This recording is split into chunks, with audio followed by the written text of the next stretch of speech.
Welcome to our brand new podcast called Smash or Pass with JB, Millie, and Smash. Hello! So, in this series, I think our goal is to go through, every single Scooby Doo movie released and kind of do mini reviews on them with the overall verdict of if we recommend it or not recommend it. In this case, whether we'd smash it or pass it. But of course, the meaning behind that name is that this is a collaboration project with Smash. Now, Smash does so many cool videos about different Hanna-Barbera series, trailer reactions, and notably Scooby Doo, which I think is why we have you on as the expert. I think that's fair to say. I'll try to be. No, I mean, you really are. Like, if I've got any questions related to the context of things, I feel like you're going to know it. You're like an awesome encyclopedia. It's amazing. I aspire to be. That's my goal. So yeah, if you do love Scooby-Doo content, please go check out Smash's channel. That'll be linked in the description down below. And also huge shout out to Space Lux because they've done a completely kind of original piece of artwork for the overlay of this, and I actually really like it. Like, oh, they added so much to it. So if you're looking for some commissions for any YouTube products or anything like that, please check out Space Lux. So, the topic of this podcast is Scooby Doo. Is it? Oh my gosh, what's it called? I almost said Return to Zombie Island, and it's Scooby Doo on Zombie Island. Yes, Scooby Doo on Zombie Island. Oh, Not quite that one. No, not that one yet. But I guess I want to start off with a brief plot summary. So I think any of us can take that if that's okay. I mean, I can if you want. Whoever.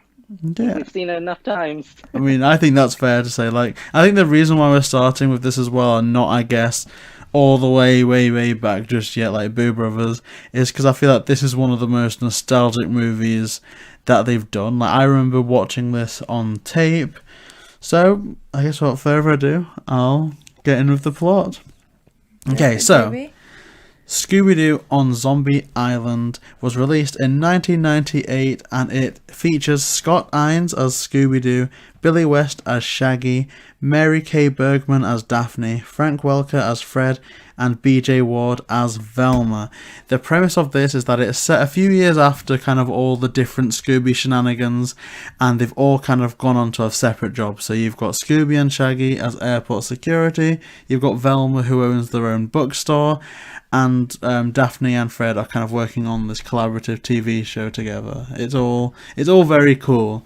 Now, this is all well and good until Daphne decides to go ghost to ghost in a new series looking for some real monsters, and for that, Fred reunites the whole entire Scooby gang, and from there, it's pure insanity. So, I don't know where they are. They're at some fish market, and some creepy lady comes up to them. They get on a boat, and then they go on Zombie Island.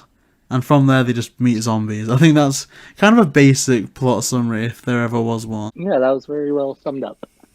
I mean, obviously stuff happened, like a few cat people up here. I mean, Just a few. But I actually really like this. Just minor things, a few cat creatures, zombies, plot twists. Yeah, but in preparation for this, we did a watch through of this movie again, and kind of picked up on a few points that we think that it's definitely worth getting Smash's opinion on throughout the movie.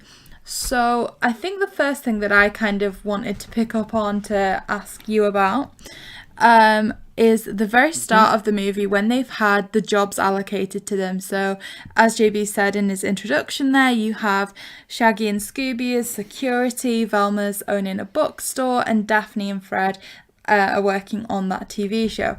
Do you think that they are accurate job allocations for like the characters that we see developed to then have progressed on?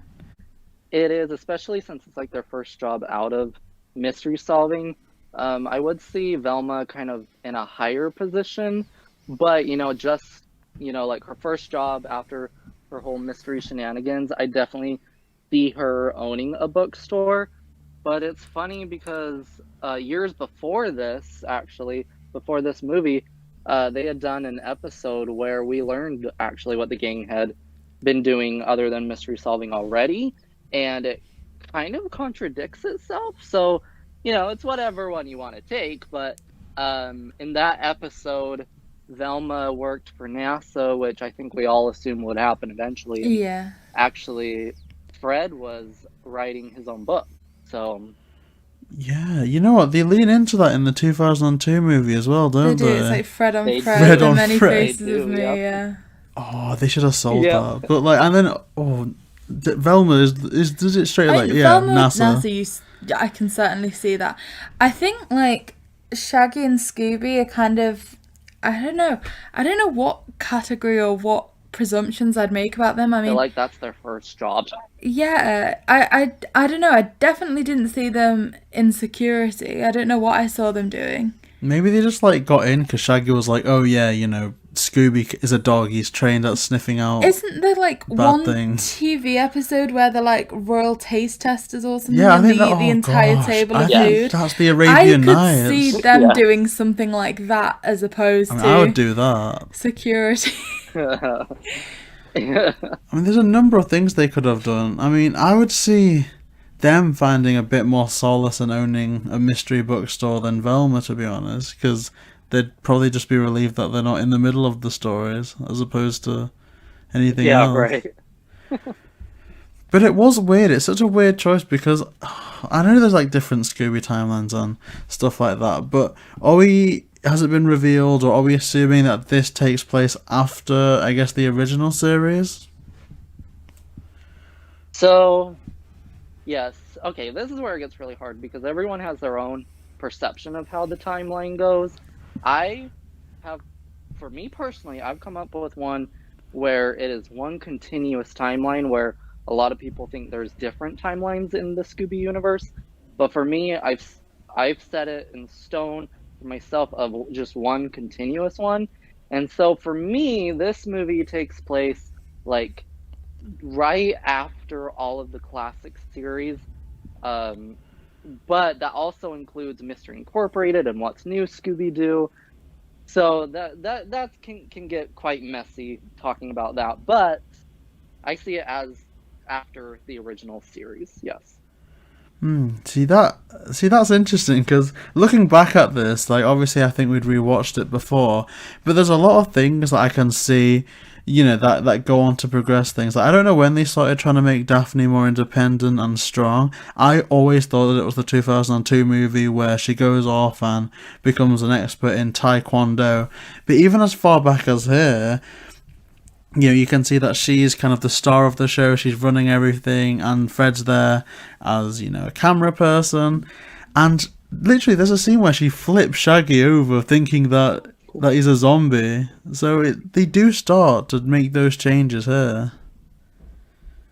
They do, and you know why it carries over into like the 2002 and whatever is because, like you said, in this movie and through the next three, Mary Kay Bergman is voicing Daphne, and if people don't know right now, and since like 2002, Griffin is voicing Daphne, and Mary Kay Bergman was Gray's voice acting mentor. And no way! I didn't know that. Actually, she Bergman died, and unfortunately, she committed suicide.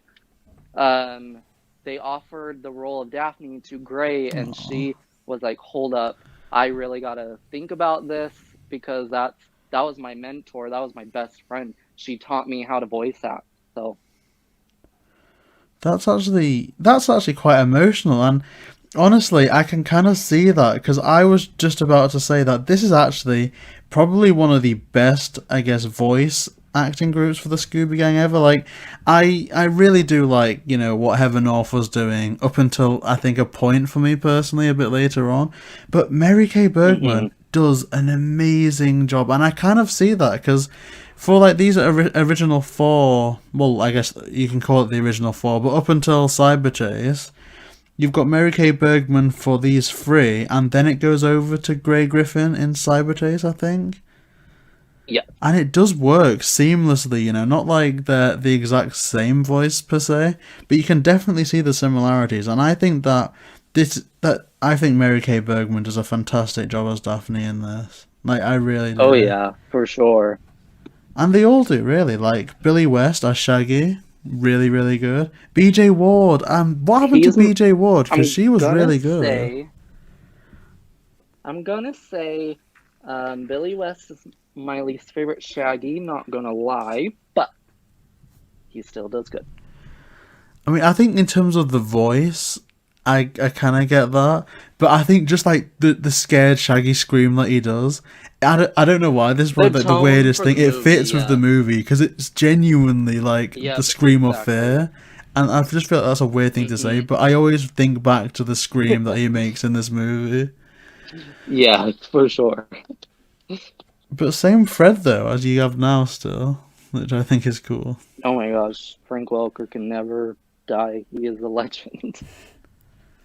So I think it's fair to say that with this movie, I feel like it became apparent quite early that, I don't know, I always saw this because I'd seen a lot of Scooby Doo movies before this one. And this is the one that, like, as a child hit me with a lot of fear. Like, I think it became apparent quite early that it didn't look like this was just going to be, like, a standard unmasking in Scooby Doo. Like, I think just seeing, like, the ghost appear and drawing on the wall and stuff, there was a lot in this that I think as a child scared me. Like, is there a point in this movie for you where it was kind of like, oh no, this is a bit different? This is, like, did you kind of have a specific point in this movie that kind of hit you a lot or anything like that? So, funny story. I've had this movie for like as long as I've loved Scooby. And I remember watching it, I don't know if it was the first time, but really the first time that I really remember watching it. And at the point where the guy is like in the mirror and going to grab Scooby and Shaggy, that was kind of when it was like, ooh, okay, don't want that. And I actually never watched this movie again until probably 6 years ago because it terrified me so much. Yeah, I do feel like this, like I said, young me who used to love Scooby Doo, they met this movie and it was kind of like, I don't know that I can watch this one. Not alone. No. Like you said, I think they did a very, I think the plot twist was really interesting because like you said, there was so many scary moments when there was the kind of ghost coming out of the mirror, there was a ghost on the wall, there was a skeleton that transformed into a zombie. They had set up some pretty horrific villains and then they managed to twist all that around as well. I feel like there was a very, like quite an extensive roller coaster watching this. So, do you guys know the backstory of this movie? I think I vaguely do, in that it was basically made to revitalize the Scooby series, hence why if you watch some of the old trailers, it will impose upon you the fact that, this time they're real, every minute. That was kind of the main selling point, but beyond that, that's the amount of context that I have personally. So, okay, if you guys want me to tell you more, it's really interesting. Would you like to hear a backstory? Yes. I mean, I think that's amazing because you are the expert, and this is why I love hearing you speak about this. Like, I'm excited right now. Okay, so yes, they had done a pup named Scooby Doo, and then Scooby wasn't on the air for almost 15-ish years, and so they were at a point of, do we let the franchise die now, or do we try one more time to bring it back? And they actually went through a few different movies. They were either going to do a Jetsons movie, a Yogi Bear movie. So Scooby wasn't yeah, we're doing Scooby. It was on the board, and they were like, yeah, we'll see if we'll do that. So obviously Scooby got chosen, and they were originally trying to get it to theaters, but not putting it in theaters actually gave them way more leeway, because with this movie up through roughly Alien Invaders, they didn't have any corporate interjection in this movie, and that's why they were able to get away with so much.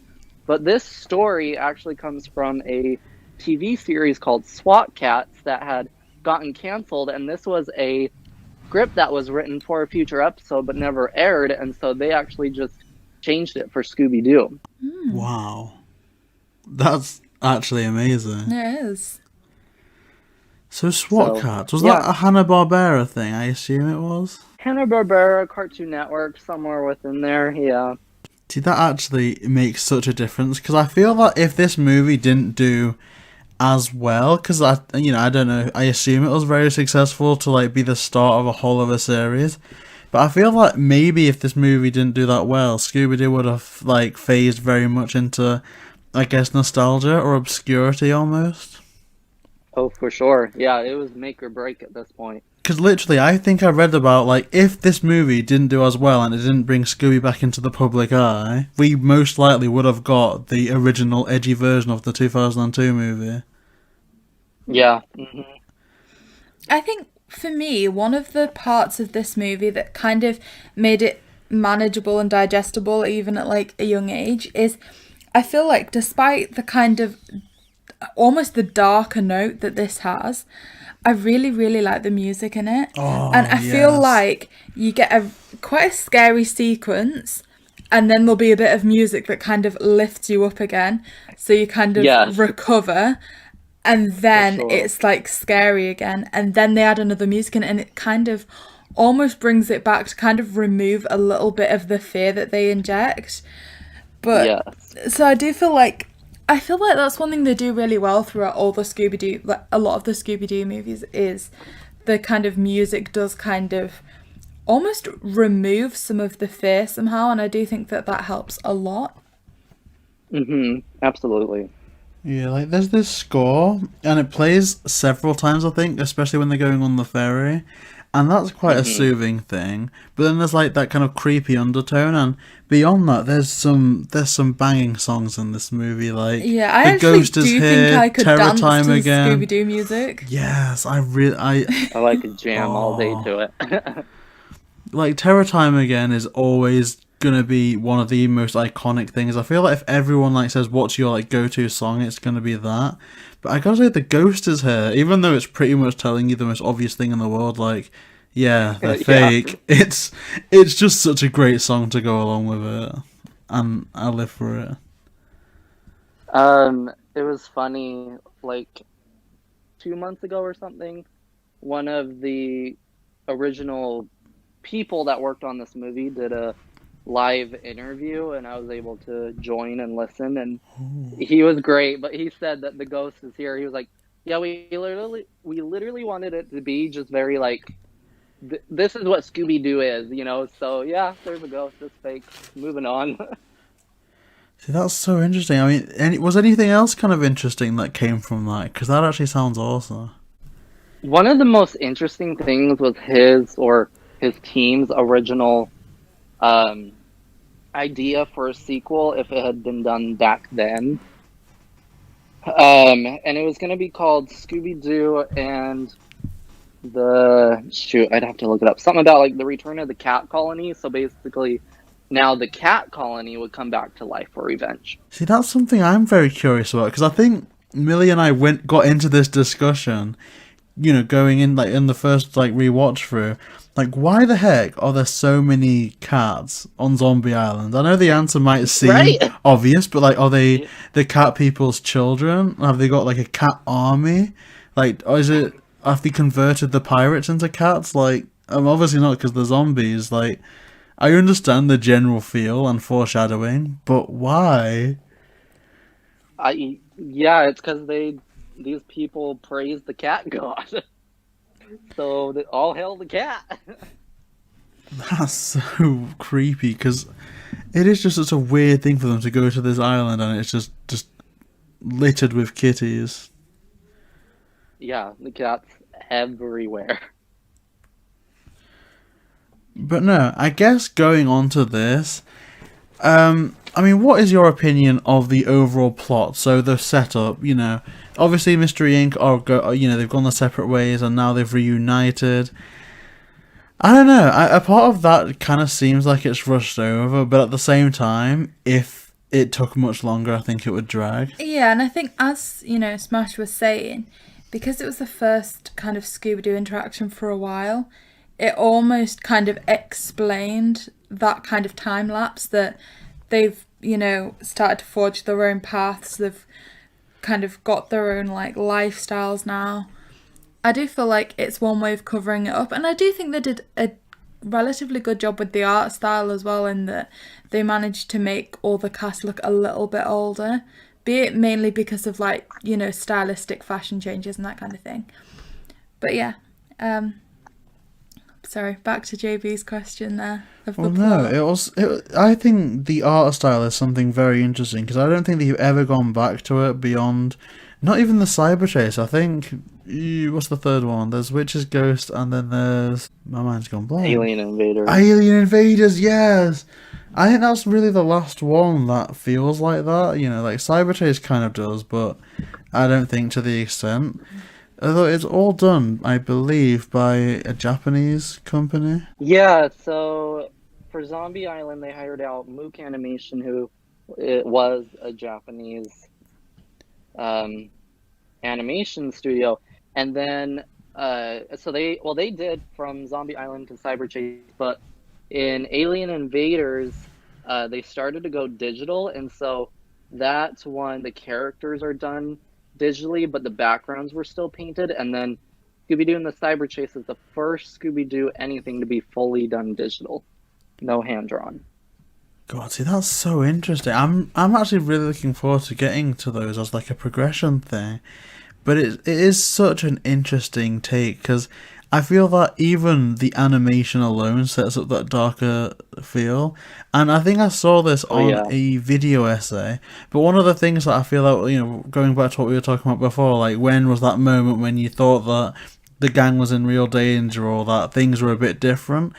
And for me, I agree with this. I'm going to try and find the video and link it in the description. But if you notice at the start, when they're at that kind of spooky castle and they're like being chased by the green monster, there's a point where the green monster slashes, I think, at Fred, and it rips off a chunk of like the jacket.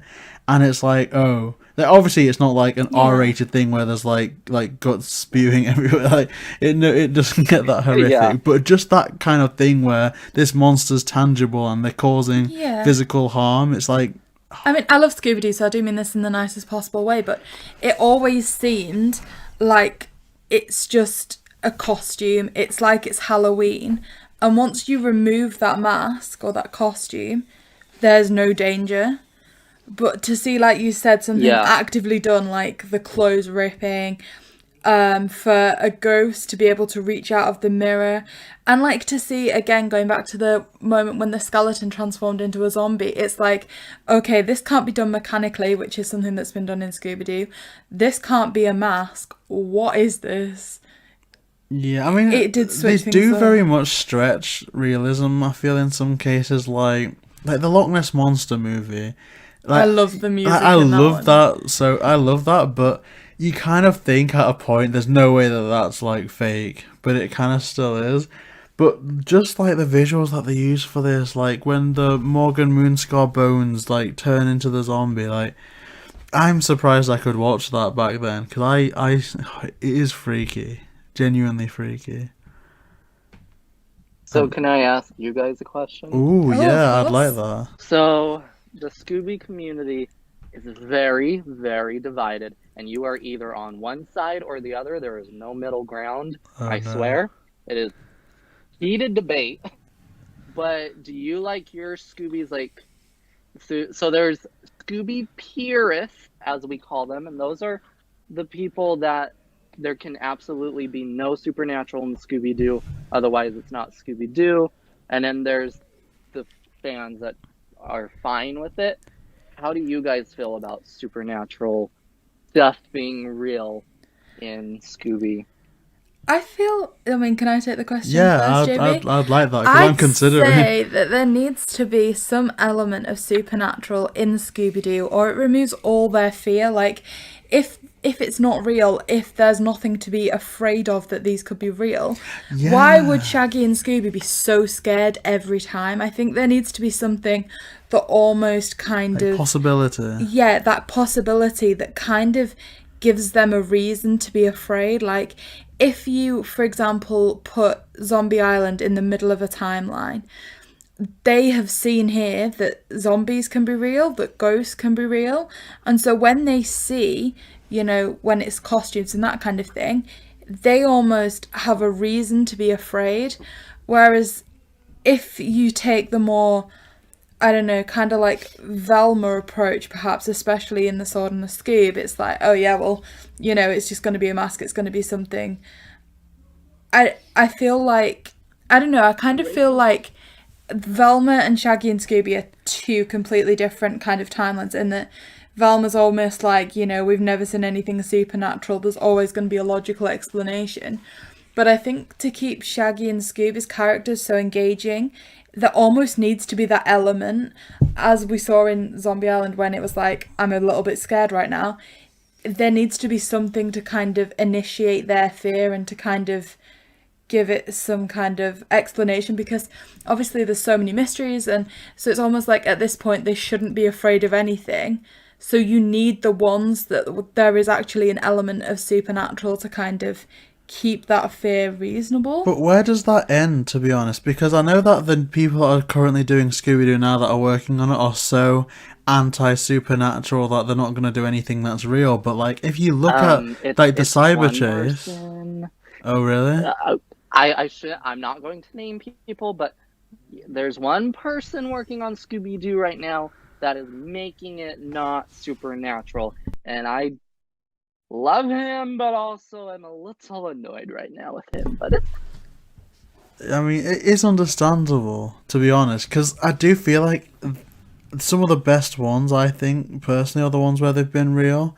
But it's like, if they were to do, like, they recently did semi-recently did a sequel on Zombie Island and kind of made everything real. But say, like, the Cyber Chase, if they were to do another version of that, like, that's not technically a ghost or supernatural, isn't it? If anything, that's like sci-fi. Or even Alien Invaders, that would be more sci-fi than a ghost. So could they make real aliens? Could they make a computer virus that's gone bad? Like, I don't know, I think that there's always a line, like, it doesn't need to necessarily be it's a real ghost, but if it's a real something, like something that could pose a genuine threat, I'm kind of all for that. I think it works with the story. Like, if there's something that's just goofy, like, I don't know, like Monster of Mexico has a parrot in it that flies about, like, spewing utter garbage.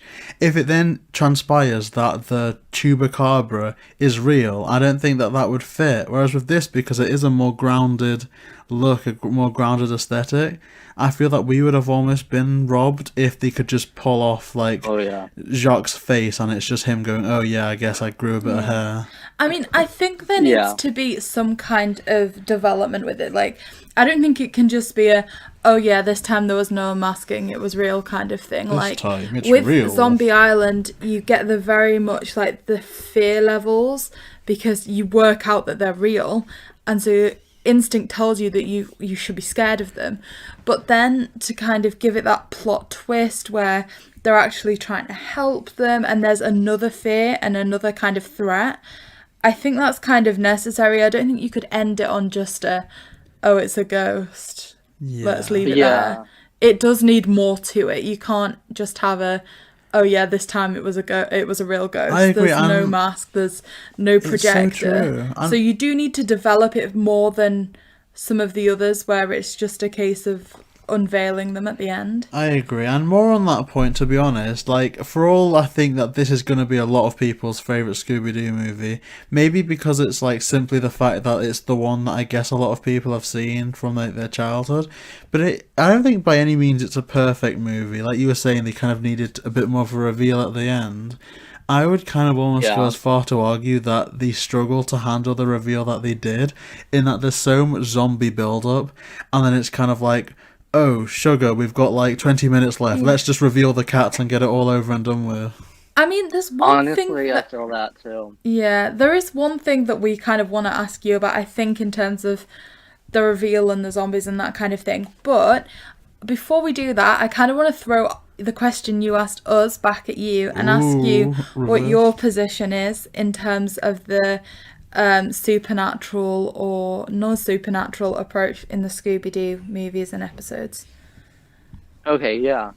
So I am not what they call a Scooby purist. It doesn't have to be non-supernatural, but for me, I want, if there's going to be supernatural in it, again, it's fine. I just want a really good story where it's like, where it's an event, you know? It's not like, oh, it's just another Scooby movie. It's like, oh my gosh, it was real this time. The story was amazing. It shocked you and whatever.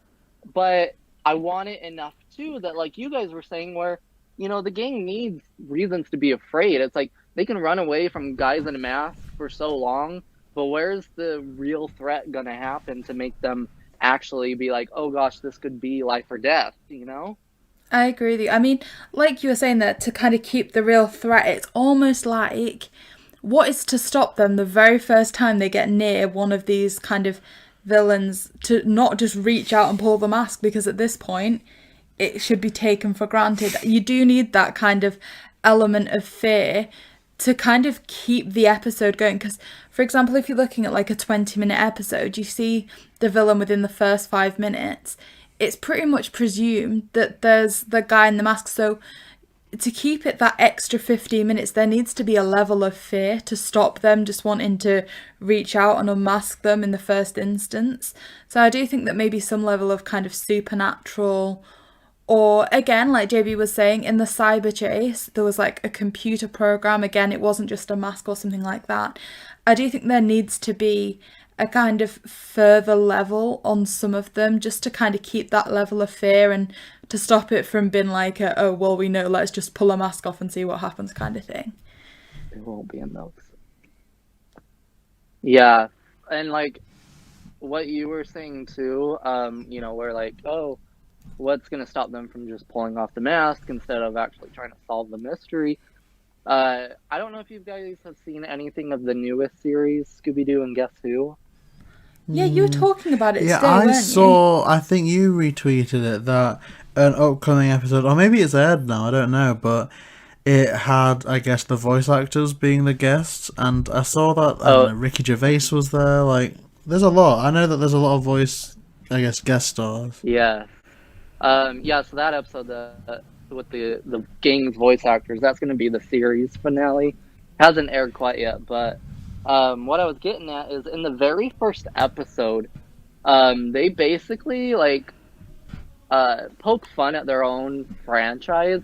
They don't necessarily take off the mask immediately, but at one point we're meeting all these different people, and it's like, oh, this is Billy Bob Joe Jackson III, and he doesn't like this property because this and that, and this other Bobby doesn't like this and that, you know, just kind of giving us a rundown of these random people.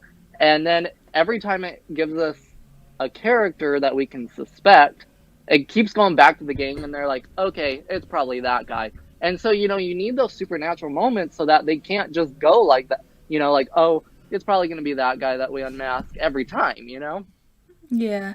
And I think kind of adding on to that, there's a moment in Zombie Island that I do really like where Daphne's like, oh, it's just going to be a mask, let's pull the mask off. And then they're like, oh no, this mask isn't coming off. So Fred's like, no, it is, it's going to do it. So then they're like, oh, you know, and like go for the full head.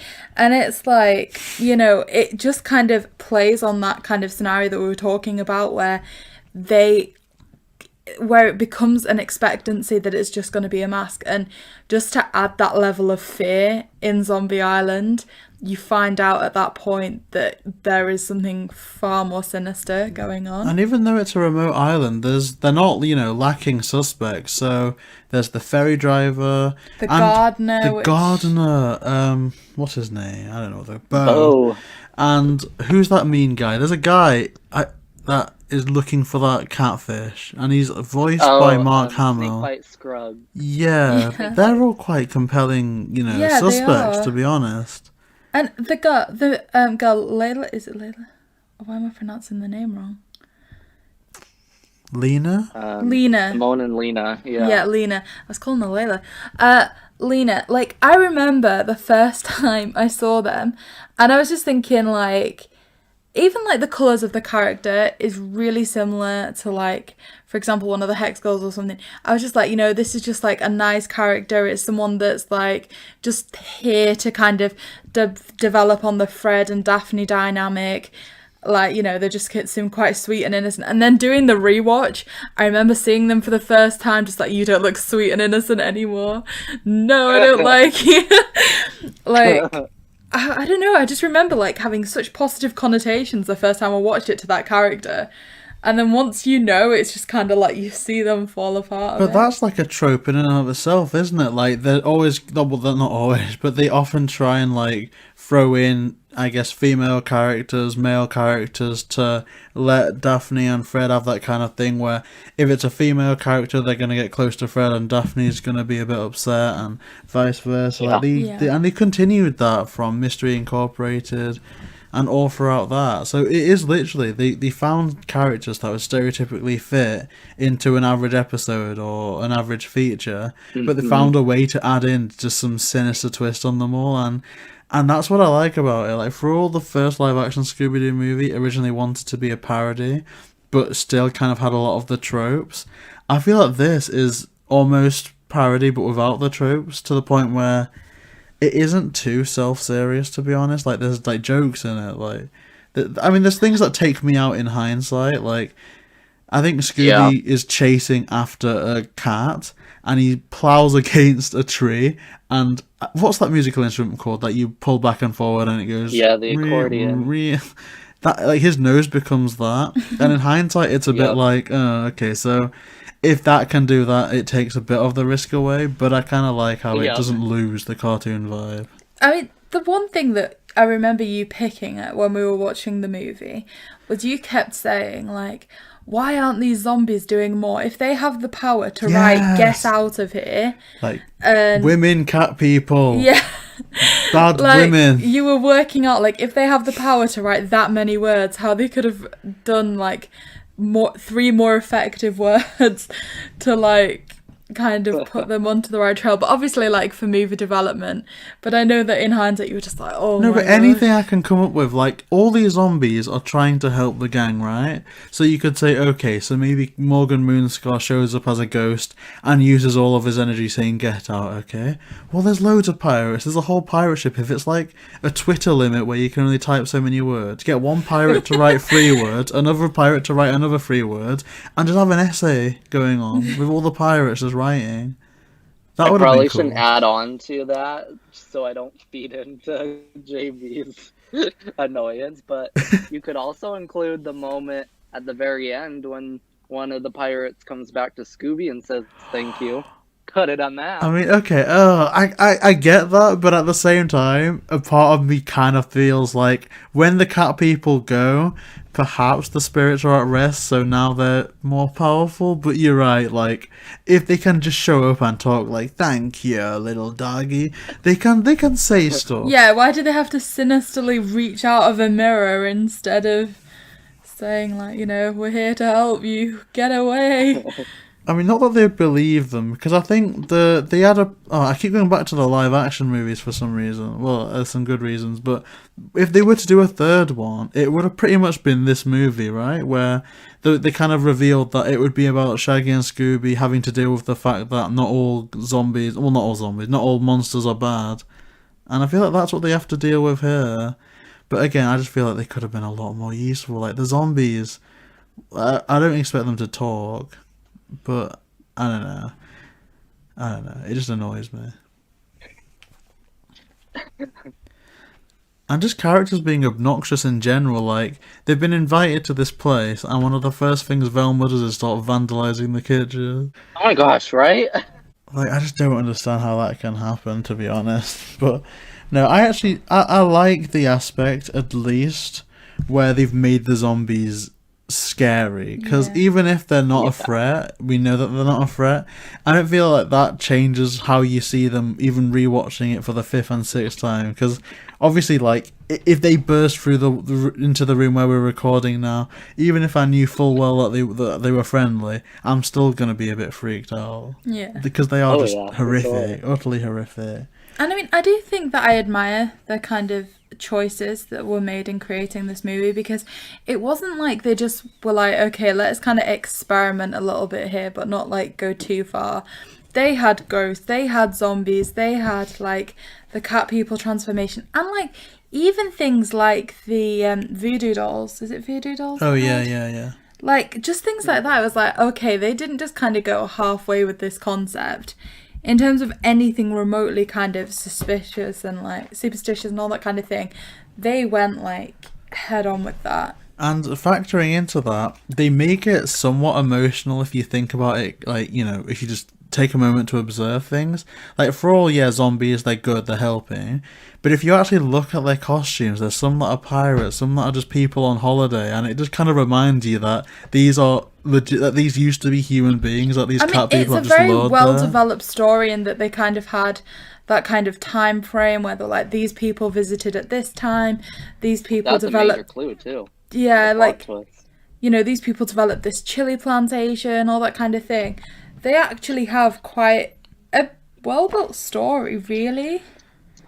It is nice, and the music in that scene was really beautiful, like the flashback scene. Can I ask you 2 questions? Oh, I would love that. I love it. Every time you say that, I just get excited. Right, okay, this is going to be good. I get gassed. So, okay, I have 2 questions. One's kind of going back to what we were talking about earlier. I want to...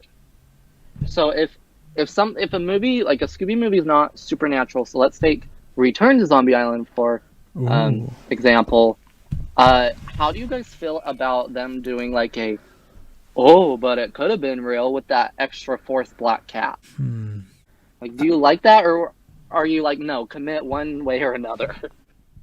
I mean, I think movies have done that since, and like just tropes since the dawn of time. Like, there's always, I feel like that's been something, and it's very true to form, because I remember it seeing mostly in like old 90s things, like an episode of Goosebumps, for example, where there's a kid, the parents are like werewolves, and you know, they end up waking up in like a sweat at the end of the episode.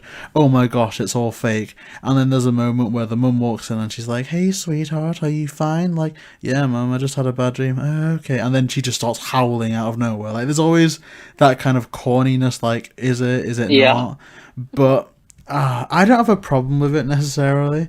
It's just kind of, if they leave that thread unexplored, I kind of would like them to go back and explore it, as opposed to just, oh, okay, here it is. Like, I guess that it's there if you want it. I mean, I'd agree with you to some extent in that if they want to kind of allude to that, it would be nice if they revisited it to clarify and all. But like, similarly with you, like, I don't have an issue if they want to do that, if they want to kind of have the mystery and then allude to something else. But I would have really, really appreciated it if they'd done it as part of, like, another story arc, as opposed to there was this, like, you know, really well-developed movie that kind of set a new precedent within Scooby Doo to then kind of return and then like come up with a story of how, you know, it can just be dealt with simply again. Like, I think Zombie Island was, I think it's to some extent one of the most loved Scooby Doo movies. That might be a controversial opinion, but I do think that generically within a community, I mean, in terms of popularity, I think you may be right. It is one of the more popular ones. Yeah. So I feel like it kind of had a lot attached to it to then kind of say we're going to remake it and do it completely differently. Like, I don't have an issue with what they did in terms of like the, you know, or could it be real kind of thing. But if they did it with a completely different storyline. But I think because it was real to a lot of people, it's kind of like... I mean, I don't want to get too much into the timeline of things, especially not in regards to Return to Zombie Island, because I guess eventually the goal is to get to that eventually. But, like, literally, at the end of this movie, and I know they retcon a lot of things, but at the end of this movie, Daphne asked the gardener, who turned out to be a detective, like, you know, have you ever been on TV, alluding to the fact that they're going to release some type of tell-all expose, you know, Zombie Island exposed on TV. So it's like, they've let the whole world know, pretty much, that this, I think there was a good story to tell in terms of the sequel. Like, they've let it be known to the world that there's, zombies are real, that weird cat people are real, that ghosts are real, and whether the public believe them or not, I think that would have been a more interesting story to tell, because then, the public can have that conversation with themselves, like, are these people crazy? Is it time to get them looked at or something, or do we believe what they're saying is true? Or obviously now the kind of cat people had gone, it could be that like the general public wanted to revisit the island and obviously didn't see anything, and then kind of have something transpire from that. Yeah, or I'd see them opening that up as like a museum or something. Yeah. But no. Yeah, for sure. I think there was definitely sequel potential that they didn't really utilize, but even then, I think it's undisputable that from Zombie Island to Cyber Chase, that's all basically one continuous continuity, and I think a big clue to that are the kind of different outfits. I think that's fair to say. Like, I don't really like the different outfits that Daphne and Fred have, but I feel like that's mostly consistent from this to Cyber Chase. And it's like, by the time the Witch's Ghost happens, like, I don't know, I don't want the Witch's Ghost to be a Zombie Island sequel, but at the same time, I'm just dying to know what people thought about that television interview with Bo. Yeah, for sure. Okay, so I guess we're getting on I had to... one more question. Oh, yes, please. sorry. I like that. No, it's good. Something I really, really like about this movie, and I kind of wish it would happen a bit more, but like, well, okay, I guess it's kind of a two-part question. So, I really like that they go to this island and they're like, oh, no one knows you're here, no one can hear you. And so it's like, I feel like that adds to more of the intensity of like, no one knows they're on this island besides the people that brought them there. So like, if they don't survive, no one's gonna know about it besides, obviously their family, because they'll never come back, or, in their workplaces, but, so it's like, but they'll never know where they went. Anyway, so my first part of that question is, how do you feel about them being on this secluded island in this movie? Because I feel like that raises the stakes a lot more.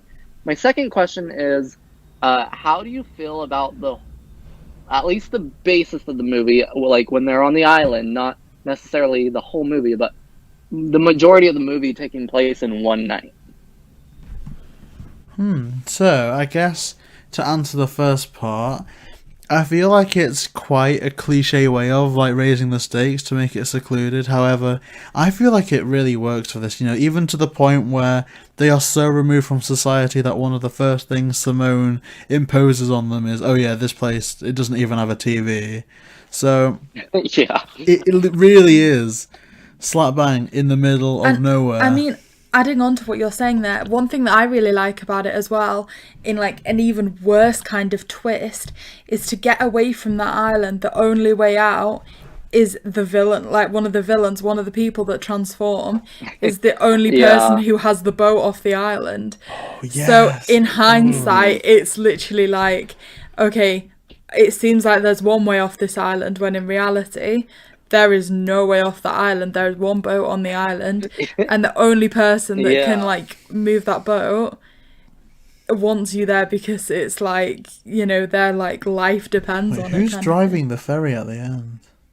Yeah, that's one thing JB always asked, is when they get off the island, how did they do it? Because... Okay, yeah, that's what I wonder too. My headcanon is Fred said, it's just like the Mystery Machine, only on water. Yeah, like, that's kind of the vibe that I was going for. I feel like Fred would very much be like, oh, I can do this.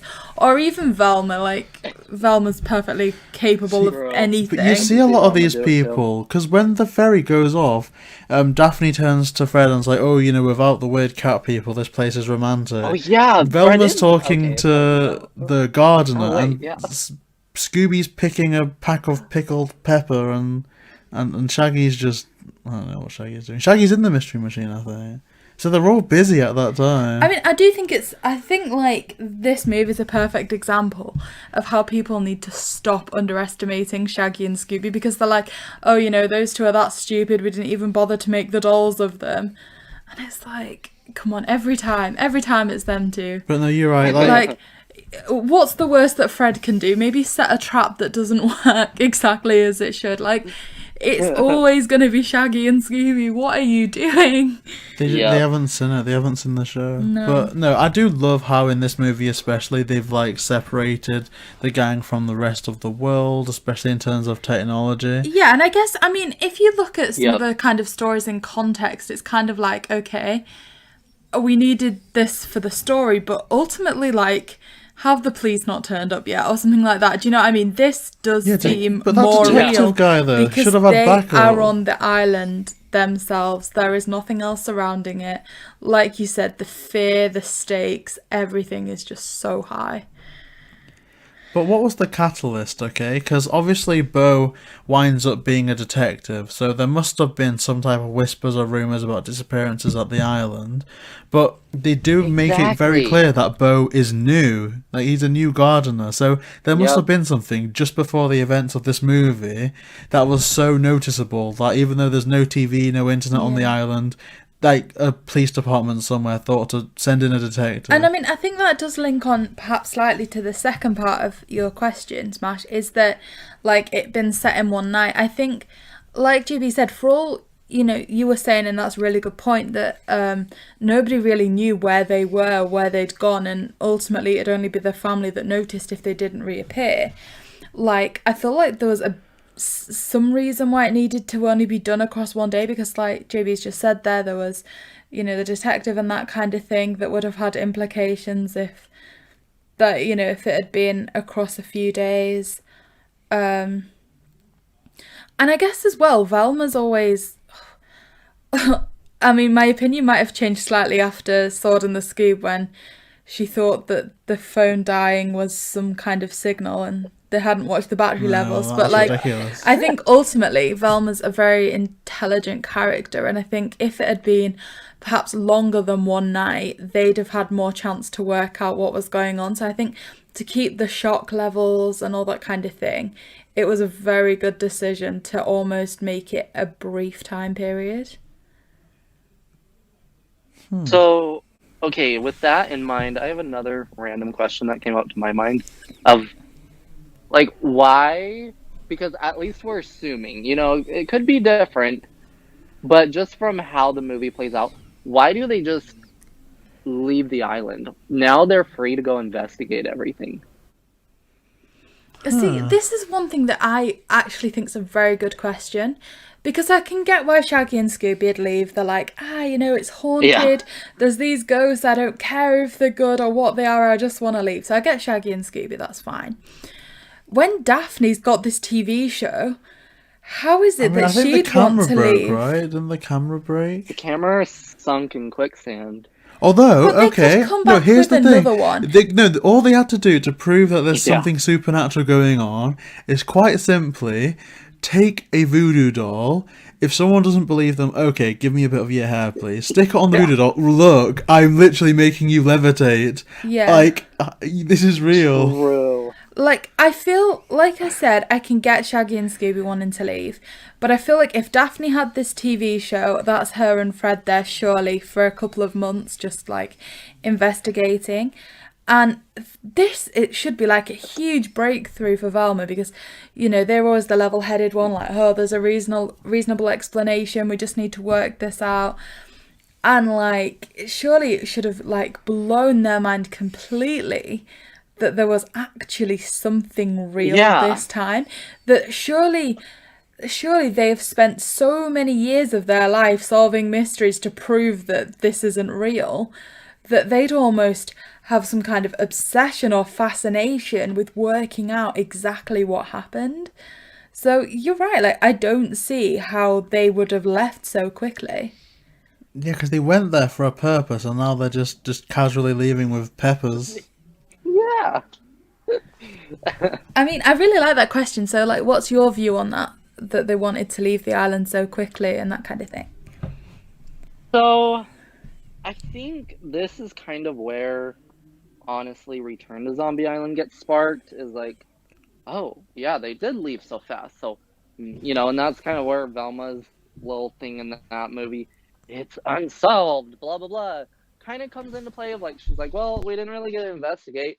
I want to go figure out why it all worked and all that, except she did it in a more annoying way, but it's fine. Her character needs some help right now. But I think that's I think this is where honestly Return to Zombie Island kind of sparked, is that they did just leave in a hurry and didn't investigate any of it. I mean, that's what I like about Return to Zombie Island, in that there was, without a shadow of a doubt, as much as people are like, oh, why are they making sequels to just like cash grab? Obviously, just putting Zombie Island next to Scooby Doo will spark nostalgia in people that probably didn't buy or watch Scooby Doo movies for years and years and years, maybe even since the original. But without a shadow of a doubt, there was definitely more story to tell here. Yes. Mm-hmm. I would even love, like, if they. I wish in hindsight they'd just split this movie in half, or at least dedicated a bit more to the cat people, because they did Return to Zombie Island and made it a lot more, like, a lot of build up. Like, there's, like, zombies coming in, but just more about the cat people, and they kind of did give you that, but, like, there must be more to that. Like, zombies, they're, like, reanimated, right? They're the people that they lured into them. And I guess there's a cat god that turns people into cats, but it doesn't really explain who the cat god is, why the cat god's there, what the cat god's beef with people is like. There's just a lot unsolved. It is unsolved. I mean, I have two questions that I want to throw to each of you two now. Ooh. So the first one, and we'll ask Smash this first. What is your biggest unanswered question or doubt from Zombie Island? Like, is there anything that you felt lacked an answer, and it is something that's kind of, it's left you thinking for all these years, what did they mean by that? What happened there? Yeah, let me think for a second.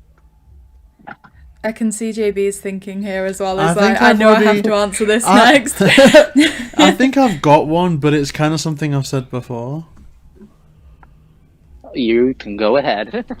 Well, I guess my question was, okay, maybe this is me being influenced after being like hyped by Mystery Incorporated and how obsessed Fred is with traps, but I kind of feel that he would be like over the moon if he got if he could just take hold of those voodoo dolls, because literally all you need to do is get a hair of any criminal, of anyone, grab the voodoo doll, and that's like a fail-safe trap. That's like the trap to end all traps. All you need is a lock of hair, and you could trap anything. You could trap anyone. I don't know why he didn't make off with one of them. That is something that's quite interesting. Is like, it's almost like they knew that it was supernatural, because there wasn't like attempts at setting traps or anything, was there? No, it's like, it's kind of like the entire kind of basis changed. Maybe that's why they had to kind of forget about this movie quite quickly until they got to a stage where they didn't like the supernatural things. Like a bit like J.K. Rowling had to retcon the time turners out of the rest of the series just because they were too overpowered. Maybe that. But also, I guess maybe they didn't reach the point where they needed traps or anything like that. So I guess it can be explained away. Let me think. Would they need? I mean, they have kind of semi-traps, right? Like, I think there's a scene where Fred and Daphne pull back a tree branch and like ping it against some zombies, so I guess they kind of make do with what they've got. But you're right, I guess with it being one night, there's no opportunity to say, okay, let's just trip these zombies up or pull the cat's tails or So did you think of a kind of burning question that the movie left you with? Yes, and I feel a little bad because this is actually kind of a question that was brought to me by my friend when Return to Zombie Island came out. They tried to answer it in Return to Zombie Island, but it just felt so like they pulled it out of their butt to have something, and I'm not satisfied with it. But what was the significance of Simone's necklace? She had to have been given it by some sort of cat god. There is no way that was what shows them where Morgan Moonscar's treasure is, because she wasn't burying it. No, I mean, it looked like she'd have had that before Morgan Moonscar before the pirates even rocked up. Unless Morgan Moonscar was a fanatic of cat-shaped jewelry. Playing with it. Yeah, so that's actually a really good point. Yeah, true. could be So, a anyway, that's mine. vessel. I don't know. That's actually a really good I mean, question. I kind of link it with some of their power or something, right? Yeah, right? Because they have to put it on the moon dial when it turns midnight. Wow. So it could be. I mean, did she say where she got it from? Because I was almost thinking it could have been passed down through No. generations, and maybe there was like a whole community there once upon a time. I was gonna say that, like, it was almost given to them for the first time they transformed or something. Who gave it to the? Wait, did they actually meet a cat Yeah. god in the movie? Was that part of the flashback? Like Black They just Panther just praised that shows up and statue. gives them a necklace. And why a necklace? And why zombies? But I don't think it matches the timeline, what you were saying there about the direction to the treasure, because I'd say they must have had it before, because that wasn't the first time they changed, and like you said, they had to put it on the table. Yeah, and if this cat god can make people into cat people using some mystical powers, why do people that get drained turn into zombies? Wouldn't it make more sense to make more cat people and just have like a planet of cats? I'm kind of wishing I hadn't asked this question, because this has actually got me now. Like, Yeah, you I'm know, stumped. like when you like can't sleep or something, and you just start like going through You the get world's deep. biggest mysteries. If Why I can't sleep cats? tonight, I'm Well- gonna start thinking in my head like, when would that necklace have like Oh, originated? I want to watch it again Would it now. be like, yeah, me too? Remember though? So the whole point, they went to pray to the cat god because they were, so devastated. And what had happened is the cat god cursed them. The cat god didn't help them. Instead, they said, okay, the cat god said, okay, I'll turn you into cat creatures. You can go murder these pirates. And then they figured out it was a curse because to now stay alive, they have to drain people. So it was either keep draining people to stay alive, and they kept doing it, and they got, evil as time went on, or perish away, basically. Wouldn't it have made a lot more sense to set this movie in Egypt? Because as far as I'm aware, the only kind of Yeah, civilization true. to worship cats have been the Egyptians. So who are these people? They're just random islanders that like cats, and there's so happens to be a cat god, and that goes on to just supernatural, right? That's like a Right. full-on godlike entity, an almighty entity that they've just introduced. So, and for all they destroy the cat Well, women, what's- they don't destroy the cat god. So there is still a full-on cat god in the Scooby universe somewhere, just chilling. Well, that's what I was gonna say. What's stopping someone else from going and praying to that statue and becoming a cat creature? Like anyone could be a cat creature. You could just go there and Yeah. get powers, like free powers. Maybe, although maybe that's where the other cat comes from Return to Zombie Island. Someone just That- tries to get involved that's and then gotta it be. happens. Okay, here's my guess for that black cat. I know we're not on Return to Zombie Island, but just for story-wise, my guess, because the only person we know that's left on that island is Snakebite, who was trying to get that catfish. I'm guessing he wandered the island, was like, oh, nobody else is here, and then found that statue, and the cat god was like, hey, you're a cat now. Oh god. Oh, the cat and the... Oh, wait, the catfish was kind of a hint as well, wasn't it? Like, everything's to do with Yeah. cats. I didn't Yeah. get that until now. Mhm. But literally, the first time we Yeah. watched it yesterday for the program, I honestly thought that catfish was called Big Rona. Find my lake. So I think Yeah, they called it Big Mona. Big Mona. one of my I've come up with another question now. One of my next questions is, what's something that you really like about this movie that hasn't been recreated since this point? Like, is there a feature of this movie that you wish was a more frequent presence in Scooby Doo? I think one of the biggest things, and I just love this movie for it. I wouldn't say that it's not in other movies, but it's just not, at least I feel like, hasn't been done super well. You guys were talking about it, but where, when all the zombies are coming out, if you pay attention, you notice there's generations of zombies. They're in different clothes of generations. Some people are on, vacation wear. Some people are in war wear. And that is like one of the biggest clues that isn't yelling at you. And I just wish Scooby movies would have these more visual clues that aren't in your face, but if you really pay attention, it is telling you exactly what's going on. I like that. That was a good point. Me too. JB, what about you? Something that they've not brought forward? A bit like that. I think it's more, I want to say the mystery aspect, as weird as that sounds, but especially with the original 4, in that, in the cyber chase, there's 2 groups of people, and obviously we're not on that yet, but there's 2 game developers, a Scooby game guy and a baseball game guy, and that treacherous phantom virus insists on saying, let's play ball at every given opportunity and smacking a bat around. In the witch's ghost, everyone's going, are they a real witch or are they not a real witch? And on like the cover of the DVD, it shows a real witch. Like, I just feel like there's so many instances, apart from I guess Alien Invaders, where it is a genuine mystery, and I quite like it from that aspect. But just the fact that there was no obvious answer. Like, obviously Bo is shifty, Snakebite is shifty, but if you were to ask yourself, well, why are they suspicious? You can think of nothing else but, oh, they're a bit mean, they're a bit angry. Yeah, like, there's nothing that ties them to anything. Follow the formula, does it? And I just missed that mystery aspect where you're genuinely wondering who it could be. And of course, in this situation, it really isn't anyone as such. So can I add something else to my answer? Of course.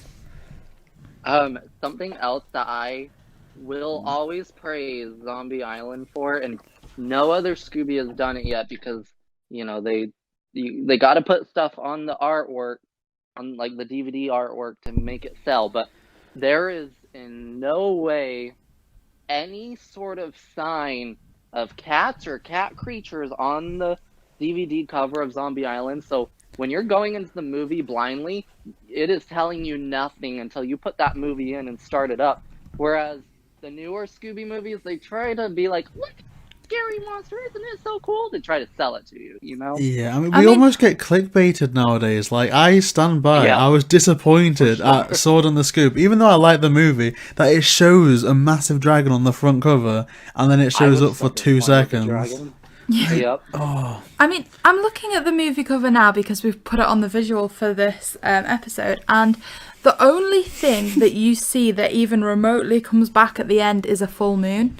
Like, can you see that there, JB? But that castle is the castle from the start. It's not even a location in But Zombie even then, Island. like, that doesn't give anything away. It is amazing. So, there is one alternate poster for Zombie Island. It was released after the movie had been out for a bit, and so they were trying to say, own it now, you know, on VHS and DVD. And there's that alternate poster has Simone as a cat creature in that moon. And so that's a little disappointing, but they didn't start out with that one. So. Oh, gosh, I don't think I've ever seen that one. Yeah, look it up. It's actually kind of cool. That's weird. That is weird. So I guess we're kind of heading to the point where we were asking the ultimate question. Unless, JB, is there anything else you want to add? I mean, there's an amusing post-credit scene for people that want to stick around for that. I mean, it's nothing groundbreaking, but I thought it was cute. It just, I don't know, I think it's Scooby giving milk to cats. Yep. Okay, so we are at that question. So we'll start off with you. Oh! Smash, would you smash or pass this movie? I will smash this one. Who can't do this one? Okay, and honestly, I think it may have got to a stage more recently where it's a bit too overpraised, but in no alternate reality would I do anything other than smash this movie. I'm smashing this all day. I mean, I'm going to have to say smash for this movie as well. Like I said, I can link so much.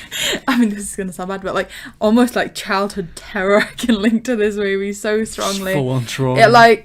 It did like bring out like fear that I remember clearly like over a decade on. So yes. Why wasn't Return to Zombie Island called Terror Time Again? That should have been the tagline. Okay, I'm going to send you guys a poster. Someone made a fan poster when it originally got announced. And that poster just gives me the best sequel vibes it could have been. Oh gosh, I actually really like how you said that Terror Time Again thing, Jamie. That works. That would have been great. I just think they wanted Zombie Island on there. So, the first episode, and we all agree that this movie is a smash. Now, JB, what is the movie for the next episode? I mean, I kind of wanted to do these weekly. I don't know if that's how it's going to plan out. Like, we will see. I admit, I think with it being the first episode, I was a little bit shaky, but I'm honestly hyped to get onto some of these things later on as well. Because especially some of the more divisive ones, I think it's going to be a lot more than just, oh, this movie is great, but that could have been done better. I mean, even like, not just for the channel, like, I find this genuinely really interesting. Like, I grew up watching these movies. Like, I would come home from school, Boomerang would be the first thing I looked at trying to find Scooby Doo. And like, and I've just always loved them. And like, obviously speaking to Smash, there's things I didn't even consider about Scooby Doo. So just like on a personal aspect, I'm enjoying this. Next up, we have Scooby Doo and the Witch's Ghost. So for those of you that haven't seen this movie for a little while, I'm just going to go over the plot. So the gang meet famous horror writer Ben Ravencroft, who takes them to his hometown Oakhaven, where his ancestor, Sarah Ravencroft, is under scrutiny that her past wasn't that of a healer but a witch. In getting to the bottom of this mystery, the gang has run-ins with giant turkeys and running pumpkins as they try and take down a real witch. So, it's fair to say that right from the beginning, there's a couple of differences between this movie and the last one. The first one, perhaps notably, is that Shaggy has been recast. It's no longer Billy Well, but it has been replaced by Scott Innes. So, JB, this was something you pointed out. How do you two feel about that kind of recast? I mean, I swear that I got it wrong in the first episode. I thought it was Scott Innes for, I think, both, even back then. I wasn't aware that it was Billy West. It confuses me. Yeah, I like Scott Innes Shaggy better than Billy West, but they are kind of hard to distinguish when you go like when you're watching them back to back. Yeah, to the point where I didn't notice. I mean, like, honestly, JB and I are complete like opposites when it comes to movies. I can tell you so much about the plot and the story, whereas JB's very much like, this is the cast, this is the music score, and kind of knows the more behind the scenes things. So again, like you said, it was quite seamless. I can't say that I ever noticed. No. But I guess it's, I don't know, tonally though, I think that change kind of sets up where it's a bit more, I don't know, it's distinct, so it's not the exact same crew as the first time, so perhaps that leans into whether it's, a direct continuation or not, I'm not sure. But what's everyone's opinion on, I guess, the opening? Because it is its own standalone film, and it starts in quite a peculiar way.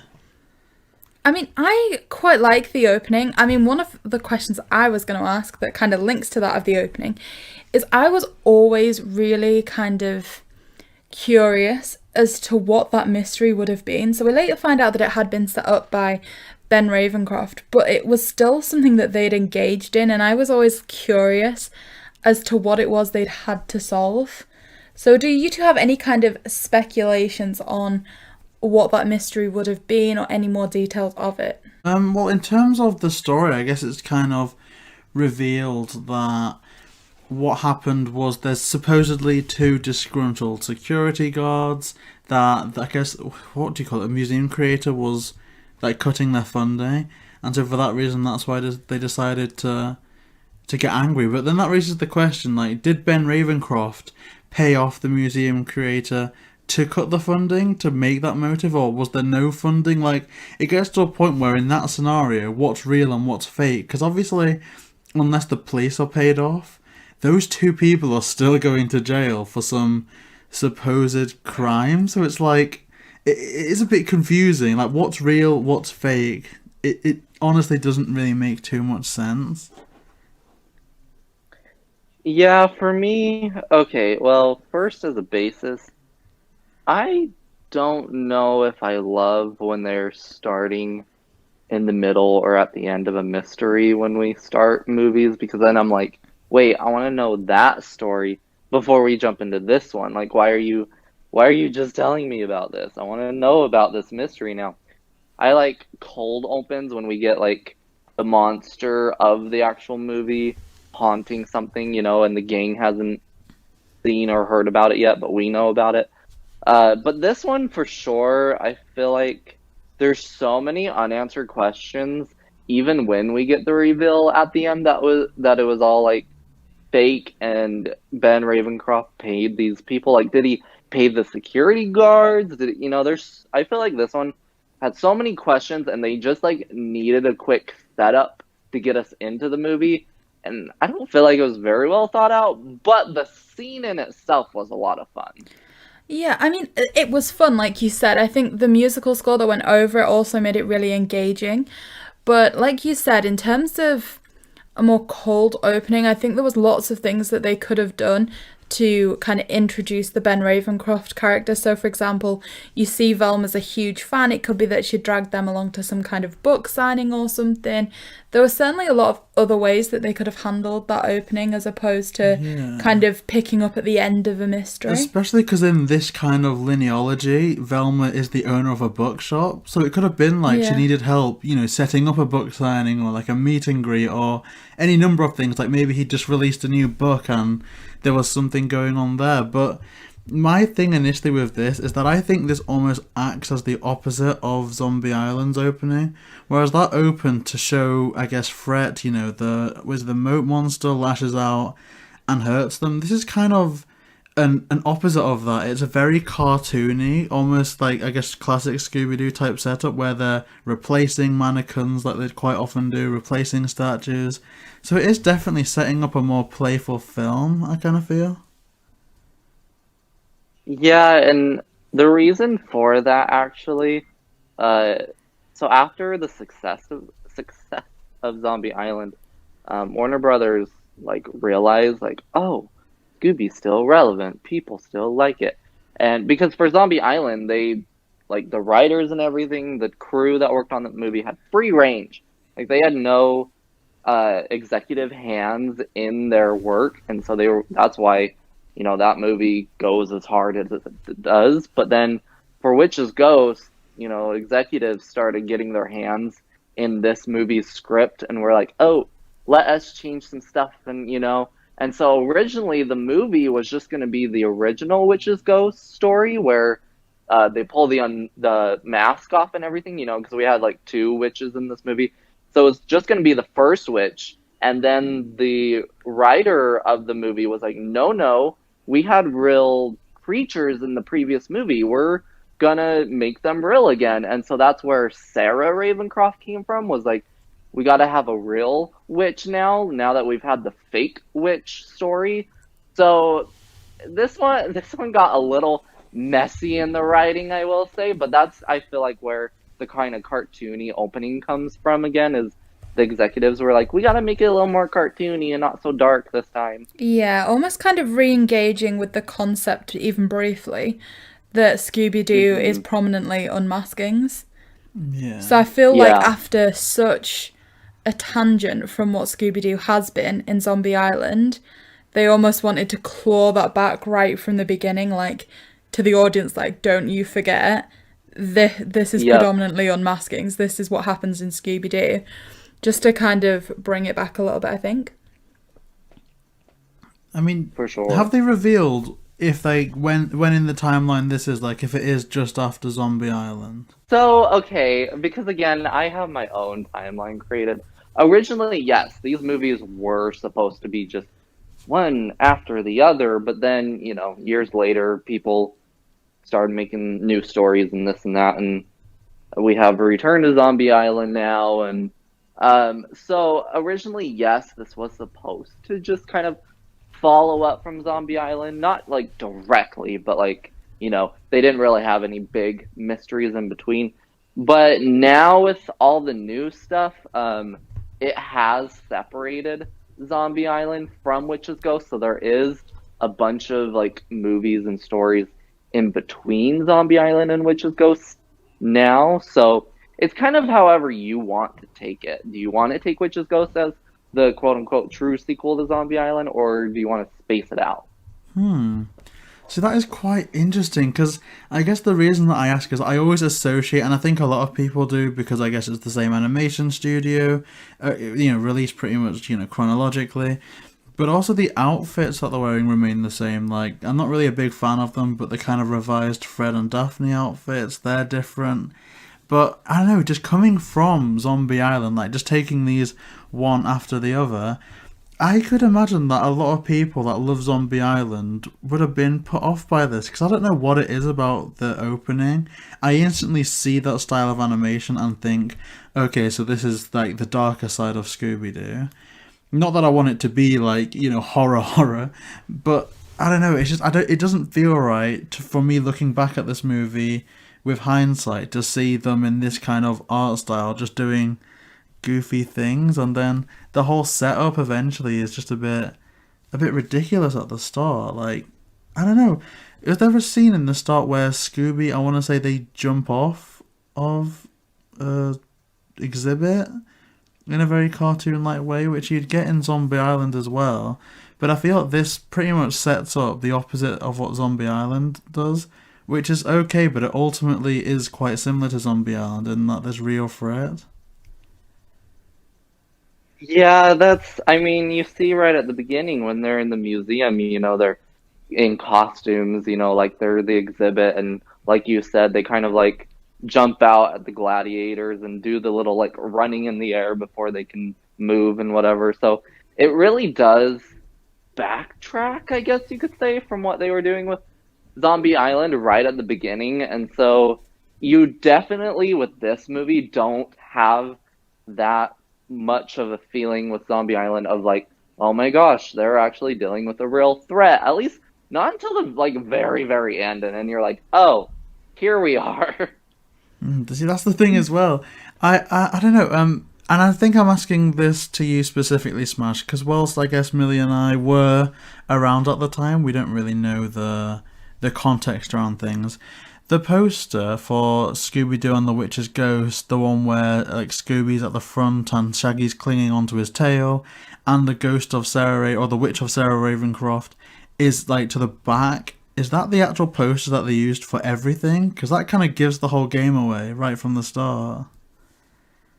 Yes, and this is exactly what I was saying with the last movie with Zombie Island, because that one gives no indication of the cat creatures. This one, that is the only poster, the only cover, the only anything to promote the movie that they've ever done. There's no alternative one. There's not one with the whole gang because we have Velma in the background too, but that's it. But yeah, so you watch this movie, you buy this movie or whatever, and you're expecting that witch, and then you get the fake witch, and then all of a sudden, right at the end, the witch that's on the cover randomly appears finally. And so it's so just like not as consistent and smooth, and it's just kind of, yeah, so it really does give it away right as you pick it up.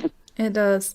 But that being said, like, I think as the movie progresses and they arrive in Oak Haven, I kind of still felt like I was in a little bit of a false sense of security after Zombie Island. Like, when they see the I Met the Ghost and Live t-shirts, it's kind of like, yeah, but we've met ghosts, we've met zombies, they're not always going to be that bad. Like, are they just setting another scenario up like this where they try and make it sound worse than it is? And I don't know, I do feel like Zombie Island was still quite prominent when I first watched this, and so it was kind of like, is it going to be that bad? I certainly had, maybe for a few minutes, I had a few doubts because I don't think I'd seen the poster at this time. No, I mean, I forget when I last saw this. Obviously, I don't think it had a theatrical release, but I think I had the tape, and I don't know, how would you have seen this, Millie? Like at Maybe first, like Boomerang or something. oh, Because my parents didn't really like animated movies, so I never got DVDs and stuff. It was just what I watched when I got home from school. that's a good point. So you wouldn't have really seen that. Oh, No. I'm getting timelines mixed up. When is this? This is 1999, and for the life of me, I can't remember what technology was about in 1999. If there were DVDs, or if there were just the tapes, or if things was Boomerang a thing.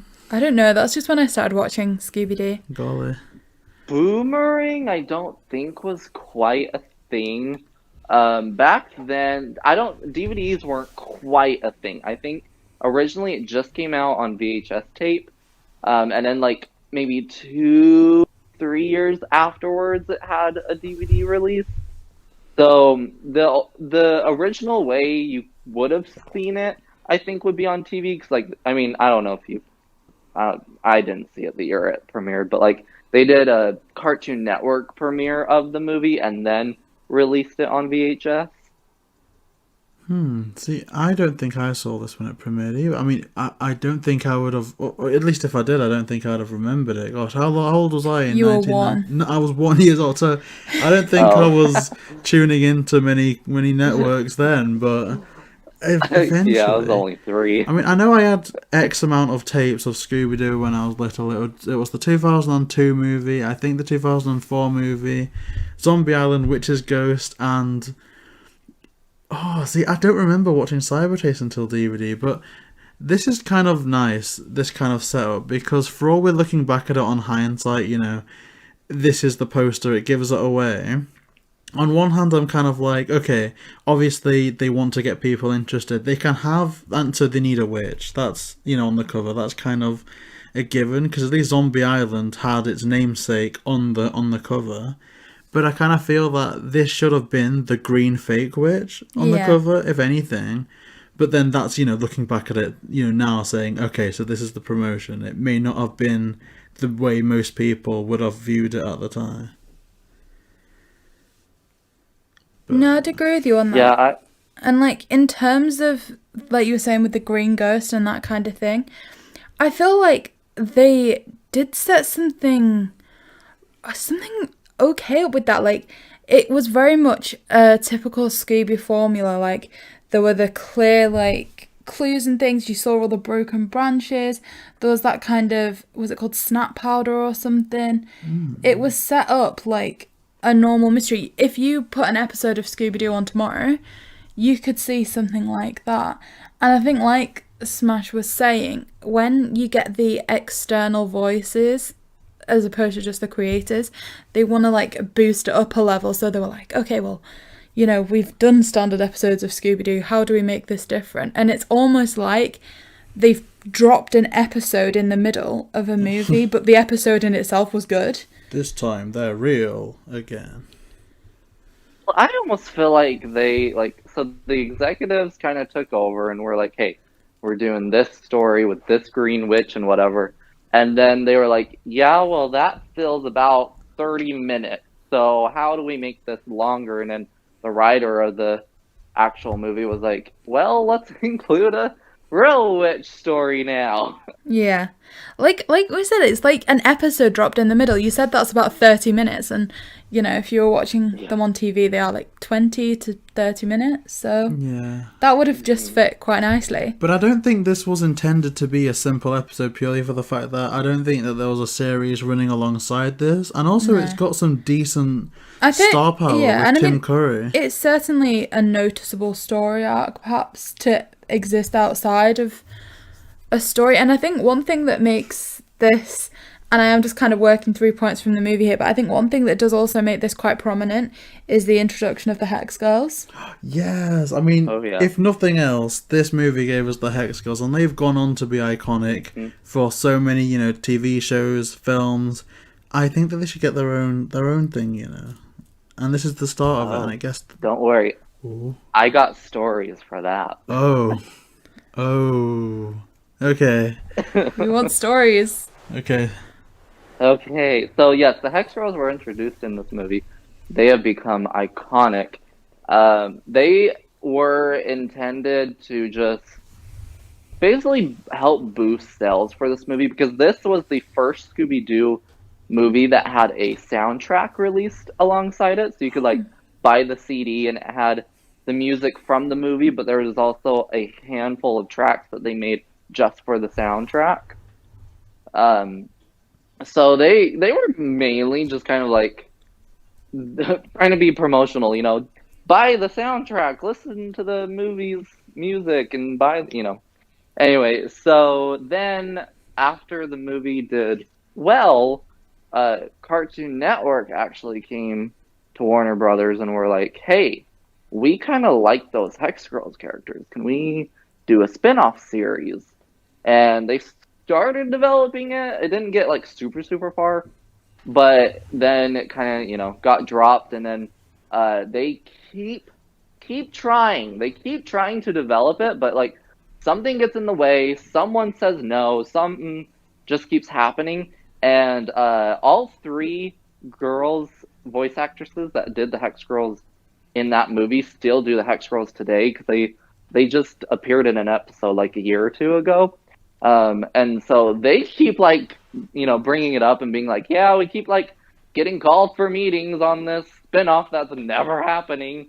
So it is an active development, but something keeps happening. So fingers crossed it'll happen one day. I mean, that would be amazing. And that being said, like, it is great to see that they almost seem to love the role as much as we enjoy watching it, just because they do just keep appearing in episodes, and it's almost like really exciting and really refreshing when like the Hex Girls walk in and you're like, oh my gosh, this is like one of the standout episodes of this series. Like, was it Mystery Incorporated where there's one where they turn up and Daphne joins the Hex Girls? The Trap of Love. Yeah. Oh my gosh, that's like, yes, I like that a lot. You want to hear a funny story about that? Yes. Actually, I would. this is kind of a detour. Yeah, we want to hear So, the you know, story.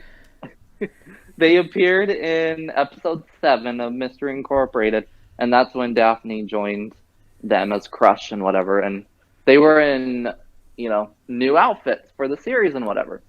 And then, if you recall, they appeared again in season 2. I don't know what episode that season, but they appeared to help Shaggy and Scooby, you know, play the battle music, and they were in their classic designs, their classic outfit in that episode, and that was from actually fans backlashing their new outfits. And so they say in the episode, yeah, our fans prefer our original designs, and that was because actual fans wanted their original outfit. I like that, because like they've like responded to it, not in like a self like deprecating way where they just show up in like their new outfits and go, oh, you know, some people don't like it, but like, you know, we like it. I mean, obviously, like, I don't think that they should pander to all of the loud voices in the audience, but like, I think it's nice that they added that touch, and Yeah. and they are iconic. Like, literally, I think that, you know, if they get the voice talent around, I would legitimately go to a Hex Girls concert. I'm not even kidding. Like, Right? Me COVID too. permitting, I'd fly Yeah. all the way to the US just for that concert. I think that'd be amazing. Last year, we have a store here in America called Hot Topic, and they're like pushing out Scooby Doo merch left and right lately, and I'm just like, I can't keep up. But last year, they started releasing Hex Girls merch, and there is a T-shirt that I got. Thank you to my beautiful girlfriend. She gave me for Christmas. It is like a Hex Girls concert T-shirt, and I'm like, this is my favorite thing ever. That is amazing. Oh, they could do it on Australia and everything. Like, is there a... Wait, Yeah. no, I'm not going to get into that, but... I just want to go to a Hex Girls concert. Me too. Right? That's what I need from life. Are you gonna do like the dancing style of like Scooby and everybody when they first see the Hex Girls, like when they're walking on the rehearsal? Are you gonna like replicate right. those moves? I think I'll do like the zombie dance move from Mystery Incorporated. Oh, yeah, but I would love that. And I think that's just a testament to how iconic it's been, because I feel that everyone always goes on about the Hex Girls, and yet I guess maybe in this movie we learn more about the Hex Girls than we ever do, because we learn that, I guess, Thorn has a dad that she knows. They all talk about, like, oh, I forget the name of all of them that aren't Thorn, and for that reason I feel guilty. There's Thorn, Luna, and is it Dusk? Yeah. And Dusk, yep. Whichever one's the blonde one, they have a dad that's a dentist who fit their fangs. And I feel like beyond this movie, the Hex Girls are just there as a very welcomed cameo, but I think this really humanized them. Yeah, for sure. And I enjoyed that a lot, an awful lot. I mean, did you kind of pick up, well, obviously everyone picked up on it, but did you kind of share the thing that they were trying to create in this movie of making them like one of the potential kind of suspects? Did you think they came across as suspicious at all? Because I kind of think that because they had such an I was a child when I watched this. Like, because I thought they had such like a nice intro with the music and that kind of thing, I was like, no, it's not gonna be them. I mean, to be fair, maybe that's like you being sheltered from animated movies, because like often in like animation, the people with the catchiest songs are the villain. So I was a bit thrown off. True. I think I'm more with Millie, where, I mean, the first introduction we have is them, you know, coming out of the shadows down the alleyway and showing up in front of Shaggy and Scooby. But I just feel like the music kind of cut it out for me. I was like, no, they're jamming away. They can't be it. No, like after that concert when Fred's like, okay, me and Daphne are following them, I was like, why? Why are you doing this? You don't need to do this. No, I will say that I think the movie really wanted us to suspect them, because I almost feel that Daphne's jealousy, or I guess teasing of Fred kind of with Thorn, kind of reminded me a bit of Lena in Zombie Island. So there's always kind of like that other female character that comes in and kind of causes a rift between them, even if it is fleeting and a bit, you know, played off the joke. Because then they were one of the cat people, you're drawing parallels, is it like that again? But true. And there's 3 cat people, so I guess it's possible there could be 3 witches. So True. I don't know. And also the imagery of 3 witches, obviously I'm not sure how many people that would have been watching this in 1999 as like huge, you know, Shakespeare fanatics, but you know, obviously there's Macbeth, and there's, I guess if you want to say Hocus Pocus was kind of popular then, I mean it still is now, so 3 witches is kind of a trope. Even, I want to say that even the hair colours match up with the witches in Hocus Pocus. Yes. Oh, well, blonde, black, and kind of like an auburn. Yeah. Okay, so moving on in the movie, one of the next things that I've kind of got written down that I wanted to say is I feel very conflicted with the timings at the end. Like when they first unmask the Green Witch, I'm like, oh, this was over too soon. But then when they try and take on that next story, I almost feel like the switch around from Ben Ravencroft wanting to release the witch to them wanting to re-imprison them happens within the space of a few seconds. See, that's the so thing. I do feel like there was a lot of timing issues towards the end. Like I said, it was almost, oh no, this is over really quickly. But then they also hadn't left enough time. And so it was like, I just want to release them. I've been looking for this book for 40 years. Go away, go back. See, here's the thing. I think that this movie has one huge problem, and as much as I hate to say it, I think it's Ben Ravencroft, because I wrote down in my notes, like, is Ben lying about not knowing about Oakhaven becoming a huge tourist attraction? Now, if that's true, then that means that Ben Ravencroft hasn't been back to Oakhaven in a year like he says, okay? Which is fine, let's just take him at his word.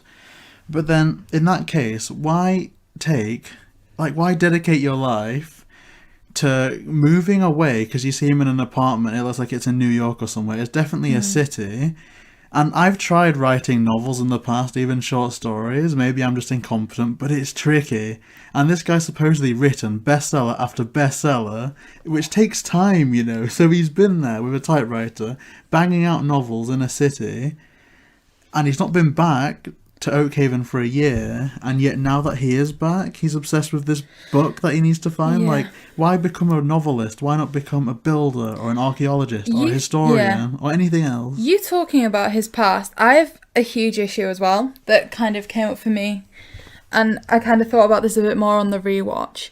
Why is it that the second he gets this spell book in his hand, he has all these powers? Shaggy and Scooby can then take it away, and he keeps the powers because he can get the trees to uproot and things. But he didn't have the powers, even though he's not holding the spellbook at this time, he didn't have the powers before to use them to find the spellbook initially. So you could say that his powers kind of were attached to the spellbook, but then later on, he gets the spellbook taken away from him, and he's still he can jumping still about like use Spider-Man. them. And he's like his glasses. For some reason, the spellbook makes him lose his glasses, and he doesn't need it. So he is literally Spider-Man. But then it's not like when the spellbook's taken away, he's like Velma, like my glasses. Yeah, it's very uncohesive, because it's like, okay, where does his powers originate? It's like, oh, I'm a warlock, so in theory, he should have had these powers all along.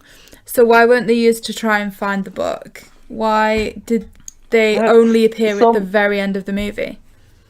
My only guess, but even I am not all in on this, is that like maybe he didn't know the spells, but I'm like, you could not have memorized those that fast.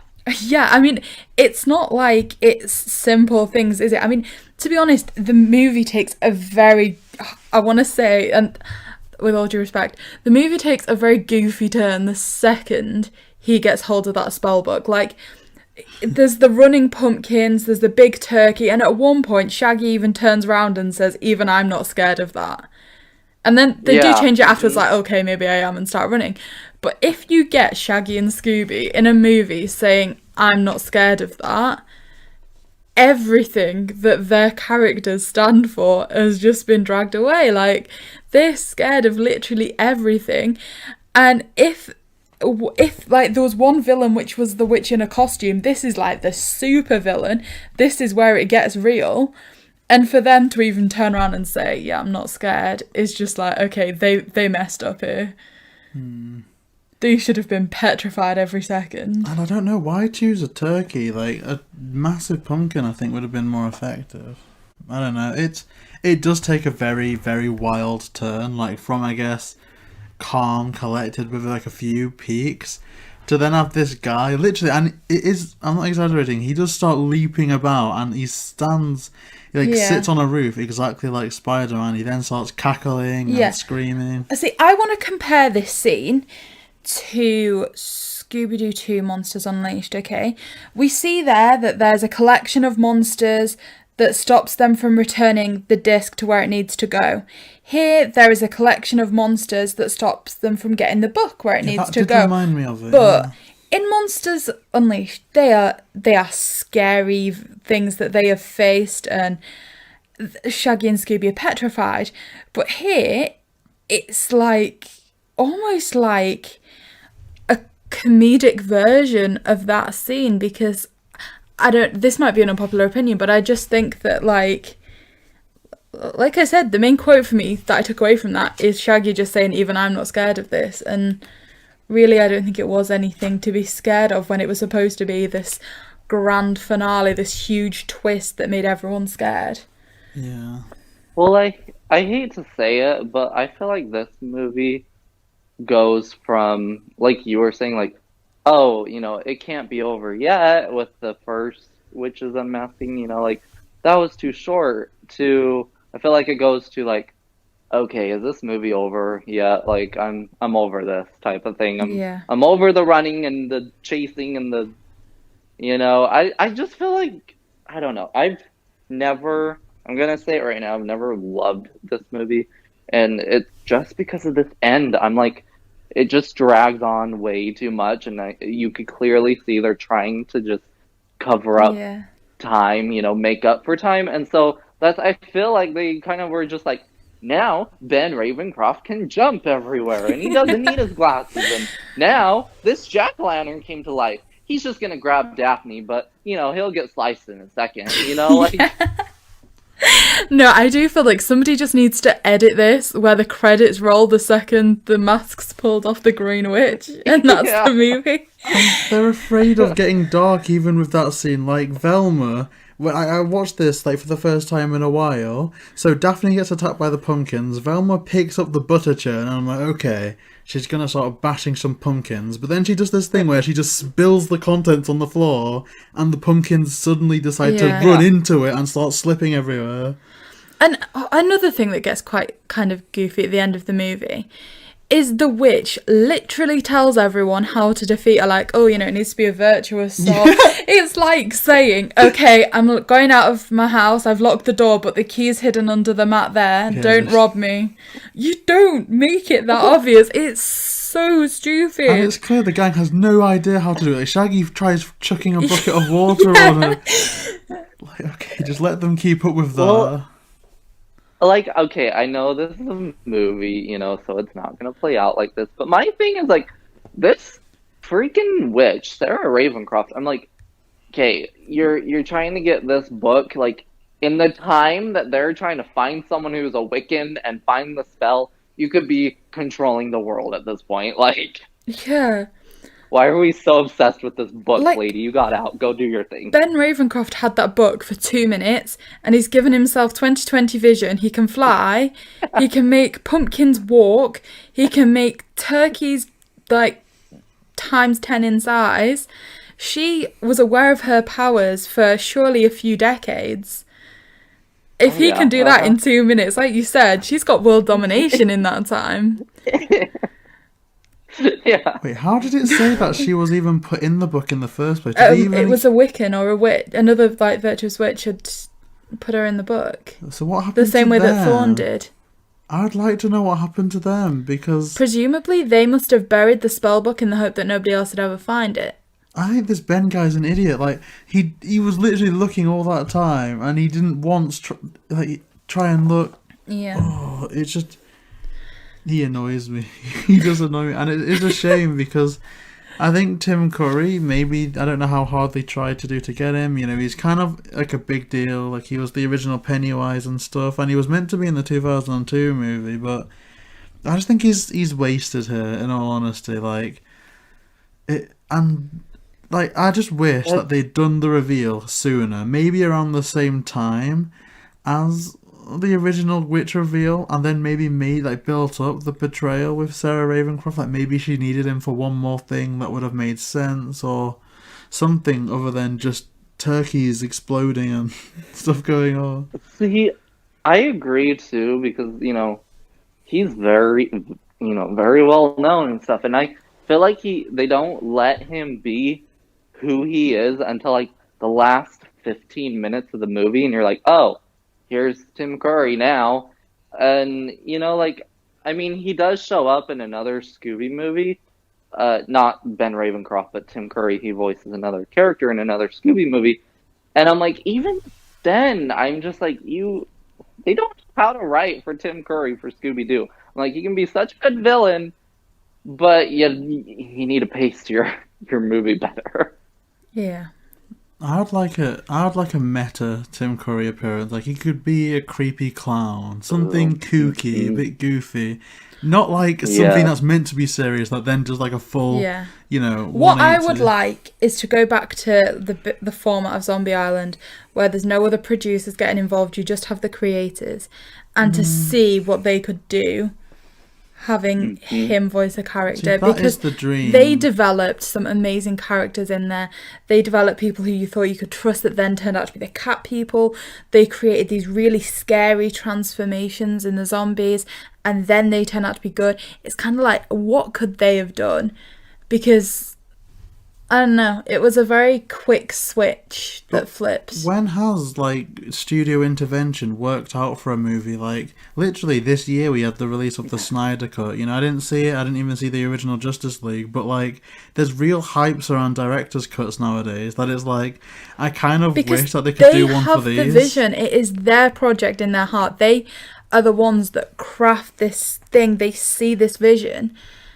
And then for someone else to come in who doesn't understand how some of the things might link together necessarily, and understand the meaning behind some of it, to just be like, yeah, we're getting rid of that, we need to add something in here though. But I don't know why the studio would have done this, because everyone loved, like, you know, because I guess they got more involved because of the success of Zombie Island, so they wanted the follow-up, I guess, in the franchise to be a success as well.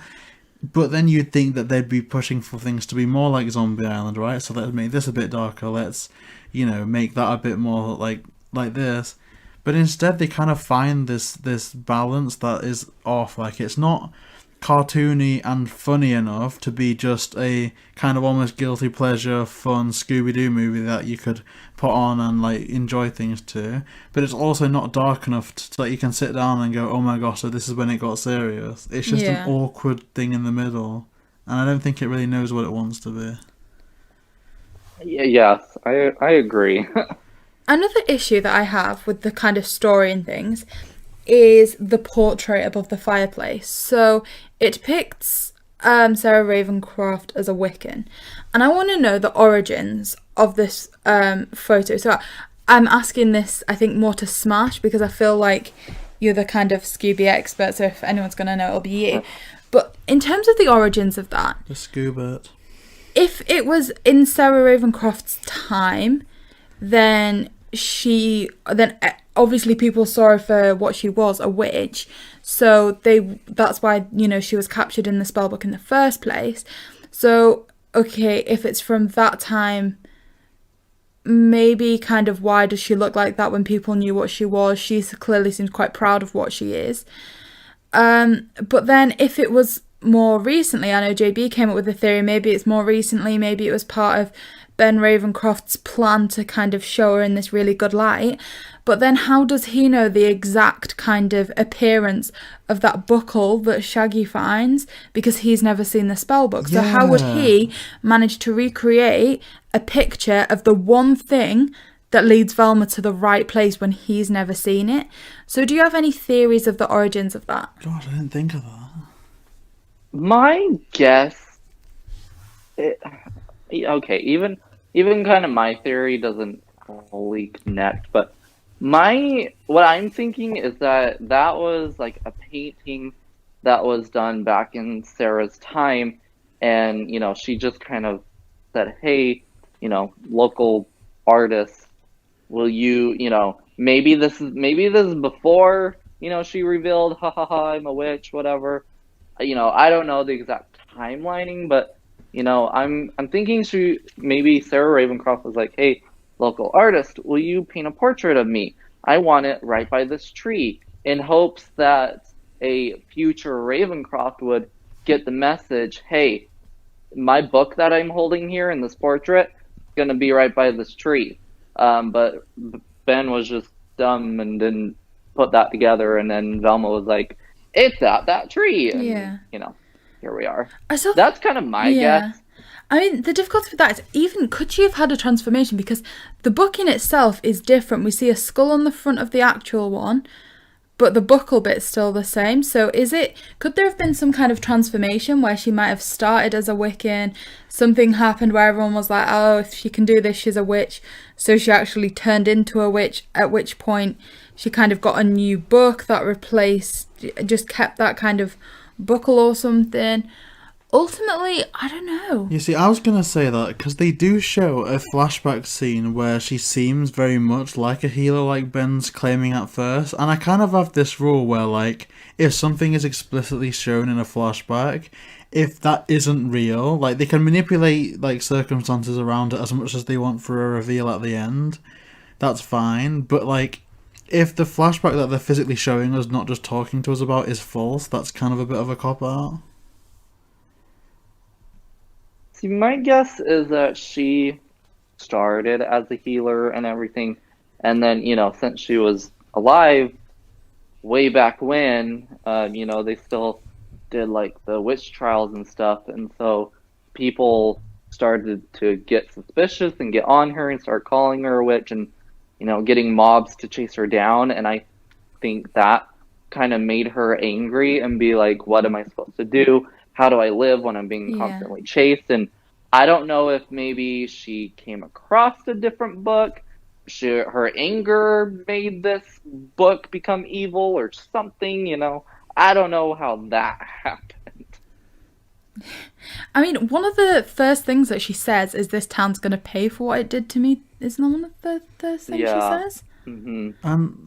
The thing is that even, like, the fact that maybe the book can change appearances and stuff, is they say at the end, like, or during the reveal, or just before it, like, if you really wanted to help us, like, if you really wanted to get us to help you find the book, why didn't you just ask us? And then Velma's like, because, you know, because we never would have agreed to help him if he knew what it was. They don't need to tell him what it is. Like, it's not like he's going to say. He could have like, he's lied to them the whole movie. Why does she think that it's out of the question that he would go to them and say, hey, you know, you like my books, don't you? I've got something. Yeah, I've got a witch in my family tree. Just who's got this spell book, and I need to find it. Like, and even if they do find out eventually, they would only find out once they found the book, which is exactly how it happens anyway. Yeah, it could have been like, oh my goodness, like, you know, we've got this shared, because it didn't need to be the mystery at the beginning. Like we said, he could have literally walked into Velma's bookstore, and she would have freaked out. Yeah, she'd have just been like, and like been like, you know, like, she's like, oh, I really admire you, and he'll be like, oh yeah, well, like, I know what you do. I kind of have this like mystery thing that I need your help with. And that's when he invites them back to Oakhaven, because obviously Velma would have just dragged everyone else there. Like, we often see things like that. Like, is it, I want to say it's the Sword and the Scoob, where there's one place where they're kind of all getting dragged to. Is it like a tourist destination she wants to see or something? The library. Yeah, and like, they do follow her. So she's like, okay, famous author, we're going to Oakhaven. They've got a mystery they want to help us solve. But poor It could Ben, have happened he's quite in like the car that. with her Of the entire course, time. Maybe that's what made him a villain. Like, of course they would have helped him if they knew that he was looking for a book. It's like... Like, literally. And another question I have about the book, okay, is at the end, we see it surrounded with fire, but we never actually see the book start to deteriorate at all. Do you think that they just were like, okay, because it's supposed to be a kids' movie, we don't want to show too much here? Or do you think that book couldn't, like, burn? Well, okay, Velma says, you know, after we see it kind of catch on fire from a branch falling on it and stuff, Velma says something about, like, I guess, or like, something like the last book that Ben Ravencroft ever wrote and the world will never get to read it, or something to that effect. And with Return to Zombie Island having come out almost 2 years ago, there's been a recent like surge of like people being like, "Oh, are we getting more sequels? And if so, which ones?" And Witch's Ghost is actually the second one that like people are very much like, if you do more sequels, we need Witch's Ghost, because a lot of people believe that that book didn't burn, and so many people are like, that book is still there, or someone else found it, or something. So, you know, I don't know. I just always assume that it burned because of Velma's comment. But, you know, I do see where, like, you guys and other people are coming from, saying we never actually do see it kind of crumble into ash or anything. And so, you know, like, did it not burn? Did it burn? What if it didn't burn, then what did they do with it? You know, like... Yeah, I think they could do a sequel, to be honest. Like, I don't really want one, whereas, like, you know, in later movies in this kind of early series, like Alien Invasion, I would love a sequel on that. Cyber Chase, I don't think it's as necessary, but it could totally have a sequel. Whereas with this, the way that the Scooby movies are recently, I feel like the only thing that they could do is go back to Oakhaven purely for the reveal that there was a logical explanation for it. Like, that's but they kind of had it. the logical explanation. Then they wanted a ghost. It would just be like playing like tennis at this point. It's just hitting it backwards and forwards. I'm surprised I'm being as negative as I am about it, because obviously, like, you kind of tend to glorify things for nostalgia, and I kind of want to bring something positive to this conversation, if that's at all possible. I know. I do feel bad, because I mean, I do love this movie for nostalgic reasons. I do. Yeah, me too. But I enjoy when, I think it's Velma says, during like the whole confrontation with Sarah Ravencroft, not Quaffed, that Shaggy and Scooby need to do this task because they're the fastest. Because I feel that obviously everyone just refers to Daphne as the useless one, which I don't think is true at all, because I think very much she fills in a gap, at least more now, as the fighter of the group, which they didn't have before, because for all Fred was the leader, it was a trap. He wanted to stand behind the sidelines and watch. He was more a strategist as opposed to a fighter, and I think that's what Daphne's role is now. Whereas Shaggy and Scooby remain to be the comic relief, and it's always going to be true. And I think that that's what they should be, because they're just an iconic duo for that reason. Do you know what? In this movie, with them being the fastest, that gives them a purpose. It gives them an edge over the rest when they're meant to be running away quite a lot of the time. And yeah. So I liked it. I'll draw another parallel here. You remember earlier when I compared the scene in Monsters Unleashed with the monsters, and then the Witch's Ghost almost been kind of like a more comedic version of that, with it just been turkeys and pumpkins. There's also a scene in that movie where Velma says that Shaggy and Scooby have to take the control panel because they can run the fastest. Oh really? It's another panel. I never actually said that, but that we makes only sense. watched that like 2 days ago. That's why I know. But like, Yeah, he does hand it to them. I see where you're coming from. Because in Scooby Doo 2, Daphne kind of goes up to the news reporter, and is like trying to confront her, and she's like, "What do you do for the gang? Fred's the leader, Velma's the smart one. All you are is a pretty little face." So then Daphne's like, "Oh, okay, I'm gonna show you what I can do." And then, as you said later on, Velma's like, "You guys are faster than me. You guys can get this there before I can, and I'll distract these monsters while you get it in there." So, no, I totally see where you're coming from. And I also think that this movie was a nice time to do that. The Witch's Ghost, to like acknowledge that Shaggy and Scooby have some benefit, because in Zombie Island they're like, oh, we didn't even bother to make dolls of them, they're that useless, what are they gonna do? And then they run in and save the day. So I think it was really nice to almost see a little bit of acknowledgement in the next movie on from that okay, they do something. Yes, for sure. And especially because, like, for the first half of this movie, they're just sitting in that restaurant, eating the whole restaurant out, which I'm not gonna lie, I love that. Like, even though they're not doing a lot throughout the movie, I just love that they just eat this poor guy's restaurant out, and he's just like, I'm going to the store, I gotta go get more food, but then, like, the later half, they're like, oh, well, we ate all that food, so we got all this energy and we can run super fast. I mean, here's the thing, like, I feel like the gang kind of did get, like, preemptive revenge on Ben with, like, Velma being with him all the way to there, and then the bill that he must have got from the restaurant, so they do kind of drive him over the edge. I mean, honestly, I think it's so funny as well, in that eating scene, just how stressed by the end of it the chef is. Like, the restaurant owner is just sat there, like, passed out, sweating, like, yeah, it's okay. Bye. To be fair, like, that's a holiday for him, isn't it? Like, he could probably go on, like, vacation. Yeah, but imagine how much work went into cooking all that for them. Oh, and the washing up. I also find it funny how they can, I don't know, like, I don't know if JB will say that this is more part of the, like, cartoon childlike thing that he was talking about at the beginning. But, like, I also find it a little bit funny how, like, their stomachs have grown so much, but then when they see the Hex Girls, they, like, try and, like, lift it up so it almost looks like muscle and that kind of thing. Yep. See, that's a bit of a goofy scene, because they're, like, trying so hard to, like, impress them, and then they are, like, scared off because then they find out that they've got fangs. But then after it's revealed that the fangs are fake, I obviously don't want it to be like this subplot where, like, Shaggy's trying to, like, get with one of the Hex Girls, but it's a bit like, it's kind of set up something that they didn't really do, even after it was revealed that the one thing that scared them off was revealed as fake.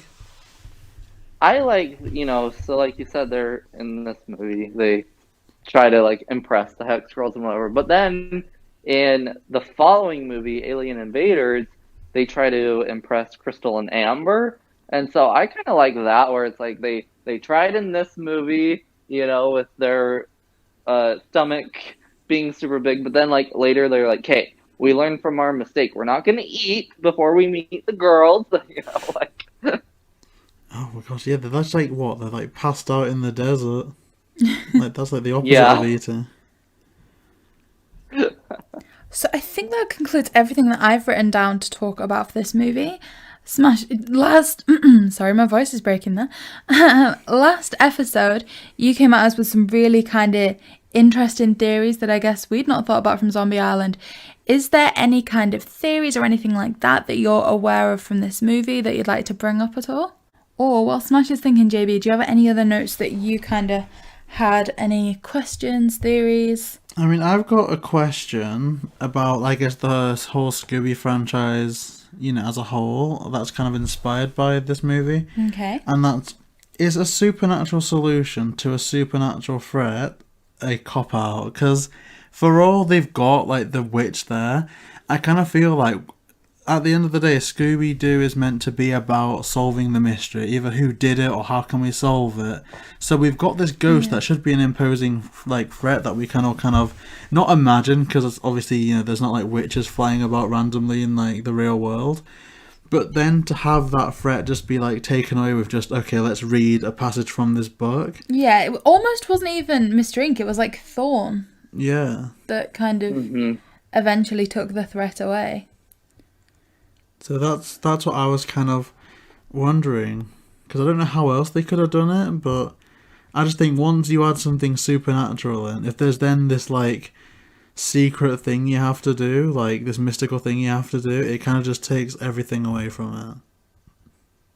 Also, with this movie, I'm a bit more okay with the supernatural solution because, I feel like a lot of times there's, like, if there is a supernatural situation, they solve it without a supernatural solution because, like, they have to cover it up and be like, oh, nope, everything's fine, there was nothing there or whatever. But, like, in this movie, the mayor of the town was there and witnessed it all, and so there was a supernatural solution for it, and so he, like, can't deny it and whatever, and I really appreciate that for this movie. I mean, we didn't really get, like, I would have liked maybe a day after and kind of the after effects, the town kind of waking up and being like, what happened here? And the mayor happened to be like, oh, we're prepping for our next festival. Yeah, or we just something. magically snapped this giant turkey here.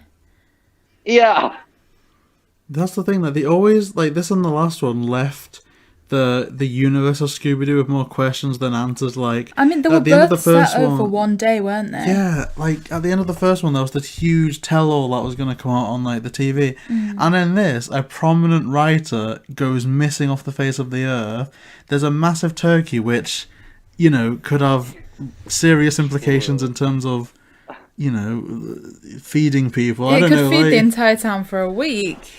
like there's implications that, like, I'm just like, oh, I wonder what would happen there. I wonder what will happen here, which is good, I guess. But I just don't really like the loose ends, especially when, like, with the knowledge that if they ever did a sequel, at least nowadays, it would just be, okay, so the giant turkey was a robot, and like Ben Ravencroft was hallucinating or something.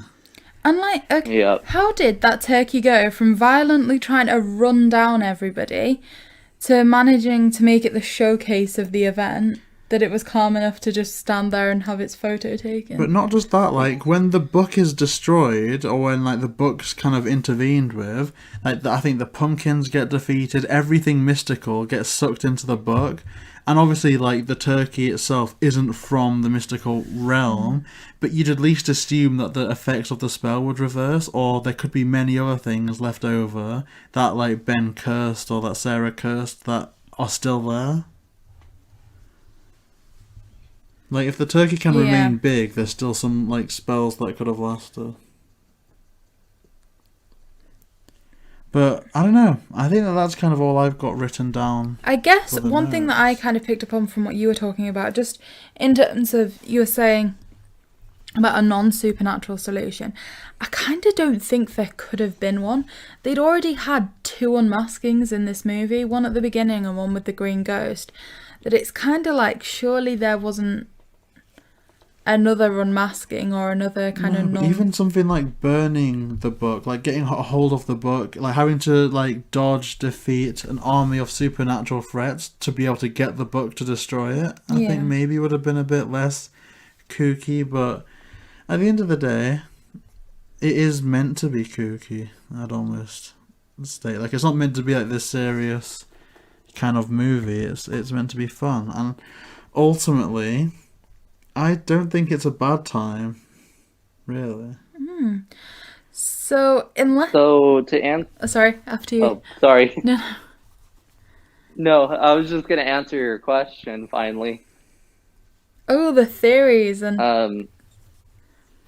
So my only thing I want to know is, since we learned that Thorn is part Wiccan, does that mean that somewhere down the line she's related to Ben and Sarah, or was there another, or here's another theory. I like is that picture in Ben's office or whatever actually Thorne's ancestor because it was depicted as a Wiccan. Oh, that's interesting. And could Thorne have been an ancestor from the Wiccan that put Sarah in the spell book? Oh. Yeah. See, that's interesting, because quite often, like, Oakhaven's, like, depicted as this relatively small kind of town, and obviously that's where Thorne's dad remains, and that's obviously where Ben's from. So, I don't know, there could have been something in that, and that actually is really interesting. I can't see how that would go anywhere. She said that it was 1/16 on her mother's side, I think. I think looking at some of the time period things, you could almost imagine like 16 generations, right? Perhaps. Yeah, I would assume so, yeah. Although it wouldn't even be 16, it'd be 4, right? Yeah, that's quite feasible. So, Yeah. maybe there's like a good book and a bad book lying around somewhere in Oakhaven. Yeah. That oh my god! Oh, see, that would have been such a only cool one thing fight if connecting you could them just is that find the little good buckle. book.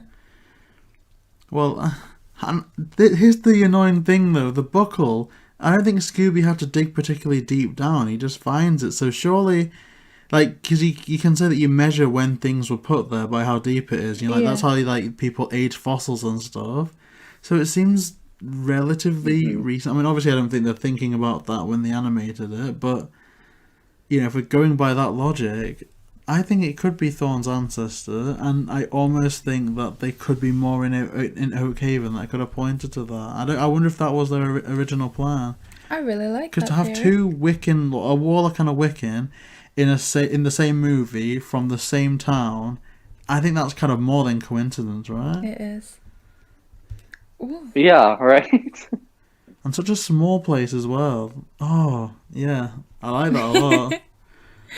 So that is a very interesting theory, guys. Let us know what you think in the comments below. And as always, it has come to that time. So, JB, Scooby Doo and the Witch's Ghost, smash or pass? So, I have a lot of problems with this. I acknowledge that probably many of the good things that I see about this movie is nostalgia, and I think I'm looking back at it with a somewhat negative eye from the point of view as a 20-something-year-old that's revisiting this series for a bit of nostalgia and a bit of fun.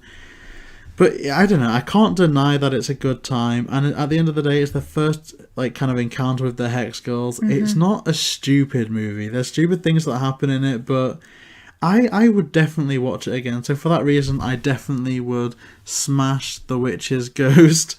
I mean, not smash The Witch's Ghost, but I'd definitely smash this movie. But I think it would be a weaker smash than you know, like top tier. So, Millie, would you smash or pass this movie?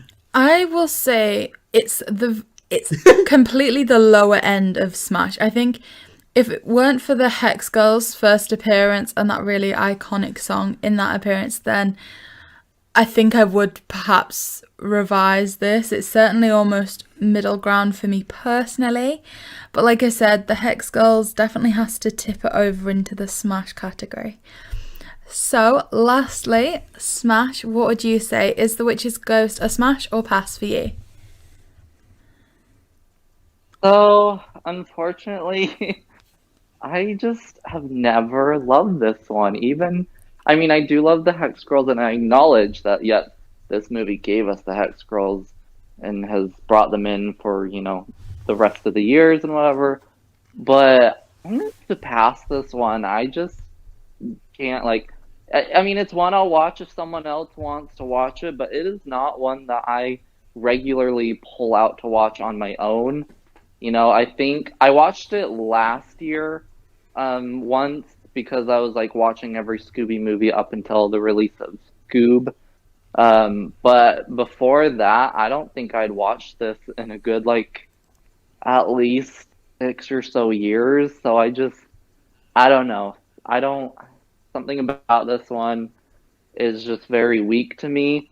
I can acknowledge its strengths because there are some highlights in this movie, but they're just not enough for me to smash it. Okay, I respect that decision. Like, I think we both found that it was certainly Definitely a lot lower on the SMASH category than perhaps the first one that we reviewed, which was Zombie Island. The next kind of movie is going to be the Alien Invader, sorry. And for those of you that haven't seen this for a while, I guess I've tried to summarise the plot as much as I can. So Shaggy and Scooby are driving the Mystery Machine when they take a wrong turn where they get met by a spaceship flying overhead, causes them to crash the Mystery Machine, and in their search for help, they find a strange little town full of strange and suspicious people. So you have the chef that's a bit crazy, or at least a bit creepy. They ask why people are hanging around. There's the mechanic, just to name a couple there. So things certainly seem suspicious in the town, and all of them seem to have stories about seeing aliens since the satellites were placed in the town. So of course the gang try and get to the bottom of everything, but could it all be real again like we saw in the first two movies? And when Scooby-Doo and Shaggy get abducted themselves, could they have just met the love of their lives? So certainly a few interesting points in the plot. I guess, as always, as we have with the first two episodes, let's just start by kind of discussing any notable changes in this movie. I think the main one is the outfit change. How did you both feel about that? I quite like it. See, I really don't like the kind of blocky suit look of Daphne in Zombie Island and Witch's Ghost, but I didn't mind this. I think it kind of fit the setting quite nicely, and Velma as well. I think they adapted Velma nicely. Although, I don't know, there's something about Fred that anything other than the classic suit... You're just waiting for the ascot. It just looks wrong. I don't know how to describe it. I think I have to agree. I don't love their outfits in the last two, but I really enjoy their more like, oh, we're in the desert, it's hot type of, because like I live in the desert, and so I'm like, yeah, you gotta have the bare minimum clothing. But I'm like, I love their outfits in this movie. My only one I kind of say is like a little stingy is Fred, kind of like you were saying, but I wouldn't say it's because of the ascot. I'm just like, why? Wasn't he in like a button shirt? I'm like, what are you doing? Yeah, it didn't fit with how like Velma and Daphne are like, okay, this is hotter temperatures. Like, yeah. Like, I'm thinking of like the vibes of Scooby Doo. Is it Where's My Mummy I'm thinking of? Where like they're kind of the like shorts and things again. Yeah, like, and like I think then Fred does get incorporated in that kind of outfit change. But here, like you said, he just looks too warm. Yeah, I don't know what it is with Fred. Even like I rewatched Scoob last night, and I actually really like how they did Daphne there. It was so different, but it kind of worked. Again, though, I just feel like unless it's classic Fred, there's something like in me that's just like, nah, that doesn't really work. But I don't know what else they could have done. I guess shorts, but I don't know if they could have animated that so it looked well. But I'm guessing so. Yeah, I mean, I don't know if it's a stylistic point that, like you said, in terms of just it looking different, I guess, or different shapes. If it's because with Shaggy, they always have trousers for him as well, don't they? They've not changed his outfit so far when they've changed everyone else's. And I guess it's cool that stays consistent. I think sometimes they've put him in like Hawaiian style shorts and stuff. Yeah. But I guess never for like the main bulk of a film. Moving on to the movie itself. So at the start we get the kind of three young, I almost think of them as like students, university students working in the space station to kind of set the tone of something entering the atmosphere. Do you feel like that set the tone for the movie quite well? See, I think the build-up is one of the only things in the first, like, 4 movies that have kind of aged a bit badly, you know. It's only the title sequence, and this is probably an unpopular opinion, but when the titles are flashing up and the space and the planets are whizzing past, I'm sure that looks amazing in the day because they tried so many different things with it, almost made it look a bit 3D. But I think looking back at it in 2021, it reminded me very much of those like lessons at school, you know, those science lessons at school when the teacher just couldn't be bothered and then just stuck on some kind of corny 70s documentary about the planets. But once it got into the animation itself, I think it's probably one of the nicer looking ones from this time period. Yeah, I can see where you're coming from. For me, this intro is like very, very short. I feel like, you know, because we don't have that long where we're meeting the people that are working at the satellite station thing. But I have to say, for this intro though, I love the music that's playing during this intro. I think that's a prominent thing throughout this movie is the music. Yeah, I would agree. Yeah. Oh, just there's so much. There's even the scores, like not just talking about the songs that are sung necessarily. Like obviously they're amazing, but the score as well. Like everything about how the tone is set, I really like, and it's a very different opening because I think just judging by the last two, this is the only one or the first one that doesn't start with like, the Scooby Gang in the middle of a mystery. Yeah, I mean That's true. that is true, and I think to that end, I don't know what it was about the intro, but I certainly felt a bit caught off guard the first time we saw it. So I think I was doing something, so I missed the title sequence. So I just looked at the screen and just saw these three people talking about something entering the atmosphere. And I was a bit like, oh no, did we start this in the wrong place? What's going on? Who are these people? I mean, I'm kind of surprised at that, because I do kind of get where you're coming from, but at the end of the day, I think it's the most at the start of the story intro that we've got. Yeah, certainly. Whereas before, they've literally been in the middle of something. Like, say I can think back to Zombie Island, and I'm like, who's this massive Shrek monster that's chasing them? Or in the second one, it's who's like, why are they, dressed up as mannequins? Like, what's going on here? Whereas I think the intro going into space very much, like, it's not obvious, but you can almost interpret the camera angle being the signal travelling down to Earth, which is then what the scientists react to. So, I don't know. Well, okay, this might be like a spoiler for later of the movie, but I mean, hopefully everybody's seen it because it's going to be spoiled anyways. But you could, I mean, what I believe is that the camera panning is Crystal and Amber, and then that's what they read, at the beginning of the movie. Oh. Yeah, I believe that was what happened as well. Stupidly enough, I've never thought about that, but that makes a lot of sense. I don't know why I didn't think about that all these years. That's kind of obvious, right? Although, then again... like, it's gotta be, right? Then again, it does happen the night of the Scooby Gang visiting there, and Lester is aware of Crystal and Amber. See, that was something that kind of clouded my judgment. I guess I was waiting to the end to bring this up, but or bring it to the beginning. Like you said, it makes sense for it to be them arriving. Surely it can't be anything else because, the other kind of spaceship can't have been flying then if they were all where they were. But, as JB said, they talk about Crystal and Amber having been there for 2 weeks looking around. Yeah. Oh, okay. So, I don't remember that. Here's a question. Is the spaceship that hovers above the Mystery Machine, is that the real spaceship or the fake spaceship? So, as far as I am concerned, I believe that was the real one of Crystal and Amber. I don't think it was the fake one, unless I am totally missing them. See, I find it quite difficult to think about the fake one, and so I guess we'll bring this out in the open. So for anybody who's not seen this for a while, obviously the spaceship, the fake one, is a helicopter that's made to look like a spaceship, which is revealed to be the twist at the end. But for me personally, I find that concept quite hard to grasp because I feel like you've never seen a helicopter that would be able to take that size and that weight, surely. And you'd hear the propellers and all that kind of thing. Yeah.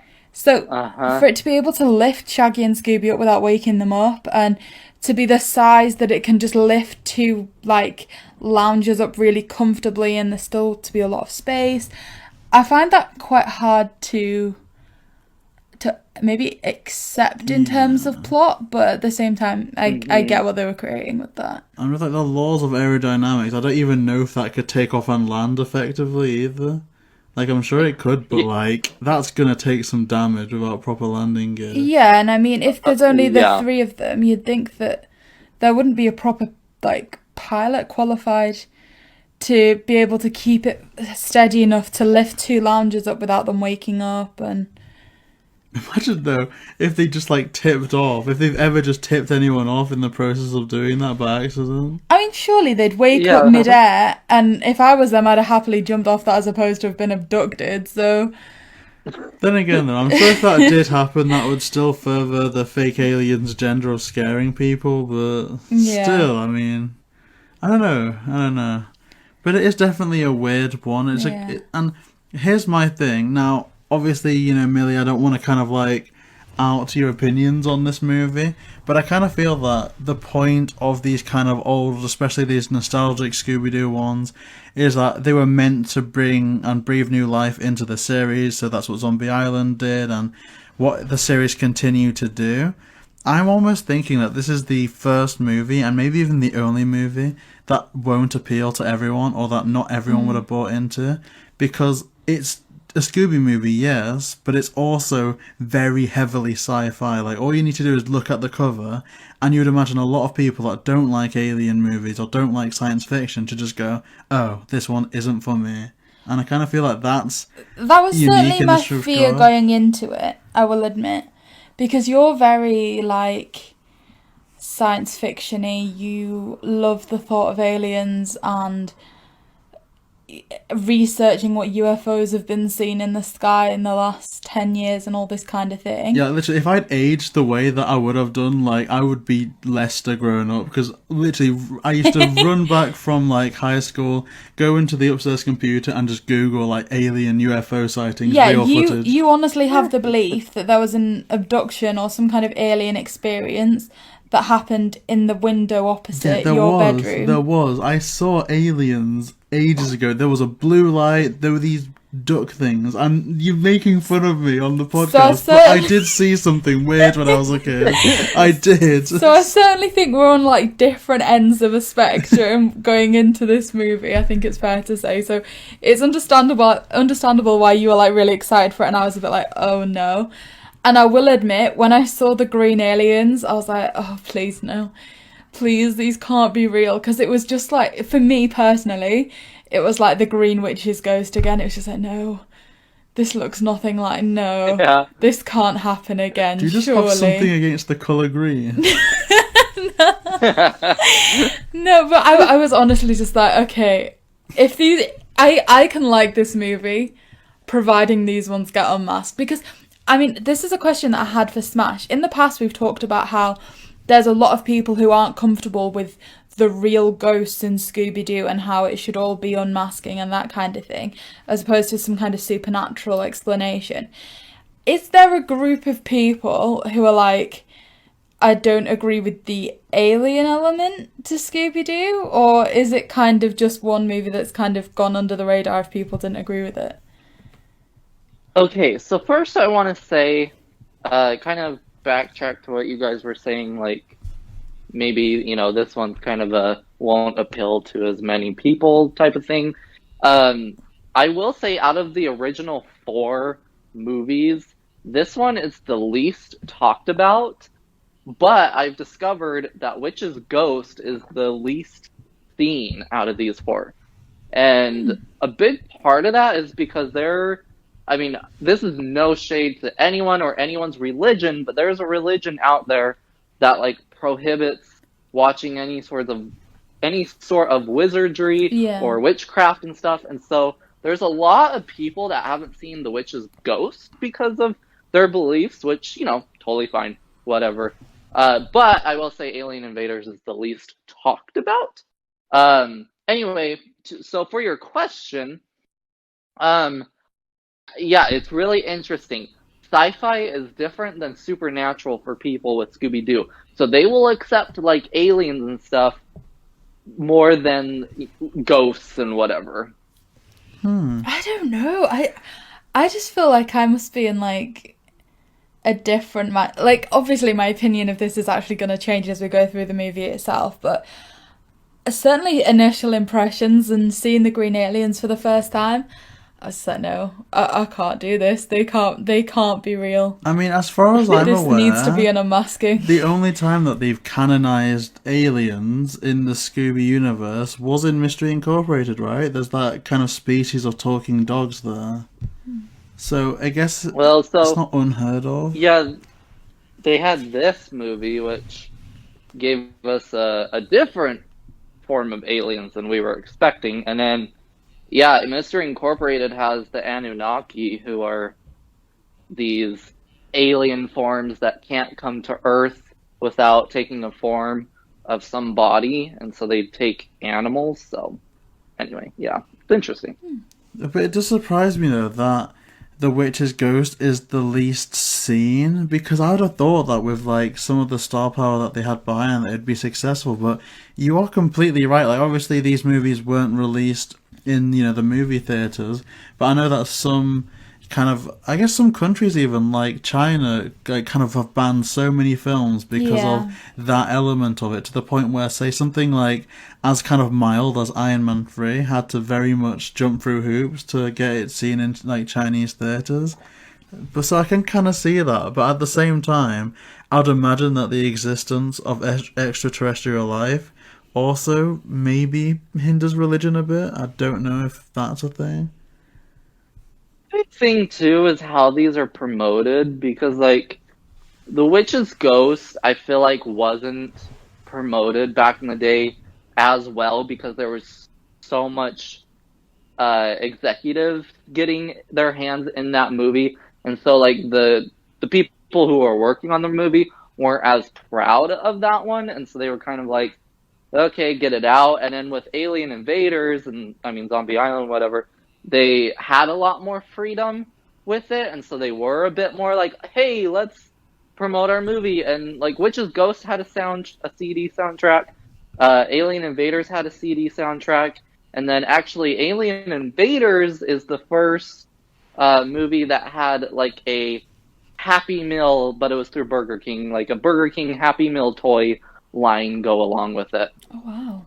Oh, I'd love the soundtrack to this. Like, there's so many, and I feel that this is just, I don't know, I really like this. And this actually features a song by Jennifer Love Hewitt, who would have gone on to have been Daphne in the live action movies if it wasn't for I believe the director wanted an in real life couple to play them. So that's kind of interesting, and this isn't too far off. Like, this is a 2000 movie, right? So we're only 2 years off. Yes. But, I don't know. I would imagine the soundtrack would be quite expensive to get now, because I'm not sure if they made loads of them. But I kind of want to get that now. This might be a silly question. Would it have been a tape or a CD? Well, it might have been a cassette, So it's a CD. Oh. So this is the first Scooby Doo production to be released and produced in the 21st century, and it was the first Scooby Doo movie ever to be released on DVD the day of release. Oh, wow. See, I'm kind of questioning myself now, because I swear I had this on tape. Maybe that was it. Maybe my parents just didn't upgrade to CD until later on. No, because I know your mum recently gave us tapes for the car because she used to play them a lot. Yeah, like, I had one of those little, like, things that you listen to, and I had loads of, like, audiobooks on there. I think they were kind of tape crazy for a while, but I think I used to, like, accidentally break loads of them. So I think maybe they had no choice but to upgrade. I was very clumsy. So it looks like the soundtrack ranges from, like, this is American dollars too, though, $70 to $80. Oh my gosh. I want to whip mine out now as well. Do we know if it saw, like, the light of day in the UK? Because sometimes the UK often... I mean, things seem to be stuff. harder to get in the UK. Yeah, like, all the Scooby stuff that I've been getting recently have been imported from, like, America. Oh, I spelled soundtrack. I feel so bad for y'all. I'm like, oh, you have to import everything. I feel so bad. Well, I was done dirty. I was legit done dirty by something. Like, I ordered a pretty much an authentic theatre poster from Scooby Doo 2002, and I thought it was just going to be this little thing that would be really cheap to import, and it's turned out to be this massive bit of canvas. It was still quite cheap to import. You didn't realise what it was, I don't think. He just thought it was a standard poster, and it's like 8 feet by 4 feet or something. Oh, wow. It's like the height of the wall. And I don't even think I've got So how space much for are you that. finding, JB? Okay, so someone's trying to flog an empty case or an empty thing for like £9 and £9 shipping from God. United States. Again, all from United States. There's one for £50 and £10 shipping. And literally that's it. So there's only 2 options on this eBay that ship And one to of the them UK. doesn't even have the disc. Wow. That's So yeah, poor. things are certainly more limited here, it's fair to say. So, I'm so sorry. I'm going to take this conversation a little bit back to the start of the movie again. Yes. One thing that I really liked at the start of this movie was the Scooby animations. Like, when he does that noise, like, through his, like, pretending that his ribs are showing. And also, I thought the rattlesnake impression was really good. I think to kind of morph a dog into doing that, it's quite advanced, I think, for, like, 2000. And also, I was really happy when that reference came back later in the movie. Yeah, but it also reminds us not to take things too seriously as well. Like, for all it's kind of in a darker setting, it starts at night, it's a bit spooky. It is going through some effort to remind you that it is a light-hearted Scooby Doo movie, you know, at its heart, which I kind of like, all the kind of silliness. I enjoy that. And I think, if I'm not mistaken, this is unfortunately the last performance from Mary Kay Bergman as Daphne. Yeah, so this was her last one she did as Daphne.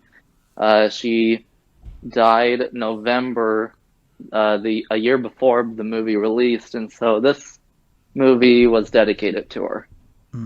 See, that's sad because she actually does a really good job. Like, not just saying that, but like, I think she's one of the. Oh, I don't want to say one of the better Daphnes because I don't think we've had a bad Daphne in like voice acting wise.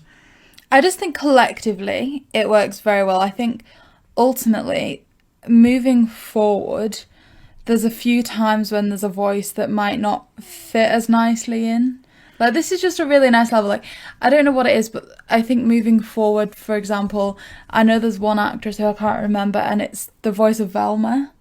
Oh, yeah. And I just think that at the minute it's all really nice and peaceful in that I associate these voices with Scooby Doo, but then things do change a bit further down the line. I mean, They do. I unfortunately, I really like Heaven North's Daphne, but I do think it becomes not that great. It, like, you know, later on, unfortunately, I think it's, when does it really show? I think in Monster of Mexico, there's something about it that's, I don't know, that I don't really like that much. And obviously I think there's, you know, behind the scenes reasons for that. That definitely isn't Heaven North's fault.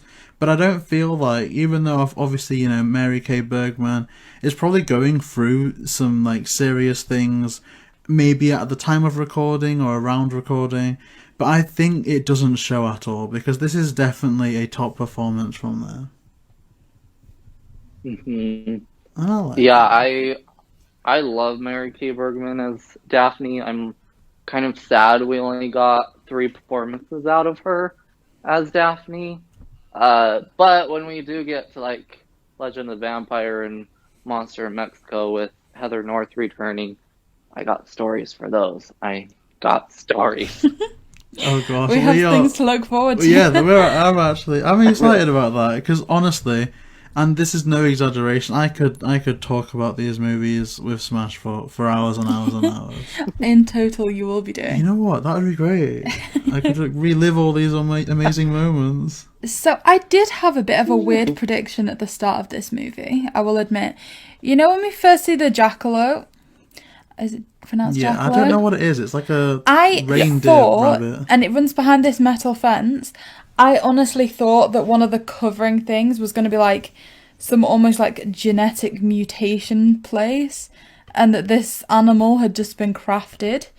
And that was what, like, I don't know, these aliens were covering up or something, or trying to keep people away from. That would have been interesting. That was my honest belief to begin with, because I was like, if it's going through this fence, maybe that's like some facility or something. And this just doesn't look normal. What is this? I mean, what is it? Because I assume that it isn't a real thing, unless you guys in America have like reindeer rabbits running about. Like, see, one of my predictions I'm gonna look it up.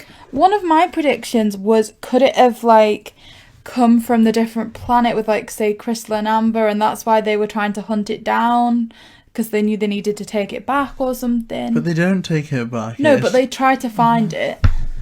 I don't know. So it's not connected to the gold. It isn't connected to the weird people. It's just there. I don't know what it is. And it does have kind of this moment, but I have no clue what It it's is. for.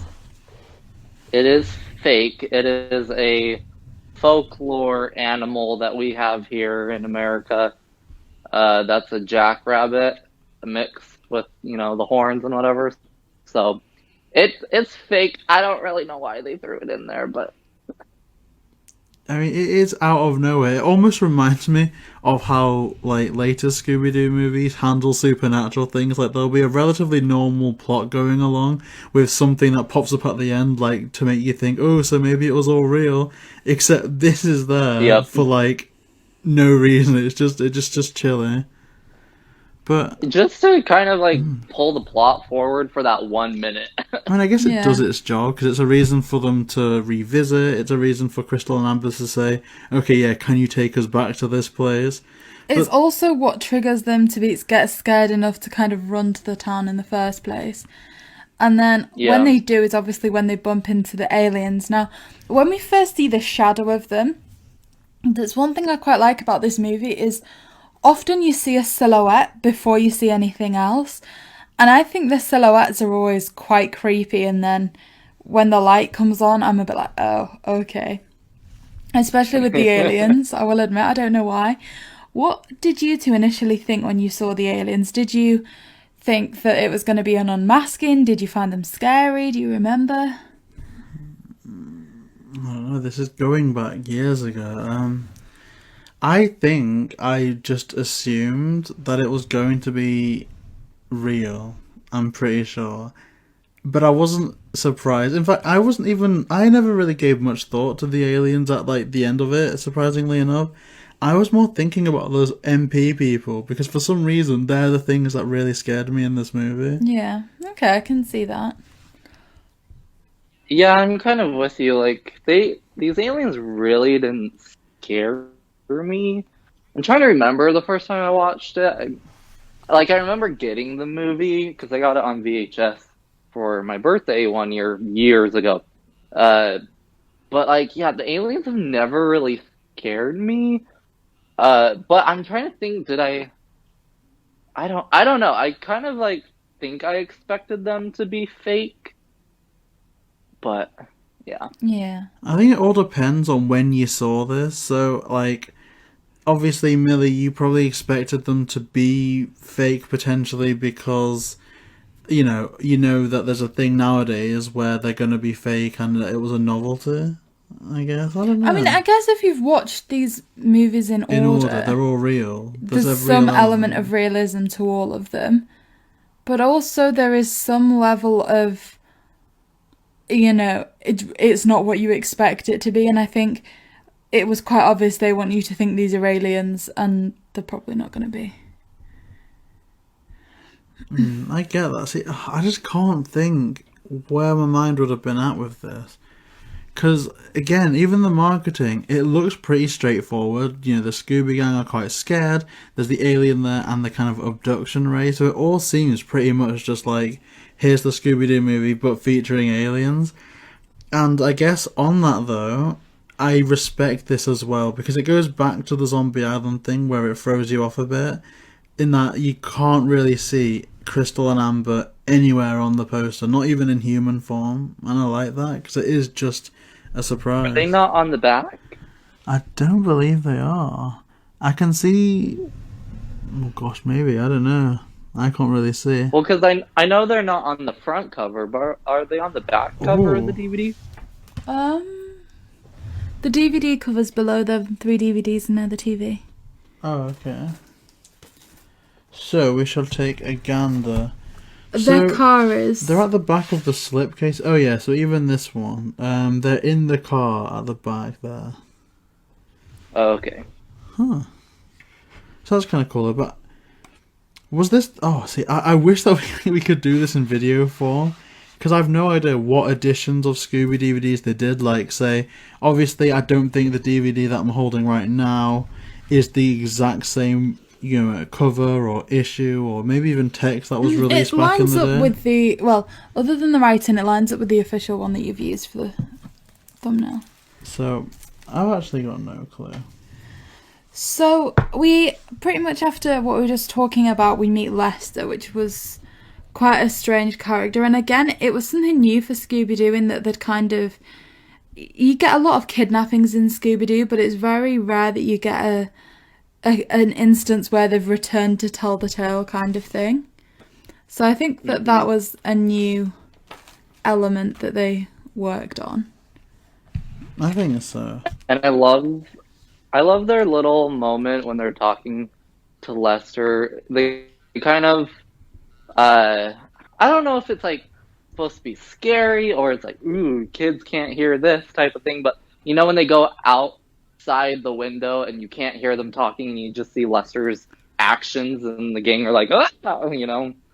Yeah, because it almost seems a lot darker than I feel for Scooby Doo. Like, he talks about being experimented on or something, and it's just like, I mean, this is a new level. Here's the thing: if he's insinuating, probing, I guess is what we can call it. If he, what's he insinuating? I assume he's insinuating probing, right?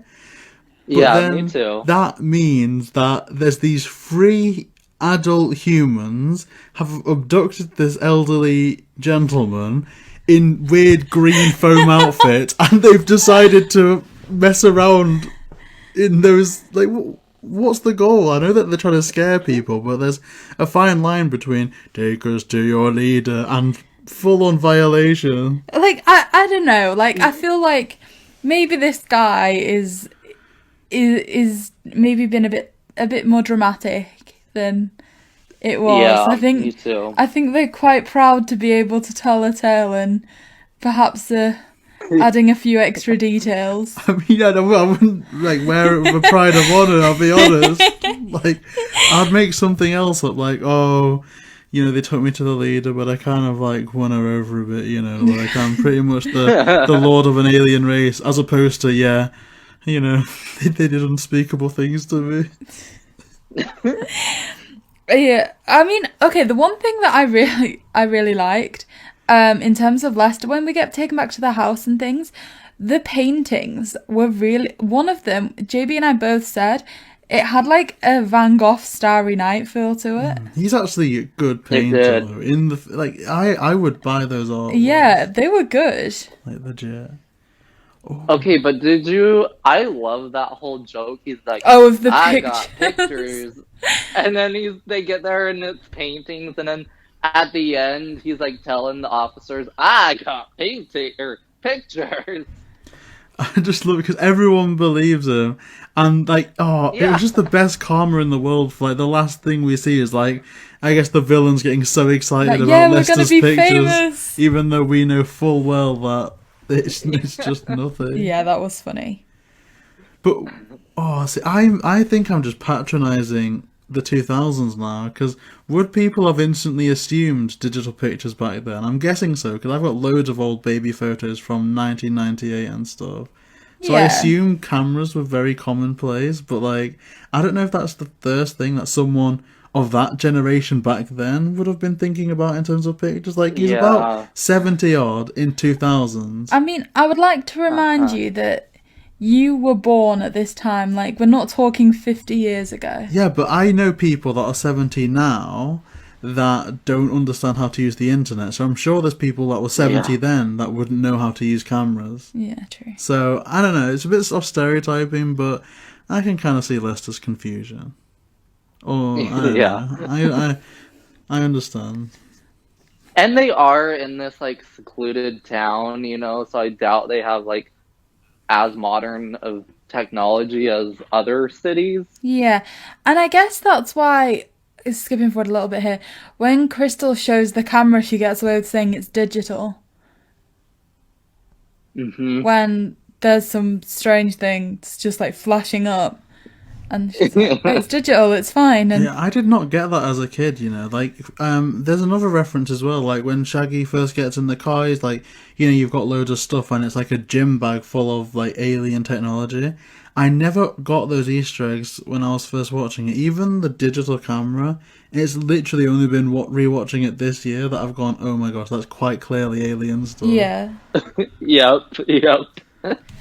So I don't know. I guess it proves that I've got a bit smarter, but like, it's not subtle. Let's just put it like that. If you're One looking thing for as it. well that I wasn't expecting, you know, when they go to Lester's house and he was like, oh, this used to be the kids' room. I was a bit like, I don't know, it surprised me. Yeah, I've literally put on one of my notes, Lester has kids, Like, question mark, explanation This is mark. gonna sound awful.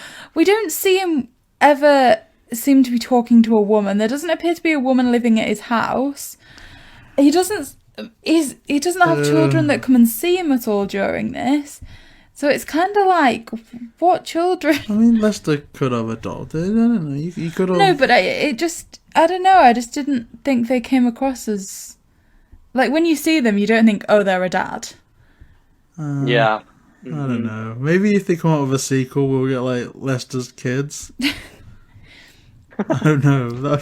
But yeah, I was surprised. One question: if they say that Lester got kidnapped in the night and abducted in the night, are we presuming that he was on one of those lounges, got abducted, then let Shaggy and Scooby stay on those lounges knowing that they could be abducted? Well, remember he gave us a flashback and he was just like out walking around and he got flashed. Oh yeah. Oh, I just don't know. I'm just surprised, and I think JB said this as well, that Shaggy and Scooby were so happy with staying outdoors after they've just mentioned snakes and spiders and that been the reason that they didn't want to walk across the desert at night. And especially with abducting going on. Yeah. Like, there's literally pictures and portraits in Lester's house of people being abducted by like ray guns and being on the roof that they'd be like the easiest people to get, and they're just like chilling up there. Yeah. I mean, admittedly, their abduction, I did put all that down to just being a dream initially. That is how I justified that in my head. The creepiest thing It to took me a while to come to terms with the aliens thing, I will admit. So like I said, initially I was like, okay, that could have just been a dream. Like they said it was maybe a nightmare, I'm gonna back that it was. I just think Lester is far too keen to let the people stay, and they're far too keen to accept his invitation. Yeah, you wouldn't be comfortable staying in a stranger's house that you've just met in some like random cafe. You've asked if you can stay at a hotel and they insist that in the entire town there isn't a single place that's like a bed and breakfast or anything. Yeah, maybe that's just 2021, just like, I don't know what the right word is, just so antisocial that we've had to become. To me, But if just a place imagine can have a that. diner, it's going to have somewhere you can stay. But like, imagine if we're just like out and about talking about Pokemon, and someone's like, "Oh, I've just come into town, and oh, can I see your collection? That sounds awesome." Maybe I would struggle at letting them come to any type of residence that I'm in to see that. You might let be like, alone, look, I've got a picture on my phone, Yeah. here you go. let alone, just stay. It's fine. Yeah, here's my kid's old room, feel free, just stay in there. Yeah. Like, I just think this guy's got another agenda. Like, There's 5 of you, 1 of me, but it's fine. like his opening scene is, "Hey, I'm Lester. I've been probed. Come and stay at my house." That's just ridiculous. So how did you two feel about the Scooby and Shaggy abduction? Do you think it was... I mean, I think we touched on at the start of the video that it's hard to believe perhaps that the helicopter lifted 2 full lounges and that there was room for the lounges in the helicopter. Also, at the end, Velma and everyone's like, they must have just gone for breakfast already. Are we to believe that they put the lounges back after the abduction? Yeah, true. How did they see where Shaggy and Scooby was?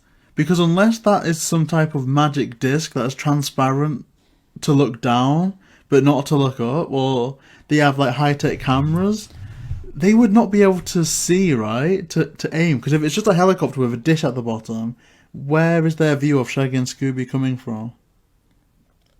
I don't know. I just find it hard to believe that they managed to drop the things down, pick the lounges up, take them all the way to the new facility, then move them into a different room without them and strap them down on 2 beds without them waking up. I mean, I guess let's bear in mind Yeah. that it is like a fun Scooby Doo cartoon movie at the end of the day. Like, we literally have like a talking dog that turned himself into a snake. Yeah, and I've not argued with that once. So but just because I don't accept something in my head the same way, I'm like, there was a gap there, there was a gap there. But It's a talking dog, and I can here's accept that. Here's my thing with this scene, and I mean, my girlfriend and I talk about it quite a bit when we watch Scooby, and we kind of like, when the monster or ghost or whatever appears, we kind of get a feel, of what type of creature they are and whatever. And,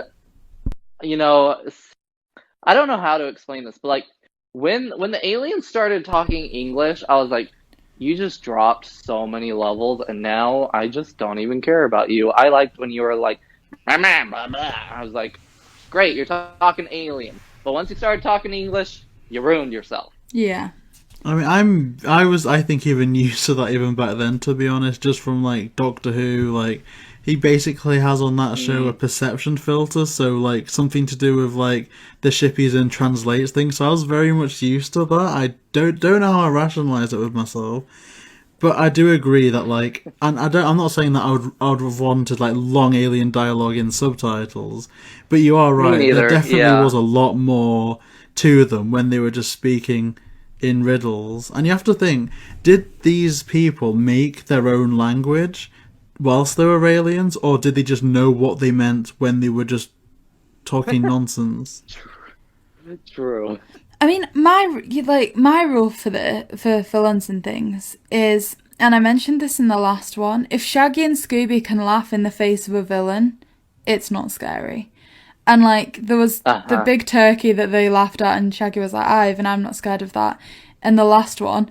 And then they put this little like suction cup on them, and they start laughing. And I don't know, I just have this rule where like, if they can laugh at any point, even if that was like the feeling of being tickled or something, I still feel like if you honestly hold the belief that you are in the room with 3 aliens, you are pinned down and you cannot move, that being slightly tickled isn't going to make you laugh. So I feel like if Shaggy and Scooby can laugh at any point, then it's just like, okay, this isn't going to be as scary as they've tried to make it out to be. Yeah. Certainly not. But it is, I think, a bit strange, because I know that because of the reveal later on, they abduct people and do like this kind of charade just to make people scared so they don't find the gold. I don't know how I feel about that. I think there's probably a better way of going about things and a less risky way. And but different people as well. Like, surely you wouldn't target some people who've just come into town, who literally just want to get their car fixed and leave, so they aren't going to be hanging around looking for the gold, as opposed to somebody who perhaps lives there and could stumble upon it at any time. Surely you'd want to scare them and get them to move out, as opposed to these people who's literally like, you know what, fix my car and I'm gone. Yeah. And I actually feel a bit bad, because I feel that a lot of what I guess I've been saying about this movie is negative, but I stand by the fact that this is one of my favourite ones, like my favourite Scooby movies of all time. I feel like just where we're at so far, for all that there's been inconsistencies, I think that they've toned it really well. Like, from the initial spookiness of the aliens to their eventual reveal, like, of their faces, it's the perfect blend between creepy and goofy, which I think is what you need. And also, I don't know if this is going to be interpreted weirdly, but to me, Crystal looks Indian, right? She's very Indian vibes. And I don't think I ever saw a person of colour in any type of movie until this. That's one thing that you said about the person that was working in the diner as well, yeah. And again, I think even the mechanic as well. Yeah. I mean, one thing as well that I liked about the introduction of Crystal, I mean, like you said, that's a really refreshing thing as well. But this is the first time there's been a female, well, any character of an love interest that's not been added for Fred. So we had like Lena. Yeah, there was Lena for Fred in the first one. Then he was like following Thorn in the second one, and Daphne was kind of bullying him for that. And then now we get Amber and Crystal for Shaggy and Scooby. And that's just, I don't know, that in itself was really refreshing. Yeah, for sure. And it wasn't just like they were putting a female character in the movie just to cause tension.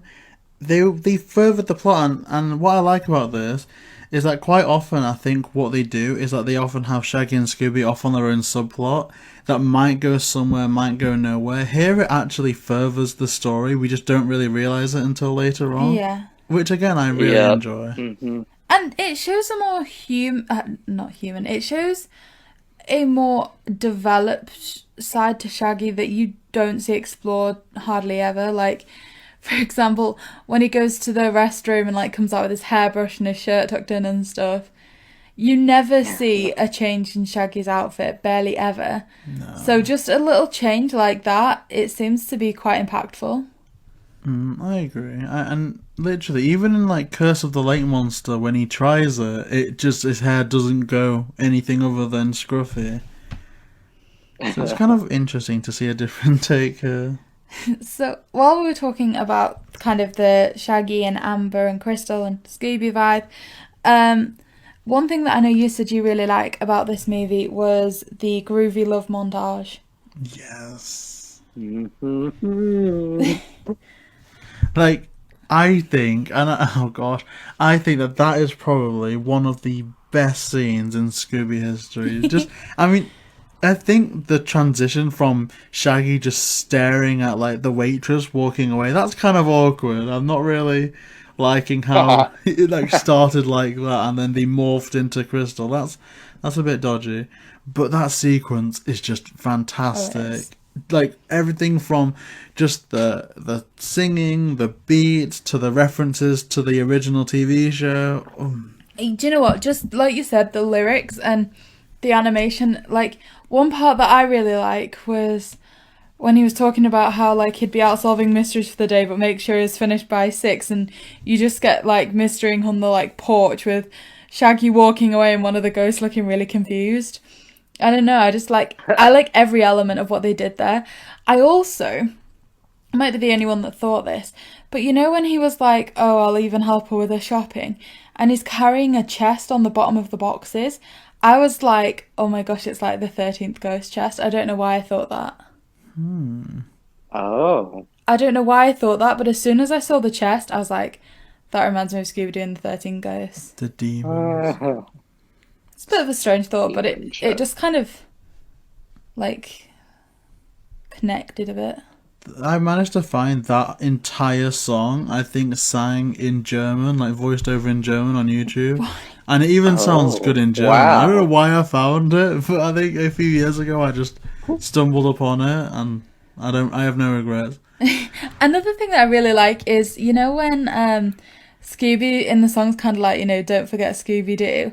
Like, because I feel like whenever Shaggy gets a love interest in anything, in like episodes, movies, Scooby takes a bit of a backseat. Like in Mystery Inc., when Shaggy's with Velma and they're kind of hiding from Scooby, I feel like as soon as another character gets added for Shaggy, like Scooby does take a bit of a backseat and he has to like push his way back in again. Well, he's got Amber though. Yeah. And I guess you have to think that maybe that was like Shaggy's interpretation of what Scooby would be like. Like, I'd imagine Scooby was having his own separate like sing-along, which I actually would have loved to have seen. I don't know what he would have sang, but I'm sure it would have been fire. Something kind of interesting or funny or whatever with this sequence. When this movie came out, they released a toy. I don't know if you guys remember, but in this sequence, there's like a second where Scooby's on a pogo stick, and so they actually made a toy of Scooby on a pogo stick, and like you'd push his paw or something, and he'd hop on it, and he'd sing this song. That is so cool. It is a really good song, though. Yeah, and it just fits the tone because I just don't know what else that there is to say about it. You know, this is actually I'm becoming way too money-centric, because now that Smash has just said that about the toy, I want to see how much it costs to bring it to the UK. Too much, JB, too much. I haven't even checked that. Like, I haven't seen it in years. I wonder if you can find it. Oh no, JB's on eBay. Me too. Oh no, my offer for this card has been accepted as well. Oh no. So then... Oh, I found it! Wait, what did you say? I just typed in Scooby Doo Pogo Stick. Oh, is it this You one where found it's it like too? plush? Oh. That's actually dead Yeah, They've cheap. got that in What? the UK and it is cheap. $24.99. Well, cheaper than you plus think. $2.95. Holy moly! Oh, JV, you're bad with money. Can I get this? Can I? Yes, JV, yes you can. I actually really want to get it. Oh, that's mad. How much is it in the US? That's crazy. Let me. I clicked out of it. So to buy it outright here, it's $35. $35. So I don't know why it seems so cheap. I guess maybe. I mean, I'm guessing it probably came with a box originally, and I've not been able to find any in the box. So I guess that brings the value down. That's actually amazing. They did a lot of cool stuff for this. They did. Like the soundtrack, the toy. Oh, I just wish that all these older films could get like a new lease of life. I don't know if they could reissue them or do something with them that would mean that they could promote it. But I don't think they ever do with these straight to DVD movies, because we can go out to Tesco's today and still find toys of the Scoob movie, because I guess that was like this. Well, it was meant to be this like theatre event, but I kind of wish that there was more of that stuff. Yeah, for like these you've never DVD seen films anything as well. like Sword and the Scoob or anything like that. No, although imagine that you could get like the dragon. I'd have loved that. Yeah, or the dragon. There's so many things they could do with these movies, and especially to like help promote them, that I'm like, guys, get back on it. I want all this merch. I mean, even like cards. I was like, this isn't going to help me financially, but obviously I've been like investing quite a bit in these Inkworks cards. If they did them for like these films, that would be fantastic. Like, obviously they couldn't do like costume cards, but imagine like signed cards from some of the cast of this movie. Even like if they don't want to do the gang, or they maybe want to have like an alternate gang member, an alternate member of the team per movie. I reckon they could do some pretty good ones, like Lester. Lester would be cool. Lester was a good character. And I will admit that in this movie, I did fall for some of the tricks that they were putting down with, like, I don't know, like who you should be suspicious of. Like, for example, when they were in the diner and the waitress was like, you're always so suspicious, Serge. I was like, okay, look at that wording there. Like, she meant to say that he was suspicious of people, but made it sound like he himself was suspicious when he was asking why the kid's hanging around. So I was like, oh, okay, I've picked up on that. I wonder if it's him. And like, I feel like I should have seen enough Scooby Doo movies to know not to have fallen for that. But in my head, I was just like, I could see that, because they came across as quite jolly to begin with. They were really happy when like Shaggy and Scooby wanted all the food and things. And then it kind of took a little turn. It was just like, I wonder.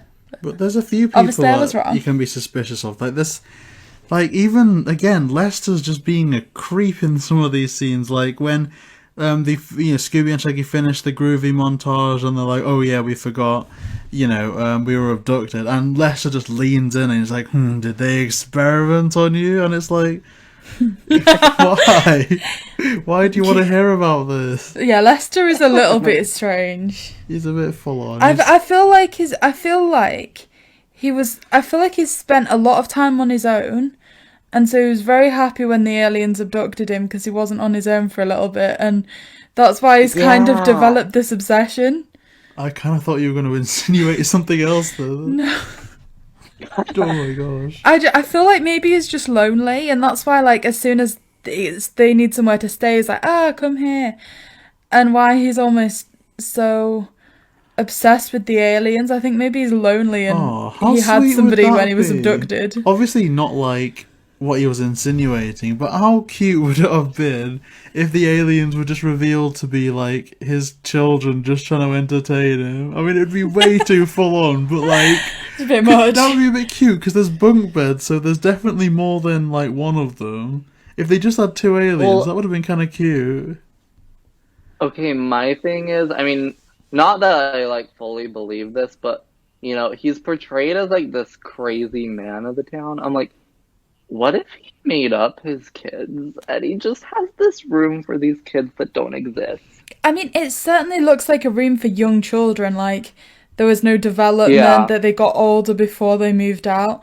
They still had bunk beds, they still looked like they had toys, and it's like, did they leave home at about Yeah, 7, that's. right? Oh no, maybe. I mean, Oh no. maybe he had a divorce and his wife got all custody of him. Yeah, I guess that would make more sense within the story, perhaps. But I don't know. Like you said, you could Um. almost believe that he didn't have children. I know. So, then when Velma and Fred and Daphne go for that tour around the satellite station, I think again, like I picked up on some of the like suspicions that they were trying to throw. You know, when they were heading to go somewhere else afterwards, and they were like, "Oh, we should call this in," or something like that. I was like, Yeah. "Oh, who's the person above them?" And I feel like we've not been introduced to a character that, like I said, I see these three as students. So I almost felt like they should maybe be like a level above them, but I'd never kind of thought about who that was. Like, I know it's a while since you like first saw this movie, but did either of you kind of have any thoughts around that? JB. Um. Here's the thing. I thought that this was a bit refreshing because obviously we know that they're the villains in hindsight, but I forget the name of the guy that initially invites them. Like they just seem so friendly because Yeah, he seemed nice. when you think about the stereotypical view perhaps now of like the government, like obviously again like at Scooby Doo they have to like make points obvious to like younger viewers.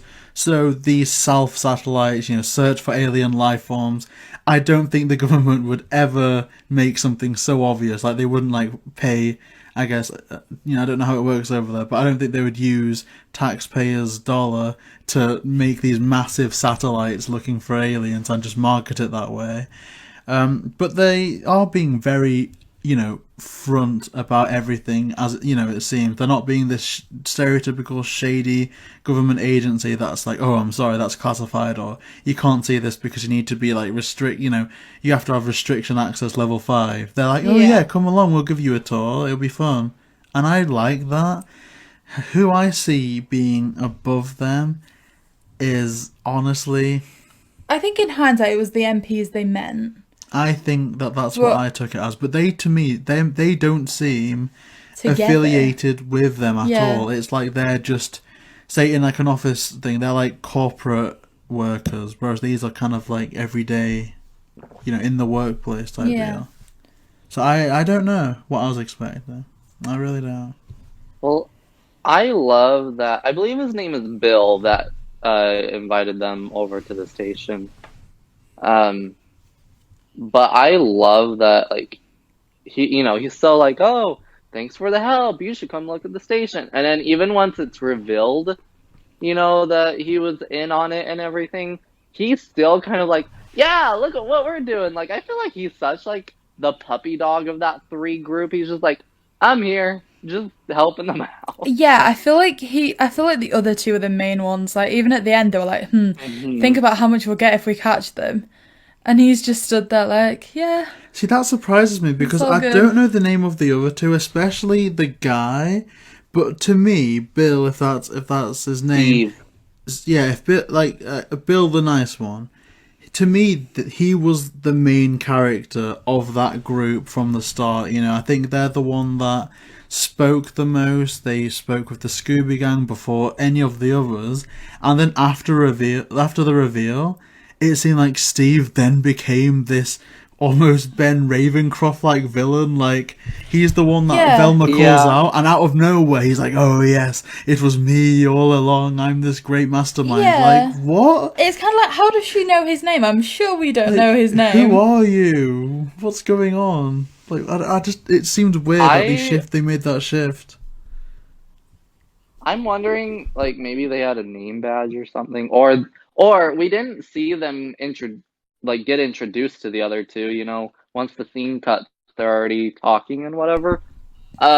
But this is kind of jumping ahead, but I just wanted to say with these people, I love kind of the reveal of this movie, and that they're not like, okay, let's see who it is, and pull off the mask. Like, Velma's like, I'm gonna call you out, and you pull off that mask right now. I did like that. And I also liked how they didn't just stand there and take that their identity had been revealed. Because it's almost like with a lot of them, the second you lift the mask off, it's like they've lost all the power to do all the flying abilities that they've been doing and things throughout. Yeah. They're just like, oh, it's over, they know who I am. Like, no, you've been outwitting them for the best part of half an hour in this episode or this movie. You've got flying abilities. You've been making it look like you've disappeared somewhere. Like, you're intelligent. Just because you've lost a mask doesn't mean that you can't do what you've been doing. And they've captured them. Worst case scenario, fly off in the helicopter. And that's what I like about what they did here. They're just like, fine, do you know what? You know who we are? Get in this net. Then you two chase after them too. Let's go. Like, they don't just sit there and take it like some of the villains do, which is good. Although we're told who the villain is very, very explicitly before this, I believe. In that, when Daphne, Velma and Fred are in this kind of south base, I think I don't know what the name is, unfortunately, but the female member of that group says, where's your other friend and his dog? When, by the story of the movie, they haven't even met. They shouldn't be aware of this other friend with a dog, unless that they'd met them before, I guess the aliens. Yeah. So, in terms of dialogue, we're explicitly told who it is. And I kind of like that in hindsight. I don't know if there was like a scene that was deleted where they met and that was something that's just been thrown in there, or because you'd have thought that Velma would have picked up on that, like, oh, what do you mean you've never met them? Because then I feel like it'd be game over. Yeah. Well, I kind of feel like she was keeping it quiet to get a little more evidence, because then once they left, she was like, did you guys notice their shoes had dried mud, Yeah, she was certainly suspicious. So I'm just going through some of these notes. Okay, here's an important note. One, I feel that the MP people, the MP guys, are genuinely quite scary. And when they're chasing Crystal, Amber, Shaggy and Scooby into that cave, do they pull real guns? Yeah, they pull guns, and I want to say that you don't really see guns in Scooby Doo. There's so many episodes of, say, the Pokemon anime that aired in Japan with real guns that they full-on edited out in the American and, like, I guess, British release. Yeah. And it just... because they are quite clearly, like pistols? And they just have those guns, and it just shocks me. Like, they seem like a genuine threat. Like, I was always more scared of the MP guys, be it on foot or in their trucks, more than any of the aliens. And I don't know, I just can't handle, even in horror movies now, just the thought of like humans hurting humans. Like, aliens and ghosts I can deal with, but to me this was just unsettling, especially to see it so early on, because I don't think we ever get guns in the Scooby universe ever again, right? Yeah, I can't think of another instance really where you see guns. Not really guns. There's a movie called Shaggy Showdown. Have you guys seen that one? No, I don't think so. Okay. So that one, the monster villain or whatever is like a skeleton sheriff cowboy thing, and he has guns, but his guns are like green, like they shoot green flames basically. And then in Mystery Incorporated, we see like these, we see different types of guns, but we only hear them get shot. We never see them get shot. Oh yeah, there was that ghost. The one that the sheriff had like these weird phantom guns. Yeah. Mm-hmm. But this brings us on to a very cool scene, which is, I guess, that chase montage to the song The Aliens Are Here, which again is one of my favourite Scooby songs. I love this song so much. All the music in this movie is just a level up from before. I just don't know what went wrong with The Witch's Ghost, because they had a perfect song that played in the end credits that could have filled the gap of a chase scene in the middle. And I mean, like, the Hex Zombie Girls Island, can only redeem it so far. Zombie Island had Terror Time Again, and even though I don't think this reaches the level of iconic as Terror Time Again, I would honestly think I'd rather listen to this song more than Terror Time Again. Just because I just think it flows a bit better. Here's some interesting things about songs and stuff. So, The Witch's Ghost had a CD soundtrack, and yes, we do hear, another song at the end credits of that movie. And it's performed by the Hex Girls. I believe it's The Witch's Ghost. I believe that's what the song is called. Yeah. So on that CD soundtrack for the movie, there's actually like 5 other Hex Girl songs that we've never heard in movies or TV shows that are so good, and I'm like, these need to be out because they are so hard to listen to unless you have the CD or you can find it online. So if you guys haven't heard those, I very much recommend going and finding and listening to those, because there's one all about Velma being in love with Ben Ravencroft, but it is so good. Oh, wow. Anyway, so with Alien Invaders, I'm trying to remember who sings The Aliens Are Here in the movie, but then for the CD soundtrack, they got someone else to do it. There's no reason why, at least that's been said. And I do not like the CD version. I'm like, the movie version is so good, and I just feel like they, it has kind of this like edgy and kind of creepy vibe to it. But then the one that's on the CD is so much more like one-eyed, like purple people eater. Like, it's so like, and I'm like, no, you ruined it. Yeah, I mean, it could almost have been, and this is going to sound weird, but the one in the film could almost be sung by one of the aliens, I guess. Like, it sounds a bit raspy. It sounds true. Very just alien, and that's what I like. Yep. It was very good. And I mean, okay, so I will admit, they reveal at the end that they were doing it because they were mining for gold. Like I said, by this point, I'd come up with some really elaborate theories about, like, the jackalope, like, there was some kind of genetic thing, that it could have been, like, some lab experiment that was causing this glow. What did you think to the reveal that the glow was caused by the gold? Did you have any thoughts on that? I think it was ridiculous, because the thing is, they set it up quite realistically, like, we stumbled upon this mine, and it turns out that other people had been mining, and if only they'd mined a bit more, they would have found the gold. And yet, when they fall in, they find gold directly at the gold. Yeah, like, they must have mined that without doing any additional mining. So, yeah. I mean, I would have liked there to have been some type of cliche reveal, even if it was just, it turns out that it's fool's gold or something. But they explicitly say if they dug a bit deeper, they would have found gold. Yet they just fall in and find gold. So I don't quite know what to make of that. Yeah. Mhm. But I think it's a good contrast, because obviously we've spoken about some, like, I guess some kind of creepy themes in this, like aliens, extraterrestrials, and then just to have it boiled down to a group of, like, disgruntled employees wanting more money, I feel like that almost brings it back into some more, I guess, of a realistic concept, which is a good, like, choice. Because it would be a bit weird if they were just, like, after the jackalope to sell it at an auction. Yeah, true. Okay, so then, I mean, there's the helicopter reveal, which we've talked about a lot. I still don't think that that's, like, the most feasible thing in the world, but I guess with an amount of gold like that, you could certainly do some incredible things. So I can see that they may at least have got the capacity to make it look like a spaceship in the air, but I feel like for the interactions, maybe it would have been too small.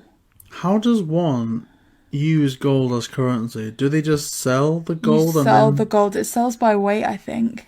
So surely they could Yeah. have bought something better, like, I don't know. I just think, why would, like, if I got gold today, the last thing I'd think about buying is a helicopter to disguise as a Yeah, spaceship. but- You'd think that they'd hire a workforce or some way to extract the gold quicker. JB, everybody has different priorities with money, and quite frankly, if you found $1 million worth of gold tomorrow, the first thing you'd buy is a Scooby Doo piecework. So, don't know that we can use you as an example there. No, but like, okay, that is okay. I'll accept that point. Yeah. To be fair, the pieceworks are cool. I don't have anything against them. I'm just saying a lot of people with $1 million would have other priorities than a pair of Sarah Michelle Gellar's trousers. I mean, what other priority is there other than Sarah Michelle A Gellar's house? trousers? Nah, you're playing. You're playing now. Oh my god. So, and I then don't know how there's to recover from that. I'll just stay quiet for a bit. okay, and then there's obviously the big reveal at the end of Crystal and Amber. Had you kind of guessed that before? Would you say, Smash? I wouldn't say I would have guessed that, because I can't totally remember the first time I watched this, but I will say I was on to them, as soon as she opened the camera, I was like, oh, interesting, but I was like, there's, maybe she's working with the MP and like, they're just acting with her or something, but I don't think I expected her and Amber to turn into aliens. Yeah, one thing that I don't know, one thing that I might have thought about them in a bit of a negative light is like, I felt like they perhaps had some like other motive. Like, I know when Shaggy was trying to talk to her a few times about his feelings, she'd walk away. Like the time when he ended up asking the MP if he'd got a boyfriend. Because as soon as he started to have these heart-to-heart conversations, she seemed to move. So I felt like she either had some kind of motive to need to speak to him. Like maybe she'd kind of set up being there when he came around because they needed something that Mystery Inc. was known for or something like that, because we saw in the last one that they were used by like Ben Ravencroft because they had knowledge of like mysteries and things. So if they were being used again, I certainly was quite suspicious of her, but I think it was more her intentions towards Shaggy that I got suspicious of as opposed to her being an alien. Yeah, I get that. Mm-hmm. Because it does seem like she's just using them at that point. And again, I think that there's a bit of insincerity where she says on at least 2 occasions, I have a confession, and then it's kind of still another curveball. And I think that's just a bit ridiculous. But obviously, I don't think that it would have been a fun film if they were just like, yeah, we're aliens, just roll with it. Mm-hmm. But what I love about the Amber Crystal alien reveal is I feel like if it was a movie that came out today, and this is going to make me sound old, that would be everything that the Scooby Gang would need to win the day. Just something that comes out of nowhere that, like, completely diminishes every single threat or every single villain's motives. Whereas this, they do have that reveal, and it does buy them a bit of time, but at the end of the day, it isn't this godlike power that they've just got to, like, wipe the floor of everyone. They still have these MPs that, I mean, I don't know, at some point where, like, I think it's Amber in alien form that's holding back the kind of tractors, I'm actually genuinely scared for the two of them. And I think that that's something that maybe a newer film probably wouldn't do. Yeah, I mean, one thing that I did like is that they showed them there to be vulnerable. Like, you quite often see that, like, upon the reveal, the thing that's real doesn't have vulnerability. So, for example, the witch in Witch's Ghost is supposed to be this all-powerful thing. And the Catwomen in Zombie Island, they were there with their dolls and nobody could stop them. They brought all the zombies down and all this kind of thing. So I guess to see a different angle where the thing that was real actually was quite weak and they were quite open about being weak was almost refreshing. I'm thinking more from the hero's perspective, because obviously no matter what the real threat is, no matter how real the zombie is or whatever, you know that Scooby and the gang are going to win the day. But I can't think of a time that I've seen a movie where the hero has acquired this new ability or this new reveal and it's not just been everything that they need. Like, thinking about some of the DreamWorks things, like How to Train Your Dragon 2, I love that movie, but at the end of it, Toothless gets this new godlike power, and that's all he needs. Kung Fu Panda, when Po does his new kind of trick at the end, that's all he needs to win. And I think that when a hero gets something that's so powerful, it's the easiest thing in the world to just make that everything they need and just wrap up the film and call it a day. But they don't do that here, and I like it. One thing that I would perhaps argue with is if I was in the mindset of Shaggy and Scooby, who are scared of everything, I don't know that I'd be quite as accepting, or at least not as quickly, of the fact that Amber and Crystal are the aliens. Like, if I'm pretending to be in their mindset and see two aliens stood there, I'd be screaming, I'd be running. I wouldn't be sat waiting to hear, like, Velma shout, "Oh yeah, that's Amber and Crystal." I'd be like, "No, let me get out of here." I think they accepted that perhaps a little bit too easily. I don't know. They should have definitely ran at first, but I do like how when they see that it is Amber and Crystal, they almost show character progression. Like, literally, in the last movie, they were, very impressed by the Hex Girls until they saw the fangs, and that was enough to, like, put them off them for the entire movie. And here they see something so much more dramatic, and yet they look past it because of the emotional connection that they've built up through the film. And I guess you can call that inconsistent, but I'm kind of interpreting it as just because it is the next movie on. Yeah, as, like, that character progression. And this is crazy, because it's this type of thing that I think of. That is the reason why 20 odd years on, I still tear up at the end of this movie. Yeah, you did. It was quite sweet. I just can't not. I'm tearing up now just thinking about it. I don't know. I feel like it's more difficult when it's someone for Shaggy or Scooby, because, like, they introduce a lot of people for Fred, but ultimately he has Daphne, so at the end it's not as sad. And, like, you're just like, okay, if anything, they were just intervening, it's good, they're out of the way. Yeah. Whereas with this, because, I don't know, I feel like everyone has a bit of, like, just a little place in their heart for Shaggy and Scooby, because they always seem to mess up and then try and do the best that they can, and they're just really sweet to watch. So to see something negative for them, I think it kind of hits a bit harder than if it was Fred, because if it was Fred flirting with someone, you're just like, oh, you've got Daphne anyway, what are you doing? Whereas, like, for Shaggy and Scooby, it obviously means more, I guess. Yeah, every time Fred tries to impress anyone that isn't Daphne, he's making a wrong decision. That's what I've got to say about the matter. Whereas with Shaggy and Scooby, it's just endearing. I think them being brave will never not be endearing. And see, the thing is I didn't feel bad for Velma either when Ben Ravencroft turned out to be the bad guy. It's like, they actually torture Ben Ravencroft up until that point. But with Shaggy and Scooby, it's just like, oh no. You've got to feel sorry for them. I've written something in my notebook that I cannot make sense of. What is it? 1960s Earth signals is cool. Does anyone have any idea what I meant by that? One thing that you did mention was when they say things from 1969, and you said that was the first episode. That's a kind of cool Easter egg. But I've written it directly after the alien reveal. I don't know why I've written 1960s Earth signals is cool. I don't know. Because Crystal and Amber, that was the signals they were getting. To yes, okay. And that's why they were speaking like Shaggy. Yeah, and that's why they're dressed in all the hippie stuff. Yes, you're right. Because I think that's a legit thing, isn't it? In, like, history, they used to, like, send old signals though. Well, as well, you need to consider that things that are so far away take so long to get there. For example, they say that the sun's 8 light years away, so whatever you see for the sun is actually 8 minutes, happened 8 minutes ago.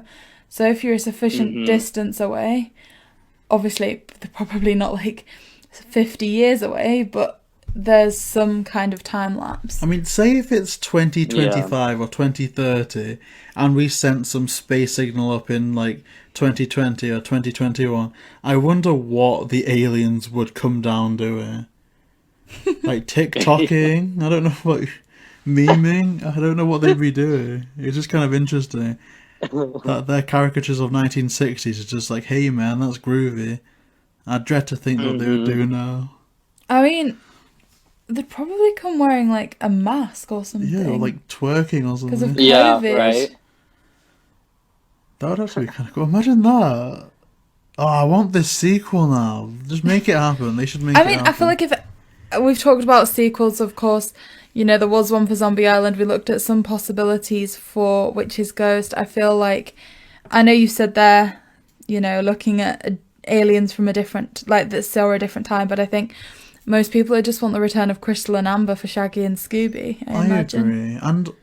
I just wish that Scooby and Shaggy could have gone with them at the end, because I almost feel that Crystal's all but inviting them to come along, like, oh, you know, there's definitely something between us, but you know what they say about long distance relationships, and Shaggy is just like, yeah. Like, I get you crying at that movie, and I think ultimately, if we'd been following Scooby Doo for like 50 years, and Matthew Lillard had got to a certain age, and they were like, do you know what, he's been Shaggy for so long, let's wrap this up with one episode that is undisputably going to be the last one. And at that point, they went with Crystal and Amber. I'd back you. I'd be crying too. That would be so cute. Oh, don't talk about that. I'm legit. Don't even do that to me. Stop. Like, then I'd see where your tears are coming from. I would probably tear up too. No, I can't deal with that. Because I do like things having a nice finale, and like, obviously Scooby Doo just seems like something that's going to live on forever. So I imagine it won't ever get that kind of finishing moment. But I do like it when things do, and that would be really nice. I just feel like they really... I mean, again, this was, 20 years ago, so, whoever worked on this movie probably isn't working on Scooby anymore, but I kind of feel like they did this with the intentions of having Crystal and Amber coming back eventually, but then, different creative heads took over and stuff, and dropped it. Yeah, I mean, I imagine like there is, like you said, different creative heads, and I believe that some of the producers have been like, oh well, we don't want real ghosts anymore, and so I imagine there'll have been one saying like, oh, we don't want aliens again. That was just, I don't know, everyone, like you said, has a different vision, and it's almost there's too many people that get involved that it gets very clouded. But if you think about it, this is the odd one out in terms of the original 4 films, in that this could almost be taken out of canon, and it's the only one that there would be no kind of like head scratching about, because the first one, Zombie Island, there's the sequel that kind of brought that more into like, I guess, relevance again, and not that it even fell out of relevance, but there's a strong connection to the original Zombie Island. In terms of Witch's Ghost, the Hex Girls that started there have been recurring ever since. And then if you go to the Cyber Chase, it isn't much, but I believe at the start of, what is that movie called? Like the vampire one? They're playing that Scooby game in the Mystery Machine. Yep. And so there's references to every single one of the original 4 films except for Alien Invaders. There's nothing. And that's where I'm kind of like, are they just trying to hide the movie? Is there a reason why there's been no mention of anything? Yeah. And that's why I'm kind of worried. Because if there's one of the originals that I want a sequel for, it's this one. Me too. What would your ideal sequel be for this? Would it be Crystal and Amber? Would it be more of the green aliens again? So I'm I've been searching for the last few minutes. I made, like at the end of last year sometime, I made like a fake teaser poster for Alien Invaders 2 and posted it, and like so many people thought it was real. I felt really bad. They were like, and I was like, oh sorry, that's fake. I was just having fun.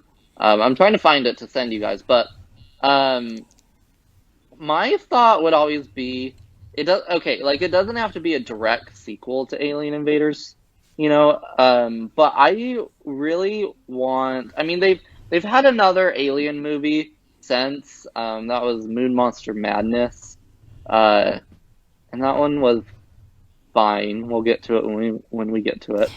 Um, but I just really would like a story now where Crystal and Amber need the gang's help up in space.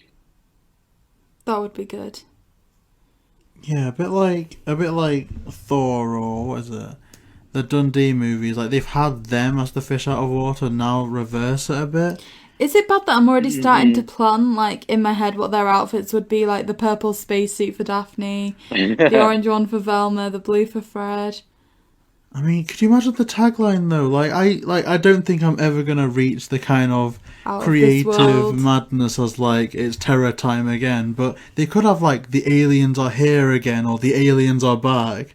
That would be kind of cool. Okay, I found the little poster thing that I made. I'm sending it to you guys. I want to try and check it out, but that would be cool to see them on a different planet. But It's working again there now. we I hear you now. go. Okay, so I guess The internet cut out, I think, just as we're about to open up Discord and take a look at the new thumbnail. Oh shoot. so. Oh gosh, yeah. Look, the aliens are here, and there's that kind of peace signal. 2022. Oh, Oh. that would be. Oh my gosh, and there's Crystal and Amber in that kind of. Oh, God. Well, so that's their necklace. I love that. That's actually amazing. Anyway, that was random. But I was just kind of like saying, if the creators of Scooby Doo right now, or like the producers, aren't into making things paranormal, would they stay away from aliens? Because, like we say, it is quite a different thing.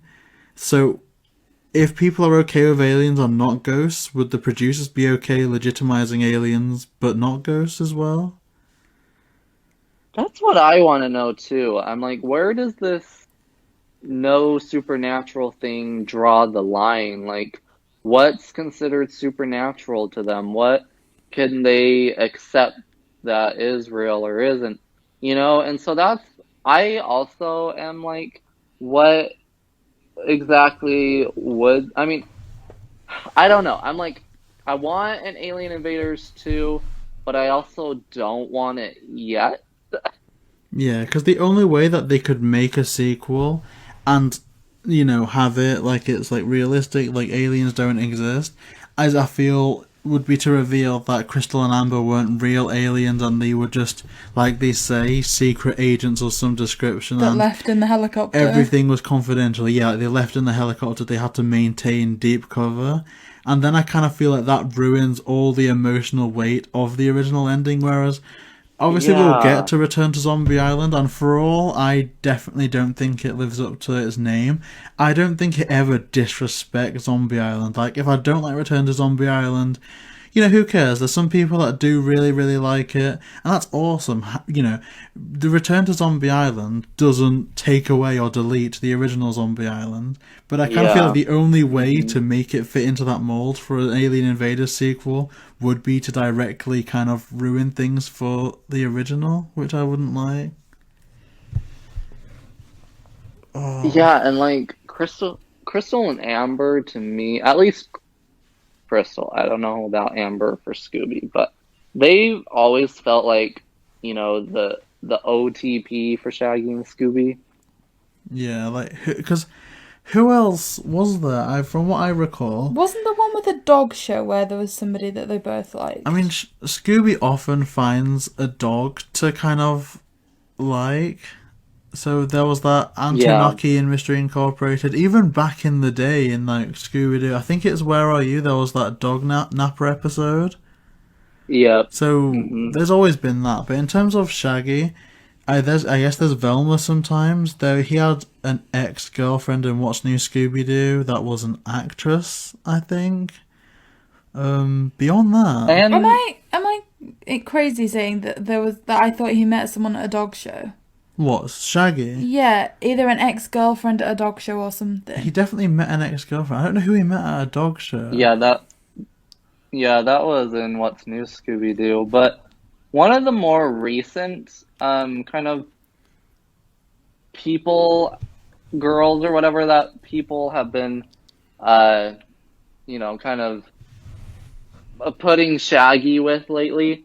It was ever since, I believe, like 2010, 2011. We met Madeline, who is Velma's younger sister, and Madeline had a crush on Shaggy for like years, and then in this movie that we meet her in, she still has a crush on him and is like, "Come see this" and whatever. And a lot of people think that they should be together, Madeline and Shaggy, but I've never felt that way with them. What's your opinion on Shaggy's girlfriend from The Reluctant Werewolf? Did they ever make a return? No, and there's been lots of weird theories of that. She's never returned or never been referenced at all. I just felt like that was really random. I like her as a character, but I feel like where she was so random and then never returned, there just wasn't enough character building to give me like kind of a reason to, like her and want her back. Whereas at least with this movie, we're meeting Crystal and Amber for the first time, and they haven't been dating for some odd time. Yeah, and here's the thing, and I kind of always feel guilty asking you these kind of more technical questions, because I guess I've gone to a stage where I automatically assume that you're going to know the answer to things. But you were kind of quite knowledgeable in the Witch's Ghost episode about, I guess, the voice cast for the Hex Girls being very vocal about, meetings with shows on potential spin-offs. Have the voice talents for Crystal and Amber ever done an interview recently or semi-recently about making a return that you're aware of? No, I have never heard them talk about anything about it.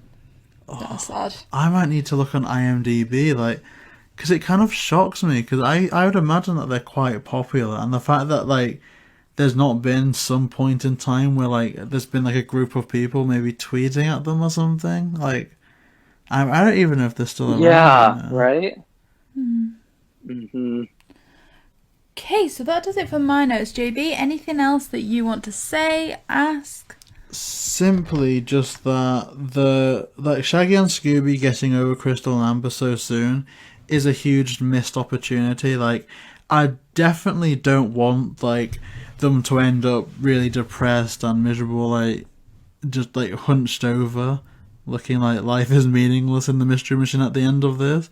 But I feel like to end it on such a comedic tone was a bit, I get why they did it, obviously. But it seems like a lot of development. But I just don't like how it's just like a factory reset the second they see the Scooby snack. But I don't know. Okay, so to go with that, I kind of feel like this has the same kind of feel with a future movie called Scooby Doo Stage Fright. Have either of you seen that one? I don't know. I think we saw a clip of it in one of your old videos when you were ranking some of the songs from Scooby Doo, but I don't think we've actually seen it. Okay.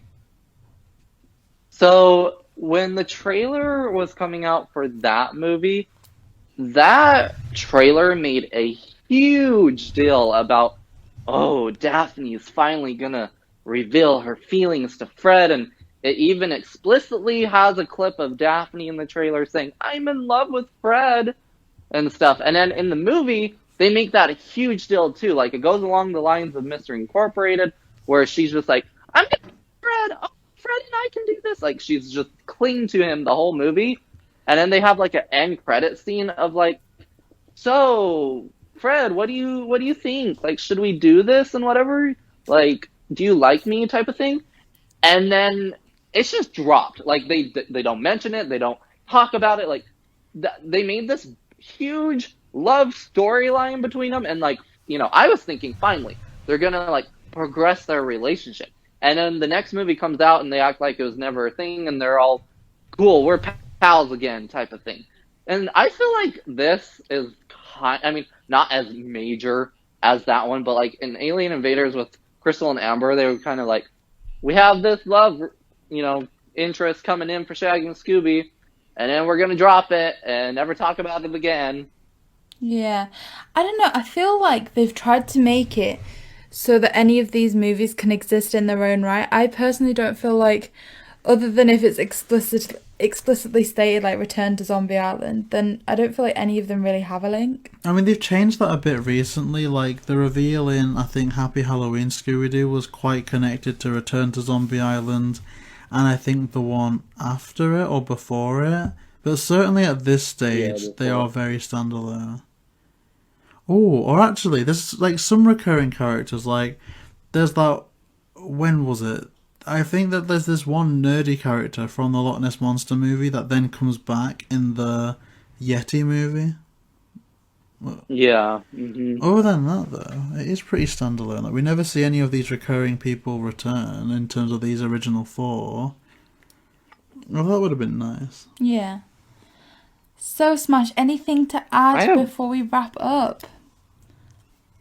Yes, I have one kind of burning question with this movie, and it doesn't like, it wouldn't do anything if I knew the answer. Like, it wouldn't be like, oh my gosh, that's such a relief. But I am wondering, what happened to all that gold down there? Who got it? Huh. I guess. Like, I mean, I'm guessing the government would have. If they say that it's on government property, that's why they had to be so sneaky about it. And now that the government have intervened, you'd assume that they'd take it, but that is lingering, and that's just a problem with all of it. There's always this one thing, like, what happened really to Ben Ravencroft's book? What happened to the Treasure of Morgan Moonscore? Like, they're kind of bad with, like, wrapping up the whole thing that was just the distraction. I mean, one thing that bothers me is that Scooby and Shaggy solve all these mysteries, and they always have to rely on someone else to buy their Scooby snacks, like they don't have any money.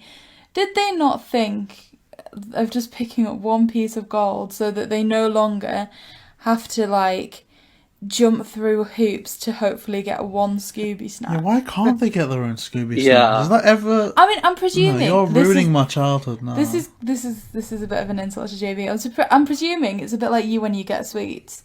If you get them for yourself, you're going to eat them all. Whereas if I've bought them so that you don't see them as yours, you eat them in more moderation because you have to ask to get them. So presumably Shaggy and Scooby would buy some Scooby snacks but eat them all really quickly and then be left with nothing. But you'd think from the amount of work that they put in, they'd be able to... And didn't they win a lifetime supply of Scooby snacks at some point in... Well, if you're going by the linear continuum? Timeline, they do eventually, but I don't know if that's before or after timeline-wise. Yeah, I mean, and then they still agree to, like, run around trying to find ghosts in order to get 2 Scooby snacks. You'd assume that these were at the very end of the timeline, with Zombie Island being them returning, but they never do that. That's what annoys me, because technically Daphne is still a reporter at this point, so you'd think that with aliens cropping up, she'd, like, whip a camera out. Yeah, or, like, you know, there's this huge mine full of gold, feel free to just jump down here. The only other reference to Daphne being a reporter was some out-of-nowhere scene in The Monster of Mexico, and then it's never mentioned again. That's what's bugged me, too, honestly, with these movies, is, I mean, yes, I get, it was a great kind of, like, plot and opening to Zombie Island and stuff, but then it's like they solve, you know, a few mysteries in that movie, and then they're like, and we're back to solving mysteries. Everybody quit all your jobs. Like, you know, we never get any sort of mention of any of their jobs that we learned about in Zombie Island again. Yeah. Other than that, I feel like in The Witch's Ghost, Velma says to Ben that she owns a bookshop. I don't think she does, and that's the other annoying thing. That Velma... Was it just that you suggested that? Velma owning a bookshop would have been the perfect connection to Ben Ravencroft without that convoluted plan. Yep. Yeah, that's fine. And even with this, I mean, it works well, but I guess if we were going on the continuation, Daphne hearing about UFO sightings could prompt her to explore more instead of it just being a random trip. Or actually, are they going to a rock concert?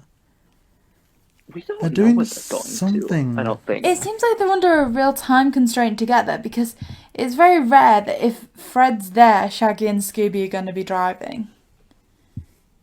Yeah. So it almost feels like they're rushing to get somewhere, but then they just accept the mystery machine being broken for 2 days. That's true. I like that. But I just don't like how they don't mention that stuff. But it's not something to dwell on, because at the end of the day, I feel like worrying about continuity would take something away from the quality of movies eventually. Like, it's good how they just have one story to tell and they just tell it regardless. So I do like that.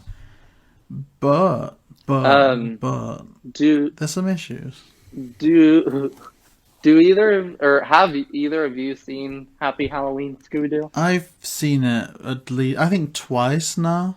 I think I fell asleep on both occasions. not, I guess, as a testament to the not as a quality, testament to the but movie. It's I just stay up really late. Yeah, by the time we put a movie on, it tends to be like midnight because JB can never sleep. Although it isn't one of So my we put a favourites. movie on, I fall asleep, and then JB watches the full movie. I was just gonna say, in that movie, actually, the mechanic guy in Alien Invaders, he's the one. He pops up again, and he's the mechanic getting the mystery machine again in Happy Halloween. Oh, really? Do they need to wait 2 days again this time? I don't feel like that. Yeah, right. I don't feel like I ever noticed that. Oh, I need to watch that again. How the heck did I not? Go back and watch that.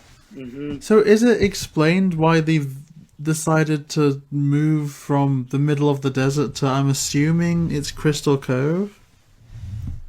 Yeah, so it is Crystal Cove. I honestly think it was just kind of like a cool cameo because he doesn't have any lines. So I guess there is some connection. So I was a bit bogus in my last statement there, but that's actually really cool. Oh, I was gonna watch the Cyber Chase after this, but I don't know. I might want to catch that. Just go, yeah, I mean, it's very short. Just go to the point when the mystery machine's all crumpled up and just go see him for a second. Okay, so does that wrap it up for this movie? Anybody, anything else? I mean, I've got nothing else except the verdict section at this point. Yeah, I think I'm good. So, JB, first to you. Right. Scooby Doo, Alien, Invaders, smash or pass? This, to me, is the smashiest of smashes. This may be the smashiest smash that I ever smash in this series. And I don't say that lightly. I just feel that this blends the line between funny, goofy Scooby and kind of serious storytelling. Not to the point where it's, something that you'd put on to, like, say something philosophical. But I just feel like the way that they write this, the music, how it makes me tear up, even 20 years later. Yes, to me, this is, I think, my favourite animated Scooby Doo movie, if not possibly top 2. That's how far I'm going to take it, so definitely smash. So, Millie, here's the kind of one that I'm kind of dreading a bit, but would you smash or pass the Alien Invaders? See, I really, really like the music. I think the groovy thing was really nice. I really like the amber and crystal kind of element. Like I said, I don't like the alien bit. I don't like the green alien bit. I'm really happy that the movie progressed. That being said, I like how it was concluded, like we said, how they didn't just kind of sit and take that they'd been unmasked. It was like, yeah, it's me and I'm going to own it kind of thing. So that was good. I think it's just the costume design that I maybe thought was a bit... I don't know, I think it's certainly a pass. It's definitely for me a lot lower of a pass than... smash, than Zombie Island. But it's still in the smash category for me. It might be quite controversial. It's kind of around the level of The Witch's Ghost in that Story arc, I liked 50%. Music, I liked a lot. And I feel like it's the same for The Witch's Ghost. I like the music a lot from like Hex Girls and stuff.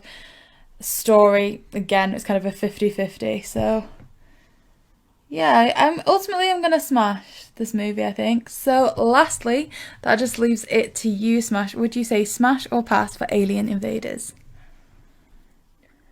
Okay, so I'm going to absolutely smash this one. My favorite Scooby Doo movie is Scooby Doo 2 Monsters Unleashed. But a lot of the times when people ask me, what's your favorite Scooby movie? They're like meaning cartoon wise. And Alien Invaders is my number one Scooby Doo animated movie. I don't know what it is about this one. I've just always loved it. I swear I have the original trailer ingrained in my mind for this movie. I don't know, but I'm also with JB though. I love sci-fi and I love just the thought of, different beings out there and just what is outside of what we already know. And I love that they explored this idea of like, hey, there's these classical green aliens. Oh, but the plot twist is the real aliens are not the alien type of aliens you would have expected. Yeah, that was good. So, with that Three being smashes. said, that is 3 smashes for the Alien Invaders. So, next we would be on the Cyber Chase. We're just going to give you a quick recap. So, for this one, Scooby and the gang are visiting an old school friend who is creating a video game based on their lives. So, the menacing phantom virus has escaped from the computer, but can Mystery Inc. They must play through all the levels and find the Scooby snacks, but for them the game has an added complexity because the phantom virus has joined the game ready for the ultimate boss battle. But who has created the virus in the first place? So this was certainly, I think, a childhood favourite of mine. It was certainly one that seemed to be on like TV the most, so I think it's one that I was quite familiar with. And I think if we just take it right from the beginning, I think it started quite ominously. Like the music built quite a lot of suspense, I think it's fair to say. Yeah, and all those kind of laboratory experiments, it almost seemed like a bit of a different film. Like it was going to focus a bit more on science. I guess another science fiction one, but I guess the reality was quite different. But I like the start of this, although I'm kind of surprised that you enjoy it as much, because I think last time you said that the Alien Invaders started a bit out of nowhere, and I kind of got that vibe rewatching it this time with this film, because it does set you up to be in a science lab. There's chemicals, there's people in lab coats, but then it turns out to be like ICT computers, so I was a bit confused at first. How about you, Smash? What did you think to the opening of the movie? So I think like Alien Invaders, I really like the music in the beginning of this one too. I can just like hear it in my head right now, and but this is the first one that we've done so far that is a true, what they call a cold open. And so like we're seeing the monster of the movie before the gang, so we kind of have a little more information than they do at the start. And for me personally, I really like cold opens for Scooby Doo because it's that moment of like, ooh, this could be real, this couldn't. It's kind of that pivotal moment of like, you can really make or break your monster here in the beginning. I agree, because not only that, what I adore about us seeing the monster before the gang is like quite often it means that characters that aren't necessarily that we're like used to seeing ghouls and goblins are seeing them as well, so it builds up a bit more suspense. I kind of feel that they kind of waste the virus's suspense later on, where they kind of just beat him up within the first 5 minutes, but in this opening, when it's with some scared scientists, it actually really does work. Yeah, they certainly seem very, worried. And then I like how you go from all that built-up suspense, all that fear, to a really kind of nice peaceful countryside drive where they're in the mystery machine. Shaggy and Scooby are just playing their games, and it's like you have no idea what's in store for you. You don't know what's going to be at that uni when you arrive. No, like, it is such a contrast, but just on that contrast, the art style, or I guess the animation style, seemed quite different, I feel. It was more like what we would see later on versus, say, Zombie Island. I can't Yeah, describe so it. this is the very first Scooby Doo production to be done totally digital, so there's no painting or drawing done with this movie. It is all digital, so that's kind of why it looks a lot different. And this is the first Scooby Doo, the oldest Scooby Doo movie that has been re-released on Blu-ray. Oh. See, I'm always curious about Blu-ray animation, because I guess a part of me understands with live action, I guess you can make things seem more real, but I don't know what they would do with animation. I guess they would just refine things. I'm not really sure. So, let me try to explain it to you a little bit. Not that this really pertains to the movie, but again, it is kind of a pivotal point for Scooby that this movie was re-released on Blu-ray, because we're kind of hoping they go back further. Give us Zombie Island on Blu-ray, please.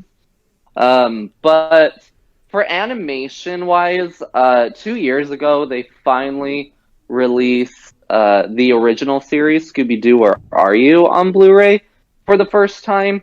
And basically what they do with the Blu-ray, at least like older stuff like this, is they're able to really clean up the film reels, and so like take out the grime and gunk that have built up through the years, and they really make the colors pop. And so like for the Cyber Chase, for example, because I do have it on Blu-ray, it's just the colors just pop off the screen so well, and the animation, like the movement and stuff, is a lot more fluid because the frame rate is a bit higher on Blu-ray. So, I mean, it's a lot of technical stuff, but the basis is for, at least for animation, like this type of animation, it really just refines the lines of, like, you know, the characters, the background, and really makes colors pop out more. So I guess going back to, I guess, Million Eyes, Nintendo Channel route, it's a little bit like what they did for 3D All-Stars in terms of like Mario 64, almost like a remaster. Yeah, exactly. I like that. See, the thing is, I never ever got into Blu-rays, I'm still a bit of a dinosaur in that I will have bookshelf after bookshelf of DVDs, to the point where sometimes I'm like putting myself in financial crisis because I'm like, no, I don't want to download this. I want to keep it. I want to hold it. I want to hug it. But I don't know about Blu-rays. See, my dad really likes Blu-ray. I don't know if I think JB has, but I don't know if you've seen Hannah Montana, the movie. But at the end, there's like a group of hundreds of people, and he pauses the end of the movie every time we watch it. Like, look at the colours, look how you can see all these individual people. And my mum just sits and laughs at him, but it's like a ritual. Whenever that movie is on, it was the first thing we ever saw in Blu-ray. So every time he will pause it and be like, and like get everyone in the room to be like, look, just appreciate this, look at this. It is different. Yeah, There is a new level. it is a new level, and even so last year when Scoob came out, it was the first Scooby Doo media to ever be released on 4K Blu-ray, and so me being a freak, I bought a 4K player specifically for Scoob, and so I mean it's like Blu-ray looks amazing. You take that one level up to even the 4K Blu-ray, and it's just crazy. And even the 4K player that I have is able to upscale my DVDs and Blu-ray, so like it can almost make my Blu-rays look 4K, and then it makes my DVDs look Blu-ray-esque. Yeah. It's crazy what they do. I almost feel a bit too old for 4K, because I've never even heard of it. I thought that was just like an add-on bonus sticker thing. Oh, I'd love to watch the original 2002 movie in 4K. In fact, how much are 4K players? We need to get it released what in am I 4K doing? first. Yeah. Oh, is it in 4K? Yeah, they only Ooh. have it on Blu-ray so far. I'm gonna get a Blu-ray player. Really? Okay, so bringing it back to the cyber chase. So we see the return of the kind of older looking outfits, and by that I mean kind of like the ones that indicate they've aged up. So they changed out for the last movie, which was quite refreshing. I know that I'm quite like, I don't know, I'm quite traditional with Scooby Doo. I really like the originals, so see Yeah. these again, I was like, no, I thought we'd moved away. Yeah, for sure. Yeah, they're not fantastic, although to be fair, I think they look a bit better. I guess in this more, I guess less hand-drawn setting, more computer-generated setting, because I think there's just something about the look that looks a bit brighter that makes me not dislike it as much. I mean, Fred still looks a bit bland, but in terms of Daphne's suit, I think in the old style it had a tendency to look a bit blocky, a bit like a Minecraft skin, but now it looks not too bad, and I didn't mind that at all. But I think this is a very interesting choice because they go to the university where they say that an old schoolmate works or is studying at. But it's kind of like nothing is telling you where this is taking place, right? Because obviously, even if it is a schoolmate, they could have moved out of Coolsville or Crystal Cove. So They're certainly having to travel Yeah. somewhere. It looks like they're kind of in quite a remote space. see, I don't know, because it seems like a university in the middle of nowhere, but I don't know if a university would be in the middle of nowhere. See, my kind of next question was about when they're actually inside the mystery machine and they're playing the games. So you can actually get a cyber chase game for, I want to say, is it the Game Boy? Yeah, I ordered it because I played Scooby Doo 2 Monsters Unleashed on the Game Boy Advance, and I loved it. And I feel like I did play Cyber Chase, but I don't know. So hopefully I would have played it by next episode and I can have a little tangent about that. But I guess I don't know. framing this as a question, maybe for Smash. Smash. Have you played any of the Scooby Doo games? Do you have a particular favourite? So, okay, this is where I'm kind of bad because I have played Scooby Doo video games, just not a lot. I did have the Cyber Chase game for Game Boy. It also came out, I believe, on the PlayStation 2, and that was like they're two different versions of the game. Like the Game Boy version isn't the same as the PlayStation version, but I played the Game Boy one, and I always thought that one was so hard because it was one of those like, if you died, you have to go all the way back to the beginning. And so I never felt like I could beat it. But otherwise, I know a lot of people's favorites is Night of 100 Frights, which that one is so much fun. I really, really wish they would remaster it and release it for the Switch because I feel like that one kind of deserves to come back. Otherwise, one that I really liked was on like the DS, I believe. I want to say it was like Scooby Doo Unmasked or something like that. I really like that one. I never did get to play the Game Boy Scooby Doo 2 game, but I have played and still own the computer PC video game version of it. Man, I was addicted to that. Like, I think that's the one where you can have like little dance off with monsters and the faux ghosts, isn't it? Like, Yes. See, that's Yeah. the only time JB's ever liked leaving his room is there's Yes. a computer in the kitchen area. And that was the only time he ever wanted to socialise with his family, was when he was playing games like that on the computer. So he'd actually agree to go and sit in one of the more like communal areas so he could play the game. I think there's literally a level where you can play a Shaggy or Scooby devouring the cotton candy glove.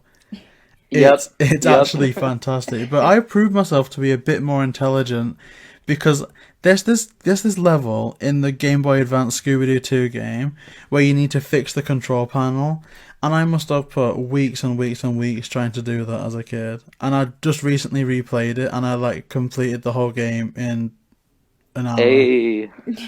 So Yeah. that's good omens. But I don't know, in terms of Scooby Doo games, Millie, I guess you probably didn't play many of them. I can't think of any that I did play.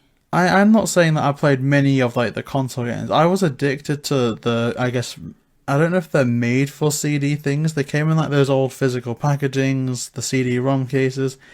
But there was one, I think it's called, is it What a Night for a Night? There's like one where you're going against the Black Knight Ghost, and it's kind of like this play-along story. There's another one about a stone dragon.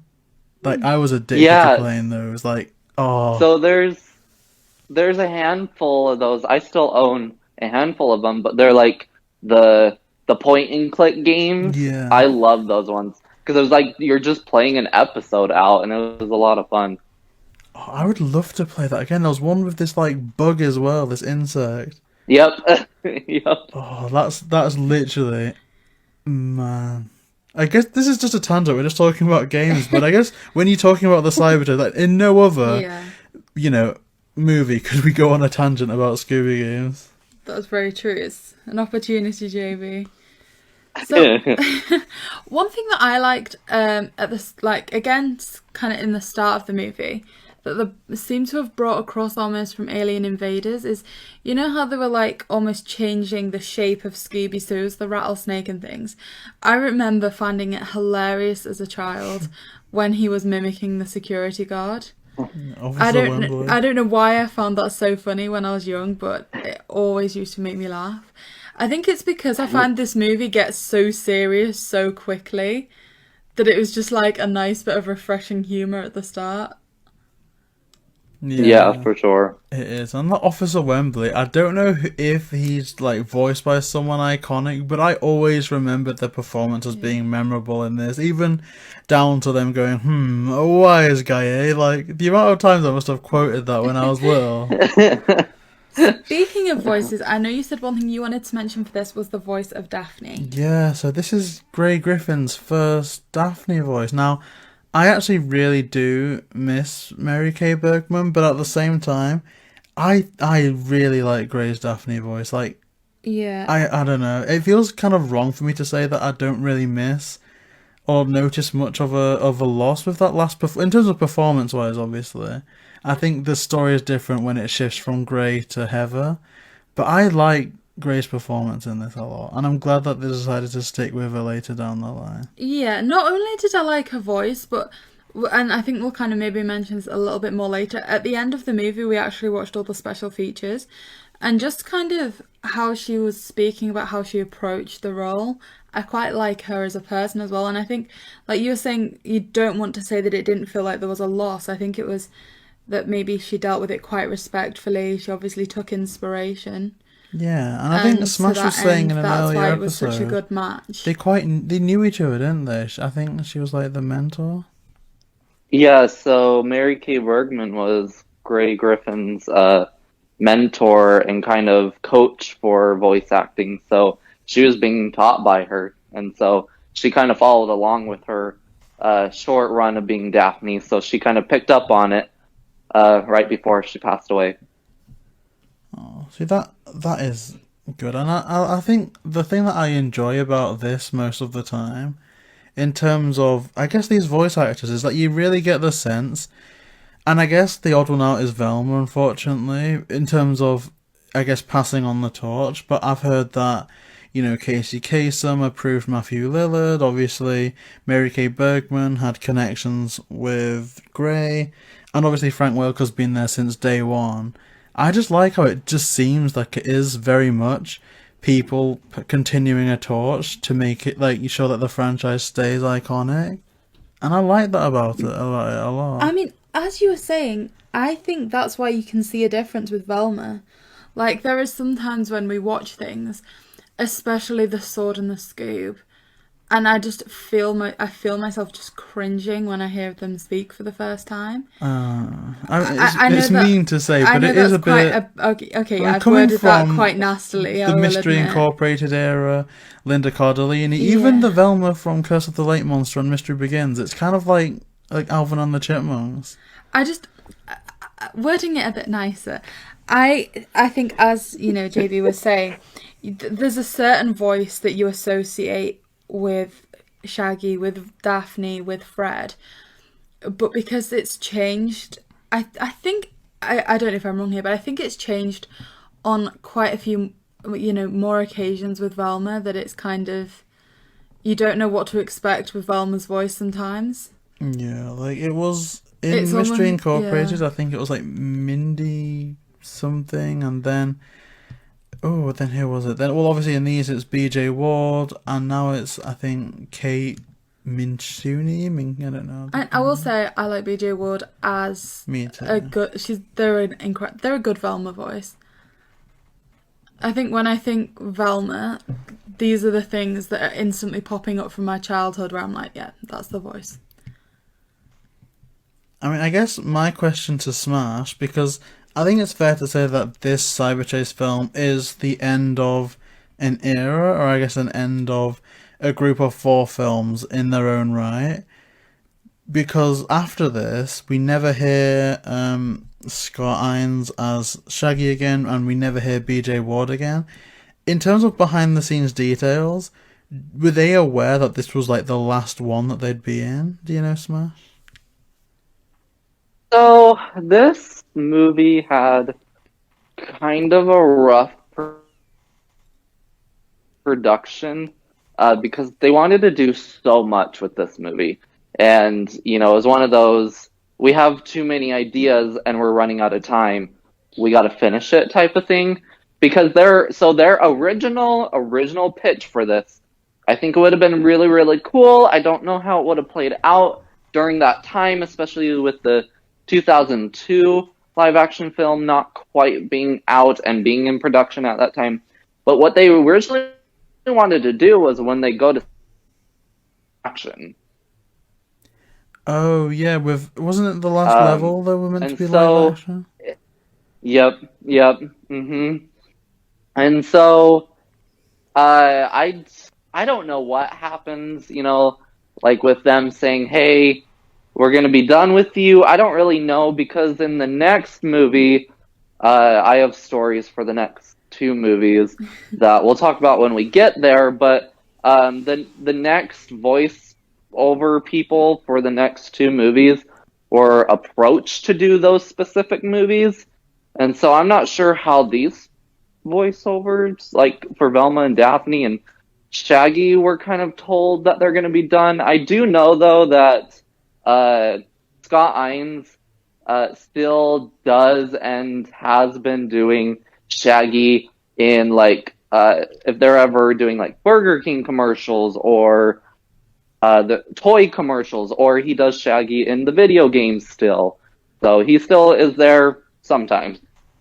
That's amazing. I mean, again, touching on some like extra references that we got to see at the end, they were quite amazing. Like seeing them sat there and just fluctuate between the 2 voices without an opportunity to kind of switch mindsets or anything.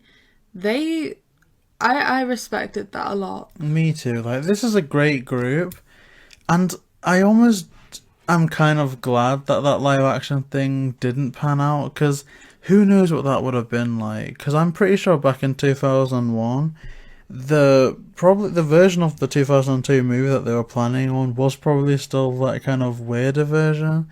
So I don't know if you would have had like almost like a Looney Tunes back in action type thing where you were gonna have Freddie Prinze Jr. there with Linda Cardellini interacting with animated Fred and live action. That would have been really nice, really cool.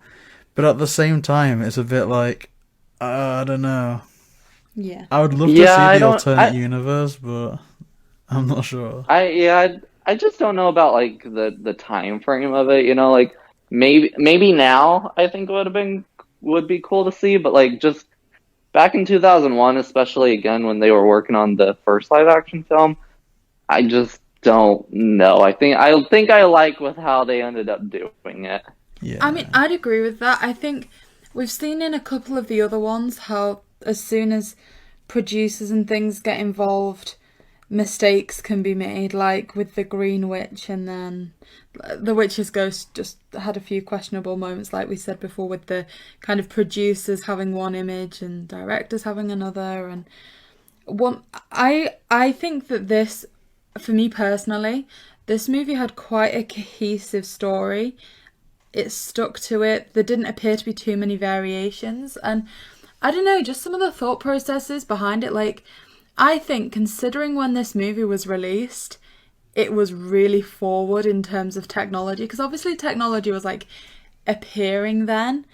But I don't know, I just feel like they seem to have such a good concept on things behind the theories with this. Like, when they're talking about how magnets can, like, interfere with some of the kind of, like, parts of the virus and stuff, they just seem to explain everything in a way that's quite cohesive. Like, I know there's perhaps some movies where we'll come on to and there's explanations where I'm like, okay, that was a bit goofy. They could have done something a bit different there. But I like every part of the consideration and everything behind the scenes with this.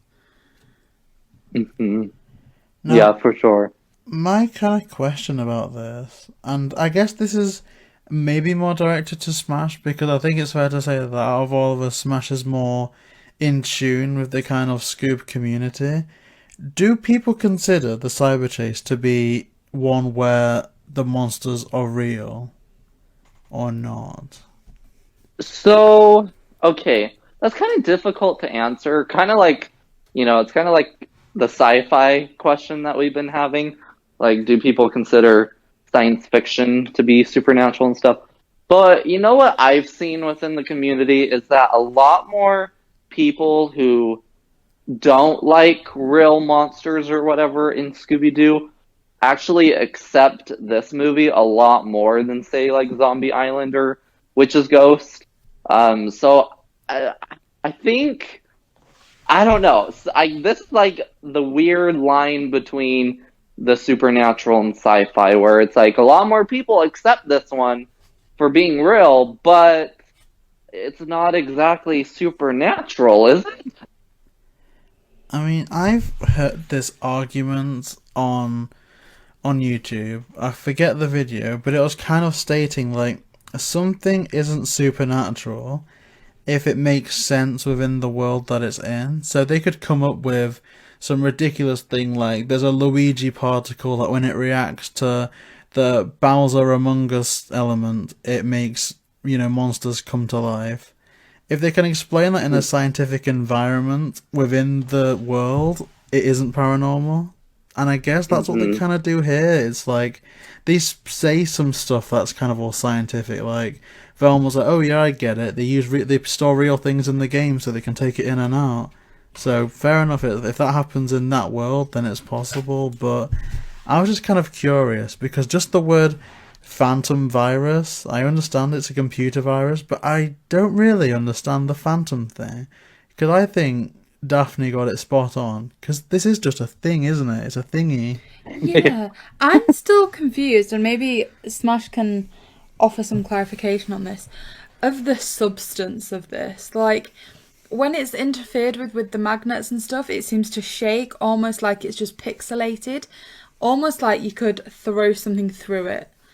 Whereas when you see it in other settings, like when it's dressed as the like lady later in the game, it's carrying a bag, it seems quite sturdy, like you couldn't throw something at it. And also, similarly, when they meet the replicas of themselves at the end, when the magnet's there, again, they look almost pixels, like you could throw something through them. But ultimately, you see them eating, you see them kind of interacting like they are of a proper form. Do you know what they are supposed to be in terms of form? If they are just like you can throw things through it, like the virus and things, or... So, okay, first I wanted to bring up JB talking about it being a phantom. I think why they call it a phantom virus is because Scooby Doo, for whatever reason, just likes to make everything a ghost. Like, you go back to the old episodes, and there's the ghost of Bigfoot, the ghost of the Loch Ness Monster. Has to be the ghost of something. It can't be the actual thing. I don't know why, but I think that's why it's a phantom virus, because it's the ghost of a virus. Anyway, just wanted to bring that up. But to answer Millie, this is where it's kind of weird, because like when they bring out the magnet and the computer versions of the game and the virus do pixelate and are quote unquote hurt by it or whatever. The background of when they're in the video game, the background around them should be doing that too, because I don't know if you guys have ever taken a magnet up to an old television set. It like blacks out the picture where the magnet is. I did it to one of our TVs by accident when I was young. Luckily the picture came back. The picture doesn't always come back if you sit there too long. But I think it's supposed to be in that sense where it's that older technology, and so you get a magnet up to these electrons and computer gadgets and sciencey words, and it interferes with the signal for the picture to come out. But again, when they're in the computer world, it should do that to the scenery as well. I guess I didn't think about that. See, like, I have thought of some things. Like, I did try and, like, I don't know, I'm being really critical when we're rewatching these movies. Like, why does this do this? Why does that do that? And ultimately, that's one that I haven't thought about. Like, okay, so there's like one, maybe two that I skipped over that I'm like, that doesn't make sense. Like, at the start when he's doing some kind of experiment, but they're supposed to be like specialising in computers. I was like, why is he messing with a chemistry set when, you know, they're creating a computer program? Like I said, when we've been rewatching these, I've been like so analytical, but that is something that I just completely didn't think about. Yeah, and I guess in hindsight, I just saw the Phantom Virus and thought of, say, Electro from Spider-Man, or even the 10,000 Volt Ghost in a way. Yeah. So I just assumed that, and this is a weird analogy, but I assumed that if you went over to the Phantom Virus and licked it, you'd get an electric shock. I just thought it was an energy purely from electricity. But I don't know. It's an interesting way of looking at it, and again, I kind of don't really want a sequel to this movie, to be honest. But I kind of am curious to know more about the Phantom Virus's origins. Like, obviously, you know, spoiler alert, obviously we find out later that Bill creates it. But it's like, why does the Phantom Virus have baseball characteristics? Was it just because he was coded, or they were coded in the baseball game? Or did Bill imprint some personality, like Ultron? Yeah, I mean, one thing that JB suggested when we were watching this was, you know, you'd almost think that somebody had created it to frame them by dropping those references in. Why would they feel the need to? Was it something that they'd transported over from their other game, so there was some kind of memory attached to it? Like, I would legit accept a sequel if the sequel revealed that it was actually the main professor who just put in blatant baseball references to frame the other guy. Like, it just seemed very obvious. So I think I have to agree with you in that I don't think I really want a sequel to this one. First off, I feel like this movie is definitely a product of its time, and so it's like you kind of have to accept the little disbelief of, oh, they have modern technology, but they also don't, type of thing. But I also do see where you're coming from. I would like to know, like, why, you know, they made it, how he made it and stuff. My thought with it as to why he's like saying all the baseball references and stuff, you know, because that like really gave it away really fast. But I'm wondering if he used some of his code from his baseball game that he made to make this virus, and so that's kind of how it slipped through. That's my reasoning. Yeah. I guess that makes sense, because that's what they're currently working on. And again, just taking the time into a factor, I guess. Again, I just feel like I've got into a bad habit with patronising the early 2000s, but I'm guessing they don't have, like, as much memory data that you'd have now. Maybe some stuff does have to be reused. I assume they're not, like, USBing stuff right, left and centre, but that is possible. And again, I think a sequel, I don't know, they could do one, but I kind of feel that they would do like the craziest movie ever, and it would just end up being Velma ripping off a VR headset off them all at the end. Yeah. Like, oops. we didn't notice that this was on the whole time. Yeah, you didn't feel the VR headset. But I like the premise, I'll say that, because I think out of all of them, this may be the one that I watched the most. See, I like the premise as well. I also like... So once they get inside the games, I also like the levels. I think if you were going to create, like, different places, these are quite common. I think the way that they focused in on the moon and then the Colosseum, then the diners, and then started to montage over the rest was done really well, like, in terms of how they proportionalized the times. I mean, here's one thing I noticed. Before they get zapped in, when you see the silhouette or the shadow it's pressing quite the button, obviously someone in a lab coat, right? Yeah, it's quite obviously someone in a lab coat. It's Not obviously only that, not but you Wembley. can tell by the size of the hand, it's not Wembley. It's probably not the professor either. It looks like quite a young hand. So instantly you've narrowed it down to 2 people. And I don't know how they could have done that. I guess... And I don't unless the other guy was some kind of super fan, like, Mystery Inc. played my game, they were in my game, it only leaves one out, really.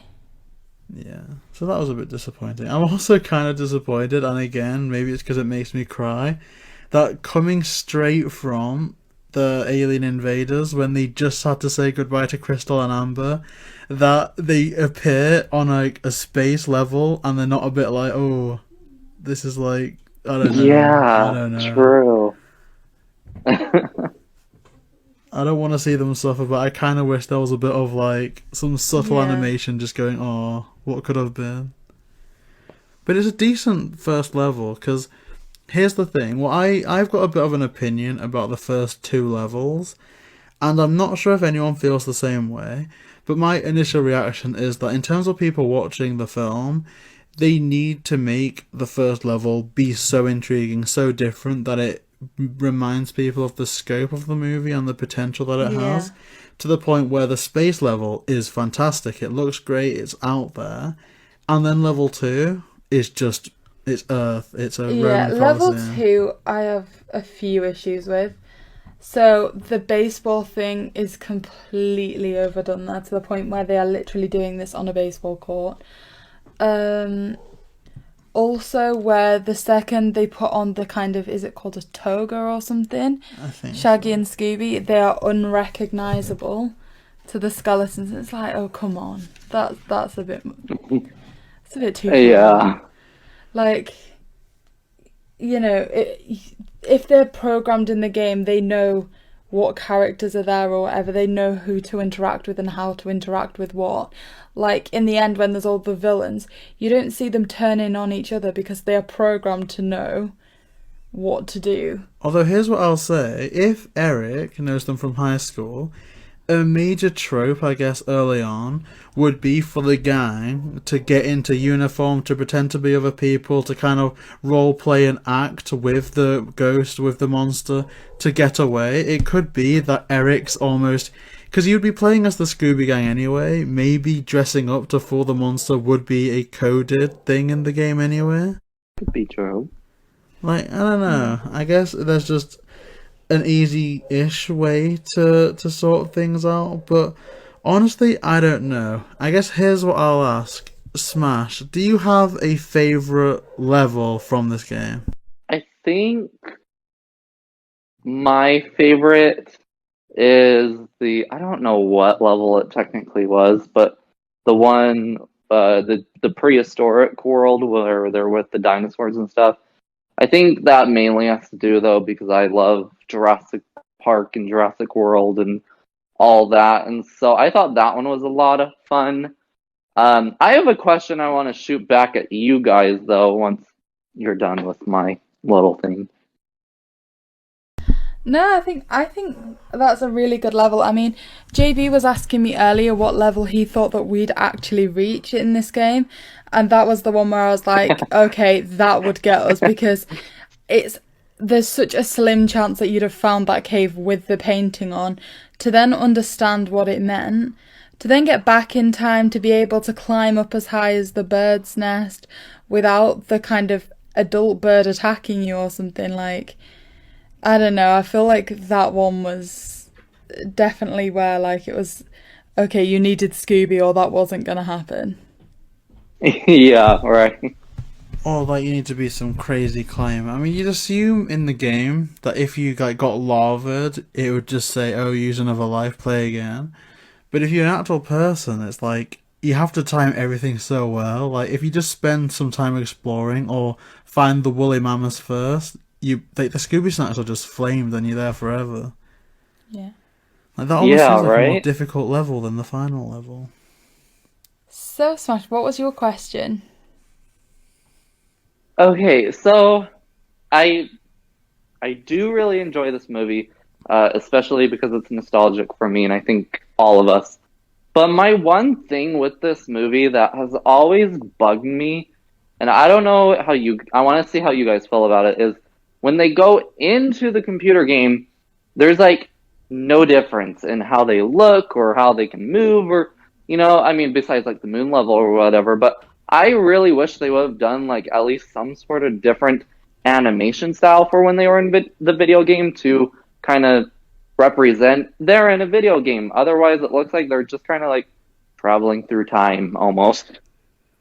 Yeah, Yeah. see, I would have liked that as well. And I don't know what direction they could have gone in, because especially in the time, we could have been stuck with, like, I want to say an 8-bit Scooby Gang type look, which would Yeah. have been alright. Just, Uh, I think, a bit jarring if you have to look at that for a while and they're having to deliver dialogue.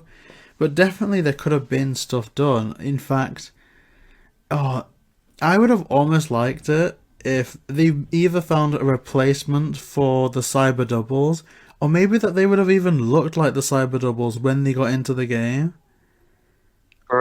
mm-hmm. That may have been a better choice. Yeah. And it would have been quite classic as well. It would have felt like everything would have felt like a classic episode. Yeah. Mm-hmm. I I'm guess. just sorry. Oh, sorry, no, After you you. go. Because I think I was going to go on a tangent because I've written something and it's always annoyed me. No, like I was just thinking about what Smash was saying, and I completely agree with it. I just can't think what I personally would have done to signify that. I mean, I like what JB said about maybe going back to the Or original health bars, I outfits. guess. Health bars at the top, Yeah. maybe. But like, just I think you were talking about how it was kind of attached to when they get brought into the game. That just them being brought in is something that annoys me. Like how they could put the Scooby snacks in, get them straight out. How like Yes. if the other characters finish the level, they just go back to the beginning. But if these ones do it, it knows instantly to remove them. It's just like okay, it's a couple of little gaps there that I don't like. But I don't know. I think JB maybe said that at some points it appears that they complicated things and it left us with more questions, like how they could just zap the Scooby snack straight back out. It left us with the kind of, okay, why did they need to finish the game kind of thing that it didn't necessarily need to. I mean, I can forgive that because it is the demo, and I suppose that when you're demoing things, they want to take this to a conference or a presentation, so that you kind of want to wow people in that demo. But I honestly, my thing that's always annoyed me with this is Eric. Eric is a good guy, but he's just a coward. Okay, like at what point does he not think or even entertain the possibility of zapping himself into the game, saying, "Okay, this is where they're on this level, that level, this level, and here's the quickest way to get to it." Like, why does he never do that? Yeah, that's true. He just sits there going, Mm-hmm. isn't this terrible? They're going to have to complete the whole game. This is the Yeah, worst. and he acknowledges how he's completed every level except the final one. Like, okay, we know you can do it. Go and do it. Like, he's coded it. For all he's not, like, playtested it, he knows stuff. There was one thing that, like, I know you're saying that was something that kind of, like, winds you up. There's one thing that kind of, like, gets me in this movie, and that is, I was kind of, like, saying that I didn't really like the outfits at the start. In the second level, where, like, Daphne's like, I don't want to give you my jacket, it's new. I was like, no, it's not. You've been wearing it for the last, like, 3 movies. Just stop now. Right. In absolute defense to that, though, every single one of the movies has taken place within one day, including this one, which seems to take place between 10 Yeah. a.m. to 2 p.m. latest in terms of the real world. Because they say, Eric says to them they're going to go and get lunch before, like, after the demonstration. And the first thing they do when they get back is go and have lunch. So I assume it's a day, so she could have bought it last week. Well, that could have counted as new. And then true. they just encountered zombies, aliens, witches, and phantom viruses. I guess they're busy. But maybe. I guess one of my last questions, perhaps on the levels themselves, kind of reframing something JB asked me. So this one's for you, smASH. What level do you think you'd have found most difficult? So there was the moon level, the Colosseum, the dinos. Then they go under the sea. Then they're really small in the garden. There's the samurai, the mummy, the dragon, and the North Pole, all before the last level. Which one of those do you think looked the most difficult? So, okay. I know which one I'm going to say, but I have 2 points as to why. So I'm going to say the one when they're, like, diving when they're in the water. Because, I have an absolute fear of being under the water. I don't know how to swim. I don't want to know how to swim. Okay, short story, I don't like going underwater because my doctors have told me that going underwater is the same feeling as going down for surgery, which, I've had many of because of my heart condition. But also, water levels in video games always seem to be the hardest for me. And so I'm like, I would die immediately in that one. Okay, so it sounds like you'd get further than us, because we said that I certainly said we'd struggle with the level before that, so... Although in that water game, the Scooby snacks are, like, right next to them. Yeah, but there's, like, an electric eel or something swimming in between, isn't there? I think if I passed Yeah, out there was under a there, I shark. could float down and I could probably touch the Scooby snacks. I mean, I'm not meant to dive because of my brain thing, but I think if I, like, keeled over, I could float down and maybe my shoulder could make touch with... like, in Aladdin when, like, the genie wakes up and saves him. I think I would do that. I'd pass out, land on the snacks, and I'd do it. This is another issue that I had when we were kind of watching this, is how do they know who to teleport when they get to the Scooby snacks? Like, only one of them's touching it, yet it seems to transport all 5 of them. Then it tends to transport the phantom virus as well. I mean, but it was ultimately designed just to do the kind of characters that were created inside the game. I mean, is the game meant to be played with a controller, or are you meant to zap yourself in to play it? A controller, so they could play it in the back of the mystery machine like before, I think. Because I imagine, though, that just even by today's standards, that is not like a disabled friendly game. You know what I mean? No. Yeah. Like, game consoles get so much, like, hype about them now when there's, like, inclusivity. But could you imagine, like, in a wheelchair, you end up on the moon level? It's not good. And that's my issue, because there doesn't seem to be a correspondence between... And I always got confused, like, there's episodes of, say, Phineas and Ferb, where they put themselves into a computer game. The premise of this is going into a computer game. So I never know if this is just... There's 3 separate projects. There's the stinky baseball game, the cool Scooby game, and the laser that brings things from real life into the game, and vice versa. But they're not related at all. Is that right? Yeah, as far as I know. Yeah. I mean, it's certainly linked. Like, the laser can be linked to take things into the game, as you've seen, but it seemed to ultimately exist before either of the games did. It was kind of like maybe some form of 3D printing type thing. It just seems dangerous, right? Yeah. But you'd want to, like, I thought that they could have framed this as a very much a movie ahead of its time, because both of them in conjunction with each other is a good premise. Like, we are so obsessed these days with games in trying to be more immersed. We've got virtual reality on the Xbox and PlayStation front. We've got augmented reality with things like Mario Kart Home Circuit. Like, in this day and age, the more involved in a game you can be is kind of like the thing. And so I guess it's more difficult for me to watch this and separate those two things. Like, they're just playing a game. Like, Mario Galaxy, except in the same room there's a transportation device. Yeah. And I don't know. I just can't separate the two in my mind. But I guess I need to refer to my notes a bit because I'm kind of all over the place with this review. So, I mean, I'm a bit disappointed that they seemingly montage over the coolest parts of the film, but the music's great. But it's like, Okay, oh, okay, I wanted to bring that up too because as much as the like last level is so fun where they're with, past villains and themselves, I'm like, there are so many cool levels I feel like that they just passed over. And I know it's because of time, they didn't really have time to sit and do all those, but I'm like, could we have shortened something else to see these levels? And I mean, the montage was fun, I won't deny that, and the song's really fun too that plays.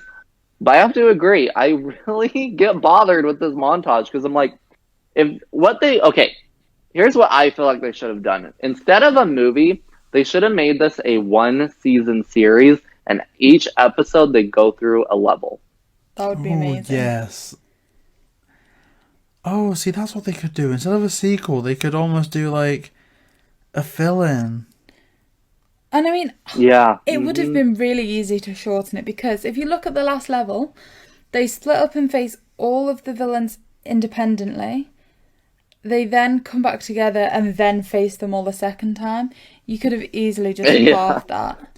And to be fair, and maybe this is a credit to the movie, when Millie and I first finished watching this for this podcast, we were like, that feels about half an hour shorter than all the others. Like it started, they got into the game, and then it felt like they were on the last level, just like that.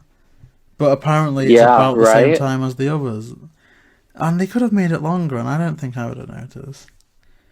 Not like they had to go through all... Okay, I guess what I'm kind of saying is if they were going to do anything, maybe they could have chosen one of the more interesting levels, like the kind of Ant-Man level, and made that what the Colosseum level was, and just montage through the Colosseum level. It seems like they only included that because they had a concept of how to bring in the baseball thing. Like, oh, we need to drop some more clues. True. I mean, they could have done that. Like in the Ant-Man level, they could have climbed over a baseball that was in like, you know what I mean? They could have climbed over a baseball, or the Phantom Virus could have gone, strike out or something. I don't know. He could have said something corny and baseball related. Like, there's a number of things the virus could have said. Oh, even that, I think they've got enough baseball references. Yeah. Far too many. Now, I did like, like going on to the final level, I did like that they kind of were like able to meet themselves. I like seeing the old look because I do definitely prefer the style of the more traditional kind of Scooby Doo outfits.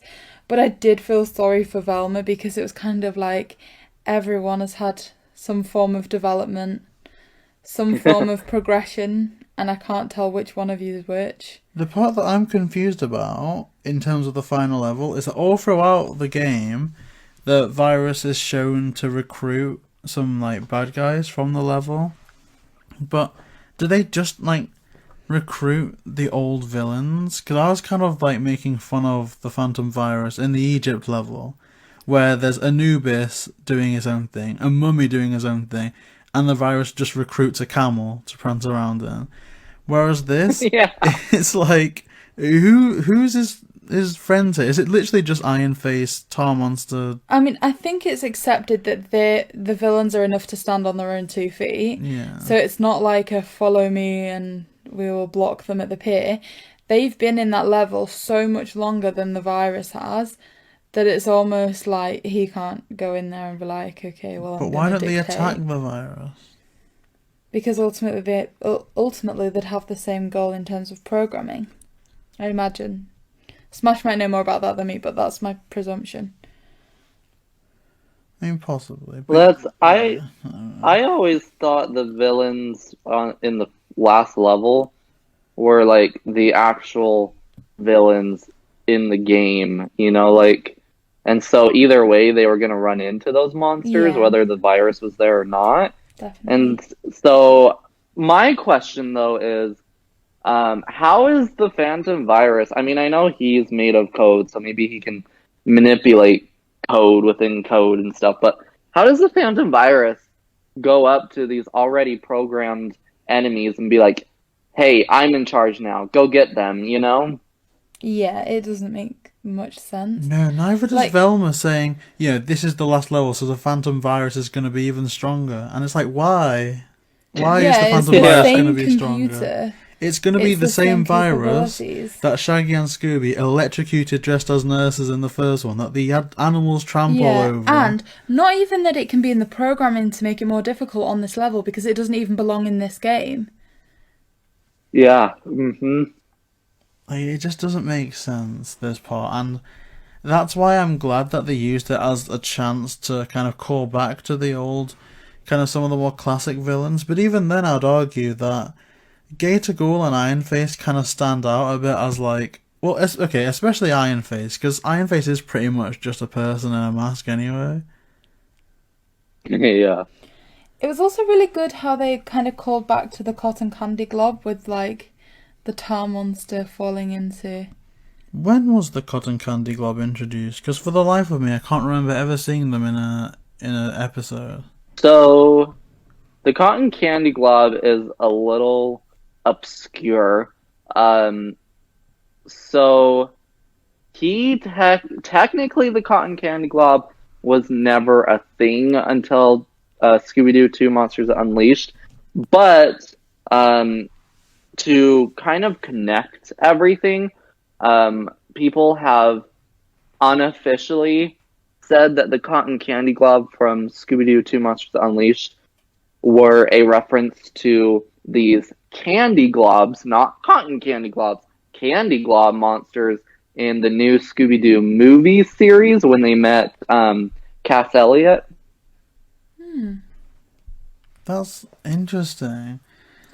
I'd never even thought about those kind of monsters being more, I guess, made up.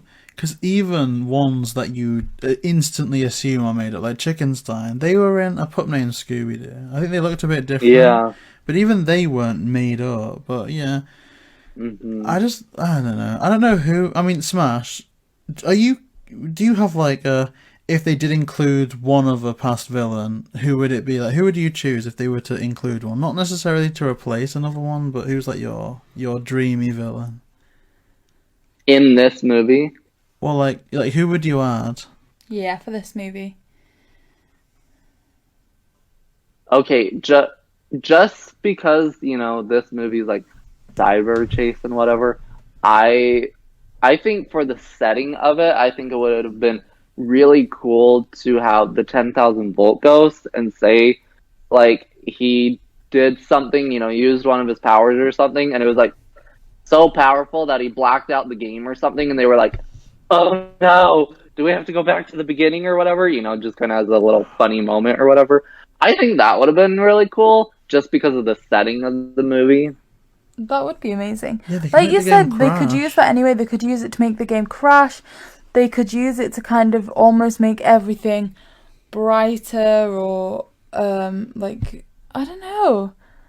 That could have been done really, really well. Oh, or like, oh my gosh, they could have made it almost a bit of a threat. Now, this would have only worked, I guess, if it was handheld, but it would have been so cool if, like, halfway through the movie, like, a low battery sign just kept ticking down, and they somehow found a way to get the 10,000 volt ghost to charge up the gaming system. That would have been great. Oh, I'd That love would have been that. good. Now, one thing that I also like about this level is when they get to split up and, like, Velma, Daphne, because it kind of foreshadows it a little bit at the start of the movie when they're splitting up to look for the Phantom virus. And Shaggy's like, do we ever split up any other way? And then to see them kind of getting their different dynamics, a bit like, okay, I like that. Yeah. Now, we did see from the special features that, I think, was it Gray was saying that they'd wanted to make some suggestions that maybe, like, Virtual Fred could, like, flirt with real-life Daphne, or the other way around, like, in-game Fred could flirt with real Daphne, and then the other one gets upset, and that was something that she said that she'd kind of suggested to a producer, I think. Do you think that that would have added to the movie? Do you think it'd have taken away from it? So, I think the problem with Scooby Doo and like this type of thing is they like to do this, like throw in a new female character, and suddenly, Fred's falling for her and Daphne's jealous, or the other way around. They have a male character and Daphne's falling for him, type of thing. And they like to do it and act like, oh, this is gonna change everything, and then all it does is just like it just lives in that movie, and then the next Scooby thing comes out and they've moved on and they're never brought up or anything. And so I honestly am happy they didn't do that. Although it would have been kind of funny because it's like a different Fred or a different Daphne. It's not like new different characters. It's like these same characters but different. I just think I am glad they didn't do it because again, they make a big deal out of it and then just leave it be in that one movie and move on. Now, this would have made sense, though, to leave it and not do anything with it again, obviously, because they get out of the video game and obviously wouldn't see their virtual selves again type of thing. But yeah, I think that's my opinion on it. And it would have been a bit creepy if, say, they'd gone the route of, like, Fred blatantly ignoring Daphne for years while they've been a similar age, and then when Fred's presumably an adult, then sees, like, 17-year-old Daphne's and a bit like, oh boy, I'm gonna make a trap for this one. Like, that would be a little bit... Oh, God. A little bit sus. I can't believe how you worded that. I'm gonna make a trap for this one. Oh, God. I have a question for you guys. Okay. So we were talking about with the cyber versions of themselves, they have more of their classic outfits and whatever. But since Shaggy and Scooby technically are unchanged, they gave Shaggy his red shirt, which he had for a little bit prior to these few movies, and then Scooby they gave a red collar, which he has never had. They just had to do it because he didn't have anything else. How do you feel about them doing that to differentiate themselves? I mean, I feel like I understand why they did it, but I also feel like if they were going to do it for them, they needed to do something more for Velma because it was kind of like Velma just... I almost felt sorry for their character, like, it's quite clear they chose stylistic choices to make it look like Fred and Daphne had matured, like they were perhaps a decade or so older than they were with these original looks. It's clear that they've noticed that Shaggy and Scooby needed something to differentiate, and it was almost like they'd forgotten Velma, and it's like, okay, I can see why they did it for Shaggy and Scooby, but they needed to do it for Velma as well.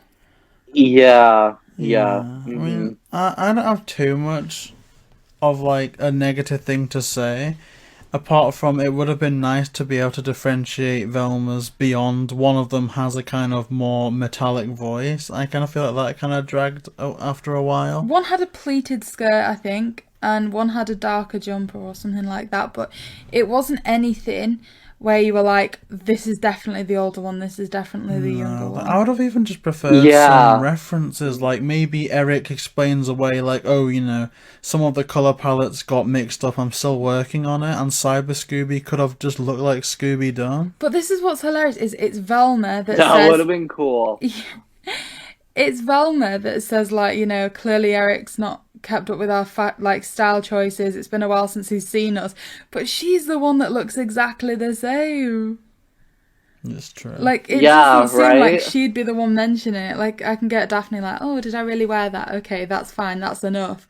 But for Velma to be like, oh no, he's not seen us for a while, we don't look like this anymore, when she's literally looking in the mirror, it's just like, okay. No, but those. You know what I wish they would have done too? Yeah. There was a part, I think it was like when the Velmas were with the old Iron Face. Anyway, they both lose their glasses at one point with each other. And And I kind of wish that, like, when they handed each other their glasses or whatever, the cyber Velma's glasses would have kind of like glitched out or something to kind of say like, oh, they have the wrong glasses or something. Yeah, because how would they know that they'd got the right ones? Because they'd have the same sight of eye strength. Like, even if it was when they'd returned to the real world or something, someone held a magnet up and then they kind of pixelated. Ooh. Yeah. Just like a little bit of like a cliff like hanger thing at the end of the movie, like, glasses. they brought these back with them. Yeah. Like, Mm-hmm.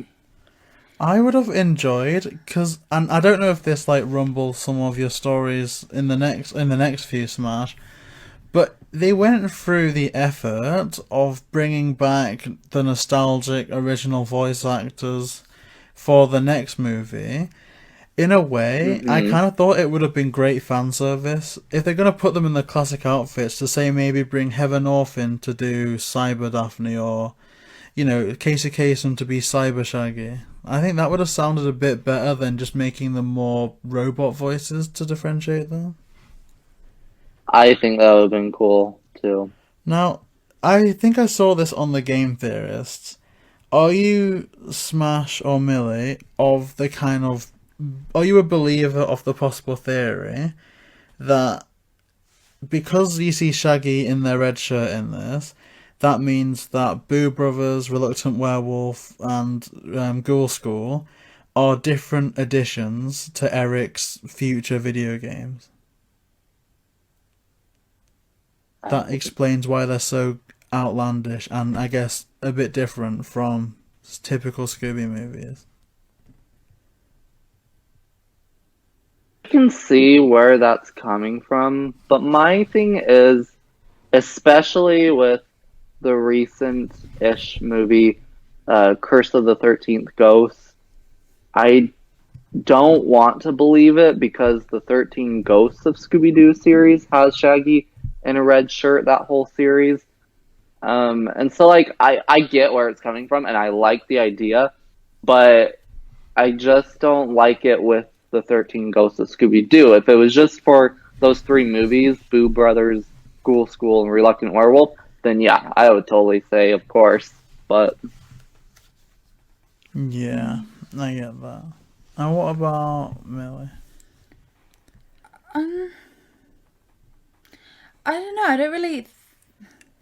I think that as opposed to it symbolising something, I think it honestly was just used to differentiate. I don't think they ever thought into it too much of this means that this movie, and this movie has to be considered as well. I think it's very much just okay, we need a way to differentiate the characters, what do we do?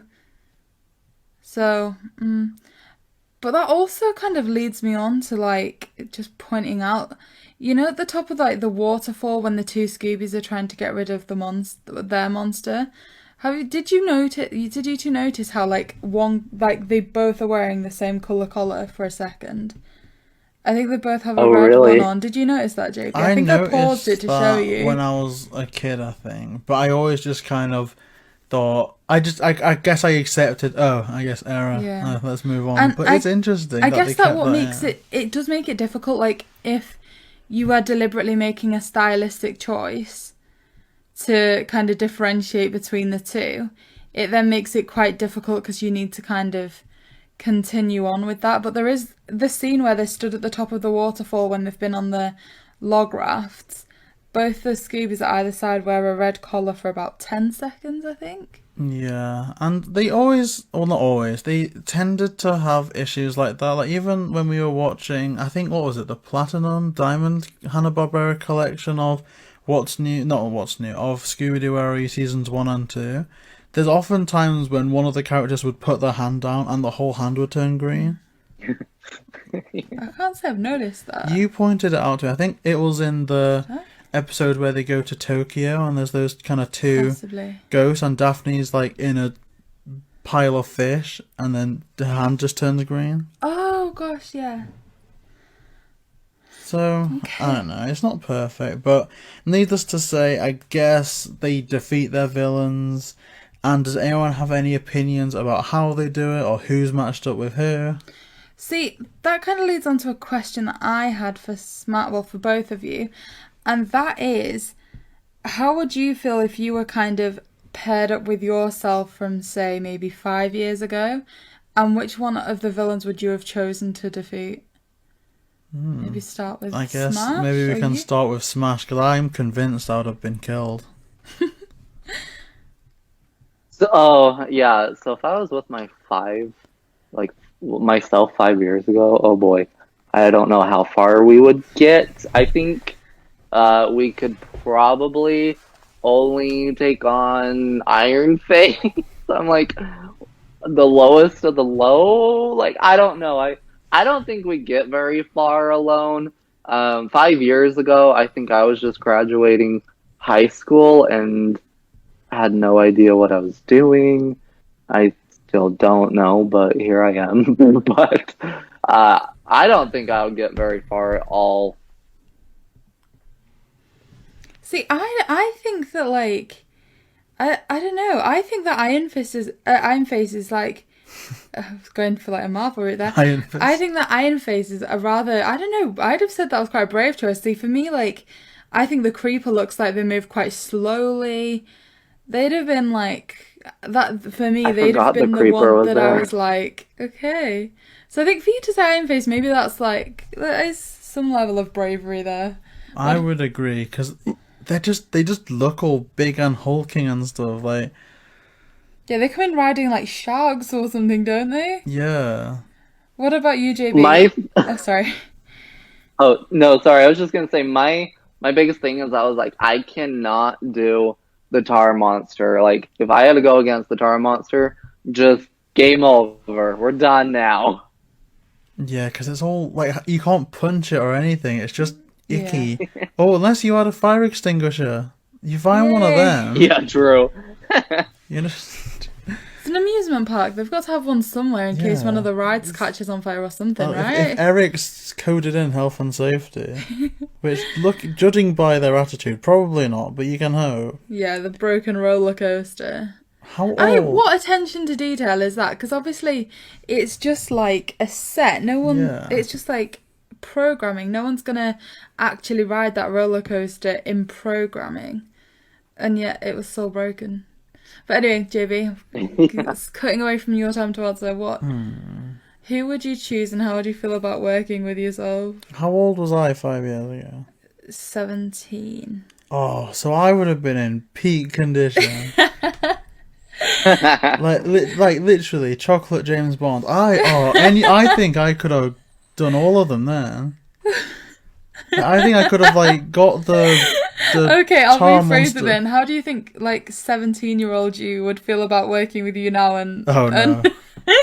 and who would you choose? I think he would very much feel like he's been paired up with his granddad, like, because he would be there with his top off. He'd be punching the tar monster, and I'd just be there like, "Oh, my back, I can't do it." But no, I think honestly the crocodile, because Oh, you're brave. That would No. be the last one. no, because if you manage to restrain their jaw, I don't know. I'm not okay. Not the crocodile, the creeper, because he's kind of just a bit like a creepy guy, isn't he? He's like a guy. If you push him over, you give him a good shove, and he falls on the ground. He was quite easily Yeah, defeated true. with the trapdoor, wasn't he? You've then just got to find some sticks or something and smack him with it. They'll just cause him harm. That's all you need to do. Or shove him in the water. Okay. I am glad I asked that question. It certainly got a good response. I'm happy. No, if I'm teaming up with 17, like that's like Jump Street.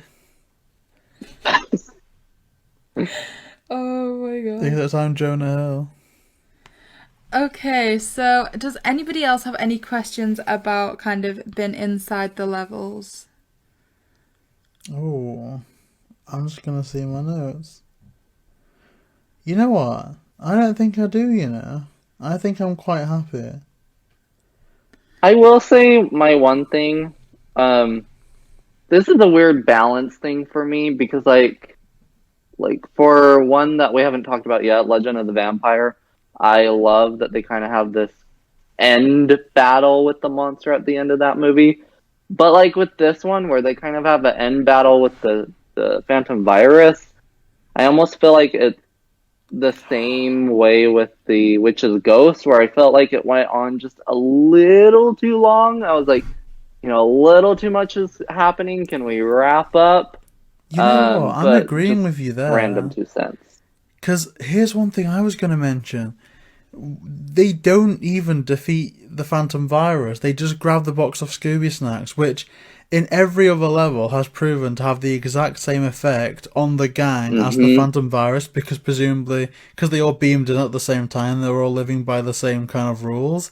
So logically, by just getting the Scooby Snacks, they should all be transported to the outside world along with the But virus. Yeah. should they? Because if the original characters grab them, they just go back to level 1.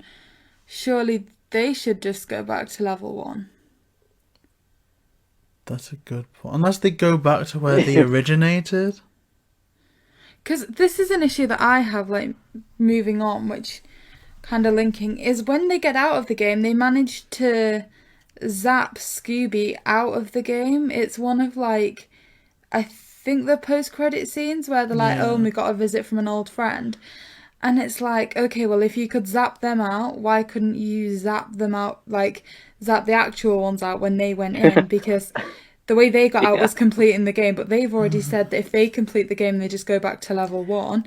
So if you can zap them out when they're just on a continuous loop, To be fair, you could have though, zapped them out when they... I would argue that the gang probably had some not very pleasant things to say about Eric. Logically, like, oh, so we played your game. I'll be honest, man, it's a good debut, but this is wrong, that's wrong, this sucks. And who the Mm-hmm. heck made up the rule about not being able to beam people out halfway through? Can you change that, please? And I'd assume that he'd made alterations. I mean, are we to assume that the reason the gang, like characters of the gang were stuck on level 10 is because even Eric's like, oh yeah, even I haven't completed this level. Because they say that it's because they don't want to restart and go back to level 1. But I personally assumed that it was because Eric said that he hadn't completed that level, so that's why they were stuck there. I like Yeah. that a lot, because Mm-hmm. if they were making the conscious decision to play on, that would imply that they're fully sentient, which is very scary. Like, they are just living forever in 10 levels. Mm-hmm. And I mean, once the Scooby Snacks is taken by the others, do they lose their opportunity to progress back to level 1? Does it I Does it assume it respawn or respawns. something? I'd assume it respawns. But again, I'm not really sad. I feel like they were going for this emotional thing at the end that it doesn't not work, because I don't think it was overly meant to. But they try and make this thing where it's a bit sad and dramatic to say goodbye to the cyber doubles, and I don't really get that. Beyond that, though, when they get outside, I guess they just reveal that it was, what's his name? Is it Todd? Tim? Ted? What's his name? What's the guy's name? Bill? Bill, yeah. So Bill gets taken into custody, and I like that. Like, I don't like it, but I like how it wasn't the professor, because they always just seem like such a genuine character. Turning down the potential of reward money because they just wanted to see their students succeed. Although, One question about them needing that reward money. If Shaggy and Scooby at the end can just print out burgers or scan out burgers, why did they need to win $250,000 when surely they could literally just type $250,000 and it prints? I mean, they could cure world hunger. Yeah. There's a lot of implications, and I think you even really compared it to like Cloudy with a Chance of Meatballs towards the end. Yeah, like where they almost like had food just falling from the sky whenever it was needed. Just yeah, that was the comparative that I drew, was just it was there was no supply. You physically didn't need to buy anything again. No, and I agree, and I yeah, wanted to say before we got too far away about like the weird kind of sentimental goodbye to the cyber gang Yeah. type of thing. That was I'm strange. wondering.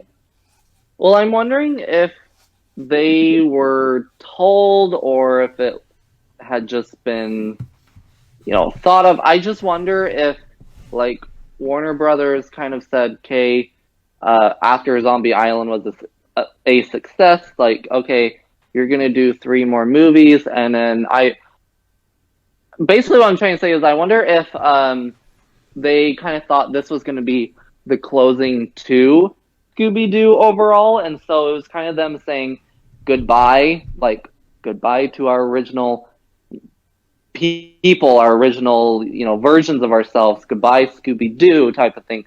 That's what I'm kind of wondering. Like, was this originally planned to be the closure of Scooby Doo, like the official? Because Zombie Island was trying to rejuvenate Scooby Doo, and so maybe now they were like, okay, now that we've done this, we can officially close out Scooby Doo. But then obviously here we are. Yeah, I mean, that's certainly possible. That's a really good point. I guess a way that I guess maybe I'd thought about it is because they'd aged up. Like, the characters in game were quite young variants of themselves, so I guess my presumption was they were never going to go backwards, and so we'd certainly never see them looking like that again, which obviously we have done. So I don't know if it was just like maybe not the end, but certainly okay, well, we aren't going to see them looking like this again. This is like looking back at the original Scooby-Doo. Like, kind of wave goodbye to it kind of thing. I mean, it definitely feels like a closing, I'll say that, because if you look at the past, couple of films, the past 3 films, all of their post-credit scenes have just been 2-second jokes. It's in the last one, it was the aliens popping out, and it was just Scooby in a mask, and he laughs. But this has full-on segments of every character telling you, almost like they were very aware that they were filming a movie. Yeah, almost like the same what they liked about the experience of being part of Scooby. So it definitely seemed a bit like a farewell. Unless, I don't know, why else would they have included such a cool post-credit scene that wasn't in the main film? Because I don't know. I mean, I always used to watch to the end credits when I was little because I was kind of strange. But I'm just wondering how many people just didn't see that post-credit scene until it was on DVD. I don't think I'd known there was a post-credit scene. I think I just would wait till the movie had finished, the titles credits, rolled, and pop then it was pop the tape out, pop the disc out, or something. I don't know. I mean, I guess SMASH. Were you aware of the post-credit scene when you first saw it, or did you hear about it on the internet? So I was not aware of it. One of my childhood friends, where I used to live, had this movie on VHS, and so we'd watch it and whatever. I know, can you believe he had it and I didn't? But we would watch it and, kind of get to the credits and be like, okay, done, woohoo. It wasn't until I got the DVD myself that I was like, oh, there's more to it.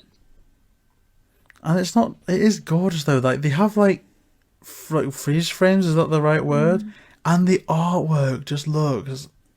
It looks banging. There's a couple of things... There's one thing I don't like about it. Only one. And that is... I think Daphne's character is a bit all over the place. We see in one of the bits of the montage that she's, there fighting when... Was it Fred was, about to get knocked out, so she, grabs a broom or something and does some amazing martial arts. And then... we just see her transported back so quickly to looking in front of the mirror, quite appearance obsessed. I mean, I disagree. Then we see in the post-credit scene, she's like, oh, it's really great when you're in this temperature, you don't have to worry about what you wear. And I just feel like they make some quite forward developments, where it's not just this person's falling in a trap, to then kind of regress. Yeah, but you're triggering me now, because I would wholeheartedly disagree with that. I would say that being a strong fighting person and caring about your appearance or being innately fashion-centric can't be mutually exclusive. No. And it is so well exemplified in, say, Scooby Doo 2 Monsters Unleashed, when she uses her makeup as a way to get out of the trap, and then starts, slamming down with the Black Knight Ghost. I feel like that's kind of what Daphne has become. She might be looking in the mirror 1 second, but if like a tar monster sneaks up behind her, that mirror's been shoved in the tar monster's eye. Yeah. And that's my thing. I guess maybe it's because with the mirror thing, it's more the old Daphne than the new one. I mean, it is like true. They're like, oh no, like I look fat in the mirror. Then the creeper turns up and they just kind of take a step backwards. Whereas I think it's the older Daphne that's like almost trying to do that like really independent like little stamp where she opens the floor and traps the creeper and stuff. How do you like it? Yeah, like I don't know. So maybe it's just more of a characteristic of the younger variant of Daphne to kind of show a bit of a differentiation. Yeah, I definitely see that. I like the changes in attitudes between them because the others don't really change when they encounter each other. There's no discussions about, oh, look how similar we are, like, that's great. Yeah. Apart from, I guess, Velma, they both lose their glasses at the same time. Whereas Daphne, they go out of the way to show how different they are. And I guess Shaggy's just always been Shaggy. They just sit and eat and then get very scared. And that's just what they do here. I can relate. Oh. But, I think that concludes all the notes that I've got in terms the of only questions. thing I've written is the characters seem self-aware that they were in a movie, and that's kind of not really relevant. So, before we wrap up, is there anything else that you want to say or ask Smash? I don't think so. I don't think I have anything else for this one. Okay, so that just leaves to do the final evaluation. So, smash or pass for Scooby Doo and the Cyber Chase. JB, coming to you first as always. Smash or pass? Well, I think it's fair to say that out of all the films we've watched, I feel like there's more that I can pick apart about this than, with Alien Invaders and more than Zombie Island. I think it's got about as much things that I kind of notice as Witch's Ghost, except the difference is I think the Witch's Ghost is a bit of a slog to get to, whereas this, it goes by so quickly. There's some really good music in it, and like I say, I think out of all the Scooby Doo movies that are animated, this is the one that I've seen the most. Maybe it's nostalgia, but I am gonna do a big smash on this. This is a smash, and I don't think I'd have it any other way. This is going to be a movie that I'm still going to be watching in 50 years' time. So, Millie, will you smash or pass Scooby-Doo and the Cyber Chase? I think I have to agree with most of what you're saying. It's certainly my most viewed Scooby-Doo movie. I also think that as a child watching this, I used to look at it and just think that it was incredibly, almost revolutionary with some of the technology that they were looking at.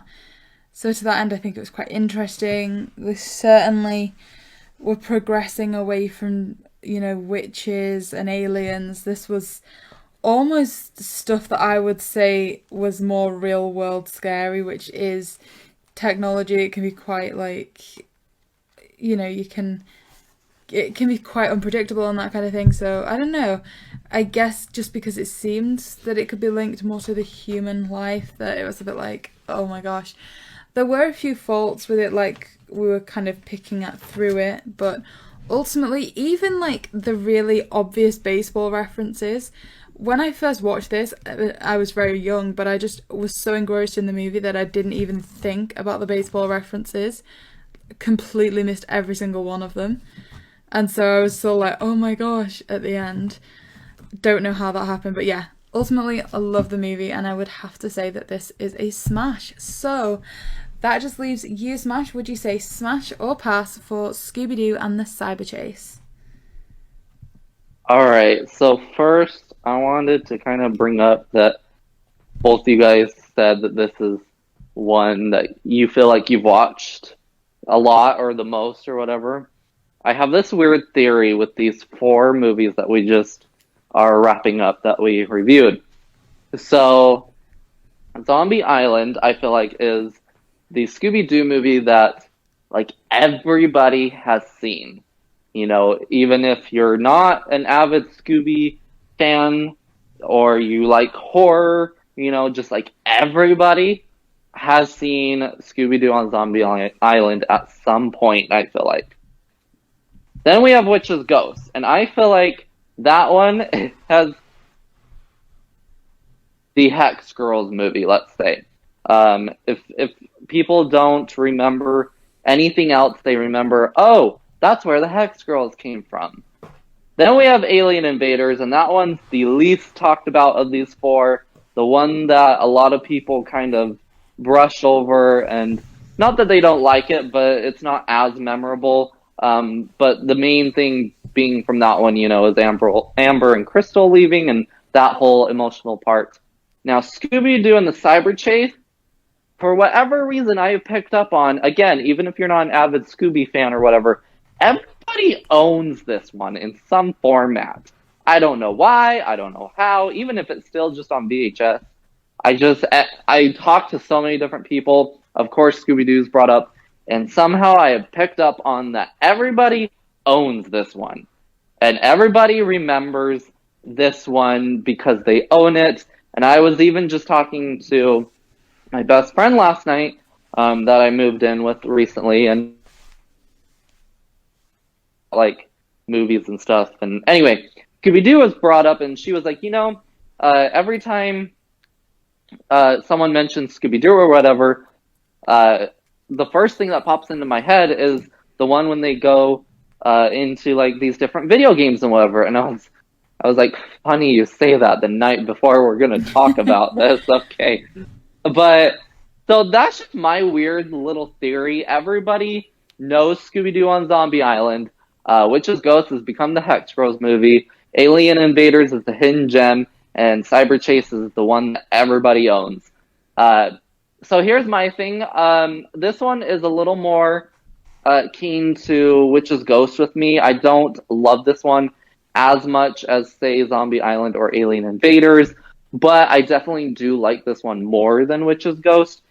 So my answer is going to be a very middle ground. I'm still going to say I'm going to smash this one, but not very strongly.